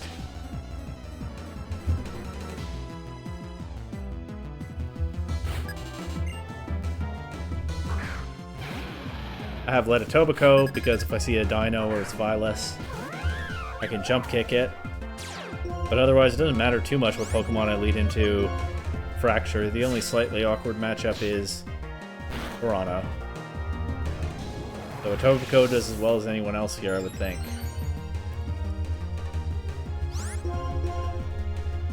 Still faster, nice. Or went for Dragon Tail. One of those. And that was his only Pokemon, okay. He says that my fierce energy is the same as that of a soaring dragon. Sure. Trainers far stronger than I wait for you above. The one on the right emphasize attack. The ones on the left emphasize defense. Return to the dragon's head and step on the glowing triangle. Then choose either right or left. Right was attack, left was defense. I mean, I'm going to battle both. I'll do the defense one first, because easy enough to overwhelm and get a little bit more experience before potentially trading blows with the attack one. Boom! Love how the statues clash. Wonder what goes into maintaining them. This seems like a very expensive gym for Drayden to run, but it's also very cool. And hey, Drayden probably got the money. Defense is everything.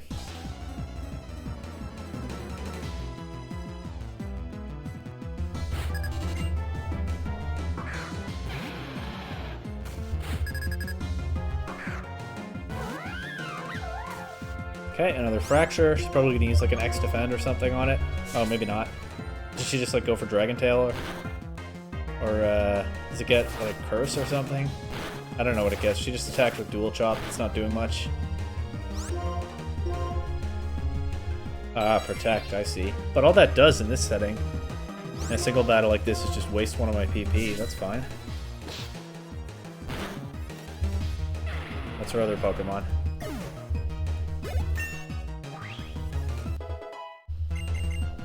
Charm. Nope.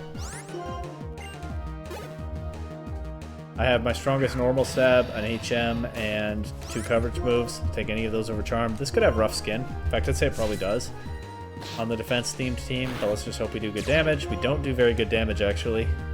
Oh, it has a Rocky Helmet, too. Okay, but Swagger will give me +2 attack, so I think this battle just comes down to whether we break through or not. Should be able to knock it out.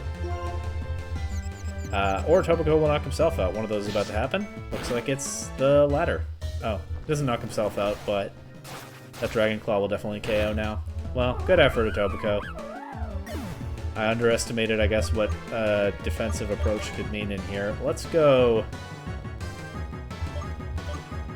Well, I have one Pokemon that can break through that defensive approach pretty easily, I would think. Protect, that's fine. We missed Toxic, that's not so good. Swagger only hurts me here because I'm not doing much with that attack stat anyway. This is Gen 5, I guess it is confirmed in this generation Poison types can still miss with Toxic. I think that might have been a Gen 6 change. If not, then probably Gen 7. But we are, as I suspected, but I wasn't sure, we are not quite there.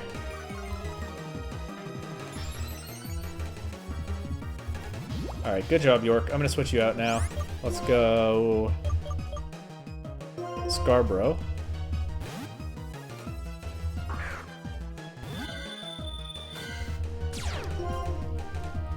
Yep, I know about the Rocky Helmet. I've swapped to a special attacker so that I can use Psychic into this without taking damage back from my own attack. If this doesn't KO, they can still Dragon Claw. But now they dropped the poison damage and York gets all the experience, and that's fine. Yeah, I really underestimated that one. I think the attack one actually should be easier, unless I'm underestimating that too. Not interested in Amnesia. Let's run to the Pokemon Center first.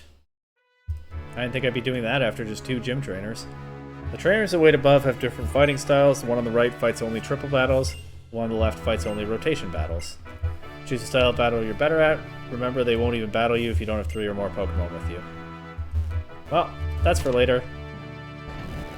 First we battle that guy, but first, quick heal.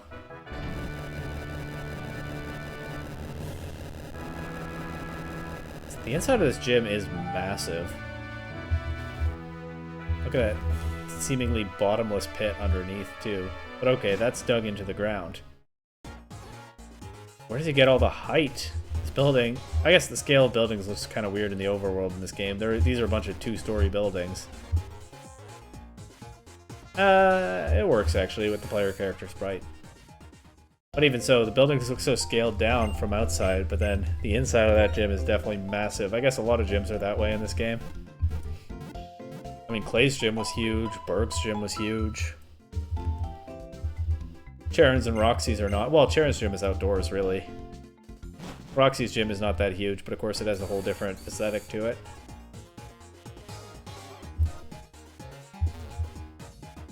But it's nothing out of the ordinary that clearly the inside of this building is absolutely massive.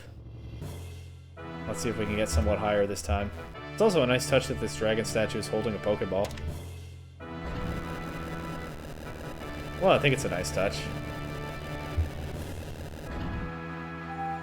I don't know. I think I like it. Offense is everything.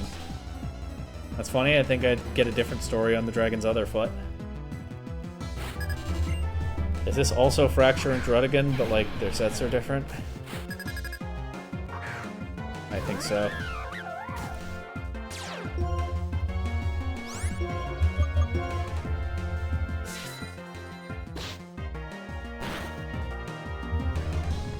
Dragon Dance should be fine. Just knock it out with another return. I don't think there's a difference in EVs or anything. It looked like the return did about the same damage to both of them. Most NPCs don't really use EVs or have anything special in terms of IVs, right? Some boss trainers, maybe, like Cynthia famously has perfect IVs on her team. But I think that's notable about Cynthia because it's unusual in the series. I think. Ooh, a Dragon Gem. Uh-oh. I didn't see that one coming either. It might take more than one Pokemon once again to beat this. Yeah. Run back to the Pokemon Center again? Well, it is what it is.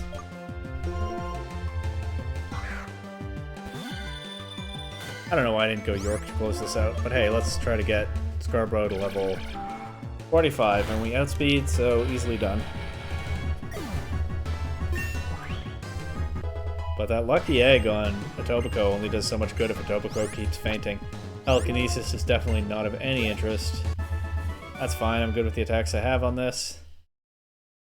This guy's probably going to say the same thing about the trainers above. Okay, right is triple, left is rotation. I think I want to do rotation first. It's just less chaotic than triple. And I should be able to find... I mean, I should be able to spam return into whatever these trainers have, right? There shouldn't be any issue of not having a spammable attack that could just ignore the prospect of them rotating. I don't think they have any normal resists. I've already forgotten which was which. Was it left is rotation? I'll check. Actually, I won't check. It doesn't matter. I think left was rotation. Who cares if I'm right? I'll fight both of them anyway.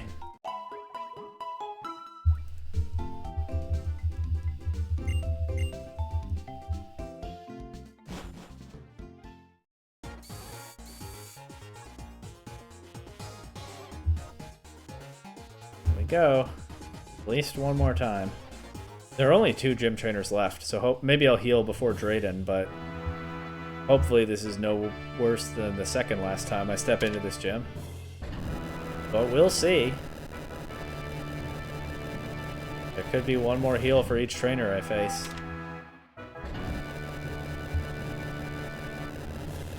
We have reached arm level on the white dragon. Let's go to left first once again. In rotation battles, how the 3 Pokemon follow one another is key. I remembered correctly. Let's go. However this turns out, it is the 3rd last battle of the episode. I guess unless I lose to Drayden. And then maybe I put the rematch in the same episode. I'm not sure how I would handle that now that the Nuzlocke gimmick is long gone from the series.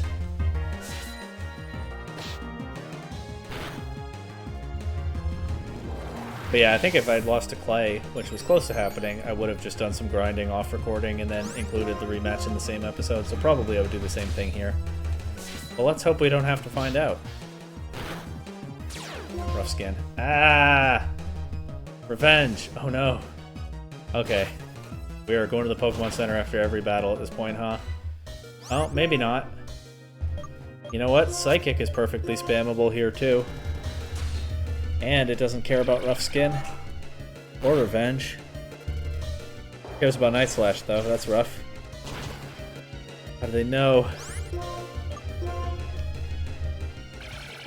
Okay, well there goes the Druddigon.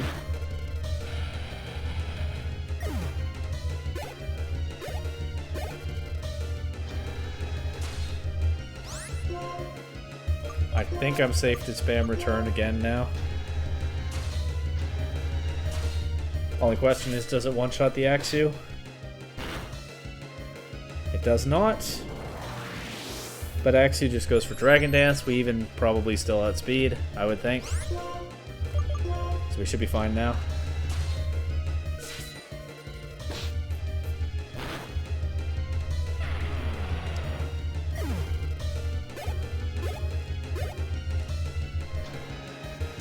Let's even play this a little bit safer.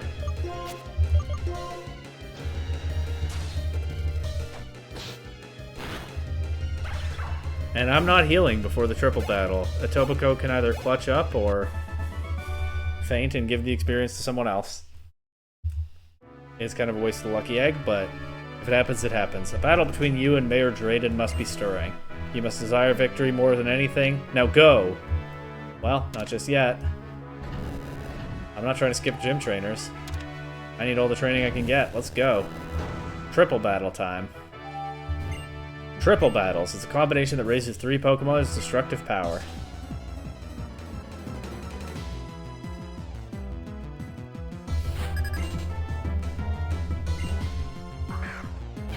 Fracture, Druddigon, and Axew, just like the other trainer.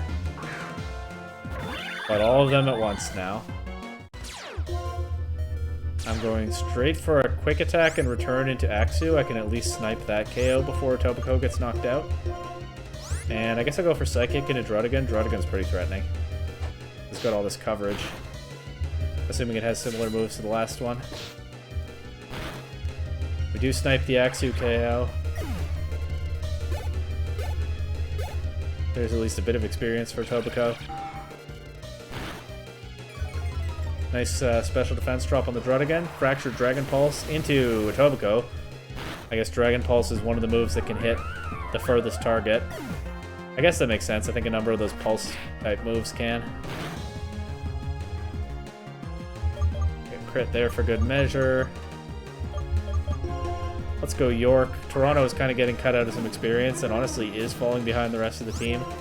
But we'll worry about that next episode.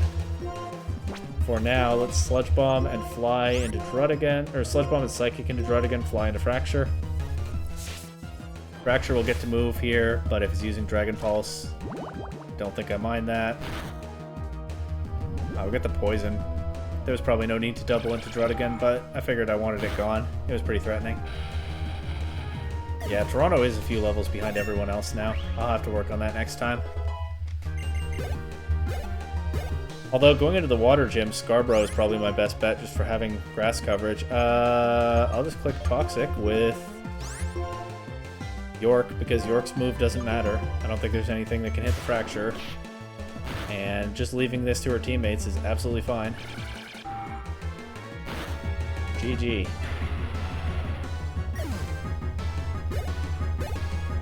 Yeah, well, I can't let my starter fall behind like that. We'll work on it next time.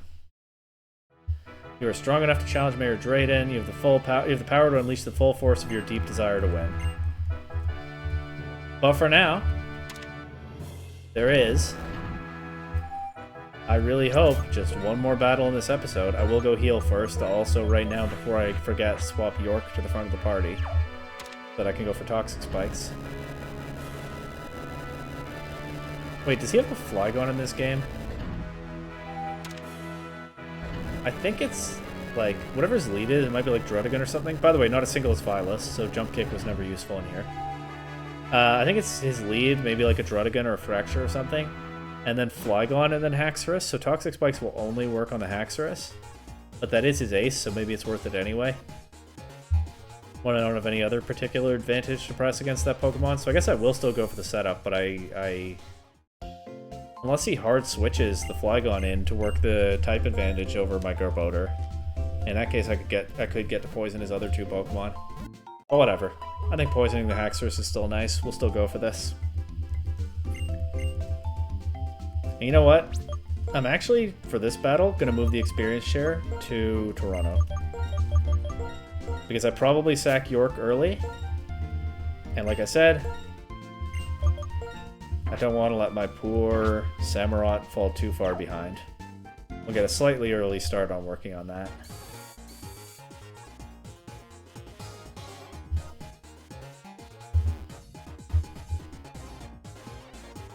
And here we go. The former 8th gym that looks very much the part, but in this gym is only the 7th. In this game is only the 7th. Up one level. Up 2 levels. This is in no way a puzzle, but it does not have to be. Great gym. Up 3 levels.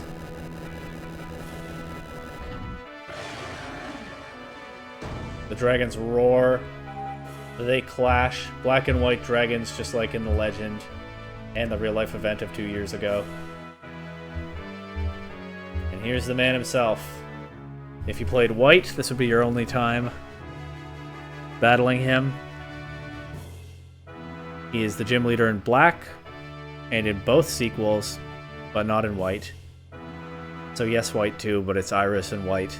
Why not Iris and white too this time? Well, these are old games, you know the answer already, but we'll see. But I've been playing black, so to me this just is the Opelucid gym leader. Welcome, thank you for coming. I am the Opelucid Pokemon Gym Leader, Drayden. As the mayor, I've given everything to developing the city. As a trainer, I've simply been pursuing greater strength. But what I'm searching for now is a bright young trainer who can show me a bright future. Perhaps you could show me that future the way Iris has? What has Iris shown you? I wonder. Or perhaps I would have wondered if this were a blind playthrough. But if you don't know, if you're playing this for the first time in 2025 and you don't know, wonder what Iris showed him. I'm sure a lot of people could figure it out by now.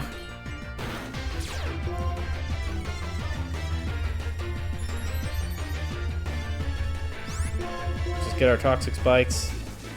He's not switching into Flygon. I didn't think he would, but it was a funny thought. He's not doing much damage, though. I'll go for Toxic next, so I do still get to poison this.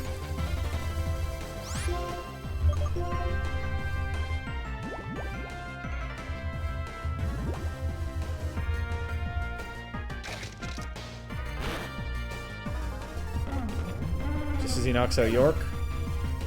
I do damage for the first time in this battle. This probably is rough skin, right? So let's go Scarborough here.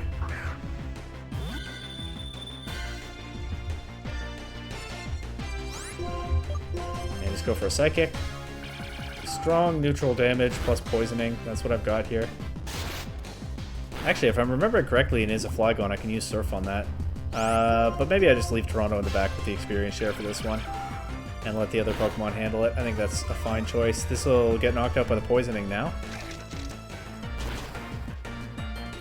Doesn't quite manage to take Scarborough with it.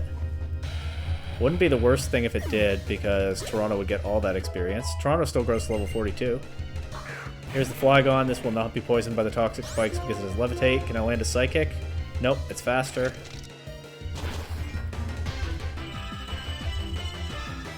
He's got some pretty high levels for this part of the game as well, although they're about on par with my team. Let's go with Tobacco. The other advantage to saving East York for later here is that I can use Fly. It's a 2-turn move. That's a bit of extra poison time on the Haxorus. But of course, it's not helpful into the Flygon. Crunch and Earth Power. It's a mixed Flygon. Can't say I see a ton of merit in that, as that Earth Power does not do a whole lot to a Tobacco. We're putting him in range to use a potion, which honestly is not the worst thing, because I guess better to use it now than later. But it does mean a Tobacco will probably not take down the Flygon, and I'll need East York to do that. Or Toronto. Whatever works. We're going to get lots of damage into it here.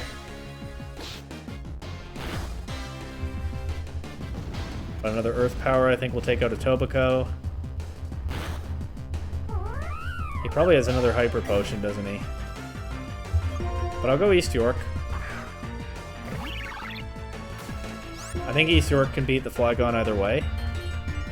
Oh, no Hyper Potion, nice. I think East York can beat the Flygon either way, and then this is the Pokemon that I want to have on the field when the Haxorus comes in. Plus, it's free experience with the experience share for Toronto. Plus, East York grows to level 47. I think first on the team to reach that level. East York really picking things back up after a bit of a rough patch in the middle of the game. That does seem to be behind us now. I can Feather Dance his Haxorus. I just thought of that now. That's even better here than Fly. Feather Dance. I don't know if Haxorus gets Hyper Cutter, but this one doesn't have it for sure. As that attack stat drops. Oh, he has Dragon Dance. Okay, well he's still at -1 attack, right? The Feather Dance still outpaces, and if he just keeps going for that to try to get rid of the drops, maybe I can exploit his AI. This gets him back to neutral attack, but he's about to go straight back down to +2, and all the while the poison damage is ticking up. This is a pretty cheesy way to beat this awesome, imposing gym leader, but if it works, it works. He's a -2 attack now. Oh, I think he went for Dragon Tail here. He's a +2 speed, but I went first. -4 Dragon Tail coming out. Feel free to bring in my Purloin. Dragon Dance and Dragon Tail is not great synergy, huh? Because he sets up all those speed boosts and he still has the negative priority. Purloin unexpectedly sees the field in this battle for a very short time before being knocked out by a Slash. -4 Slash, but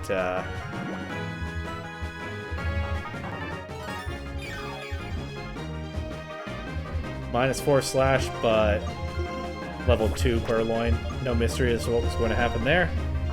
Back to East York. Let's go for that Fly now. Haxorus going for another Dragon Dance, but I think that's now -3 attack. Not really anything to worry about. We get some more poison damage. That is adding up pretty quickly at this point. Another Dragon Dance, but Fly should knock this out, and if it doesn't, poison damage will.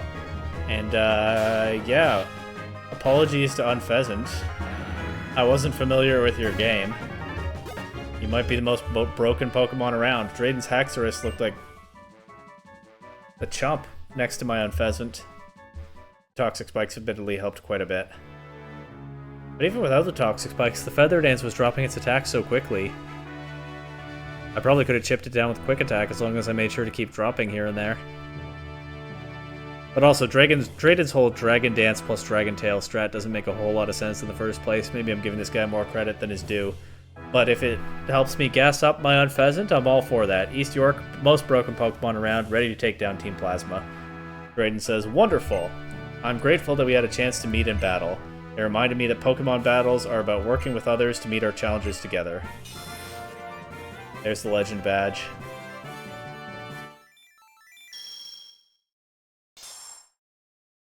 Not quite completing the set this time, of course. We're almost there. Well now, you've obtained 7 of the gym badges in Unova. That means Pokemon up to level 80, including those received in trades, will follow your commands obediently. I also want you to have this. It's a TM I'm particularly fond of. It's called Dragon Tail.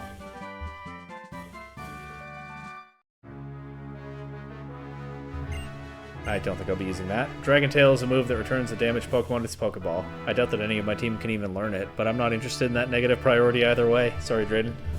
In other words, it switches your opponent's Pokemon. Professor Juniper asked me to tell you about the legendary Dragon-type Pokemon that created Unova. Please wait outside. Happy to. Next episode.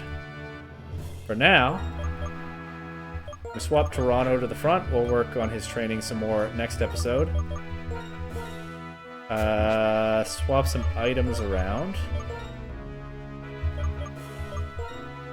Let's give the Lucky Egg to Toronto. The experience share back to York, because that's just how it is right now. Let's give the expert... Let's try that again. The expert belt back to Scarborough. That could be helpful going into the water gym with Energy Ball. Let's give the amulet coin back to poor Klutzy Etobicoke. I think everybody has the items they want now. And that's the end of the episode. That did take a few hours.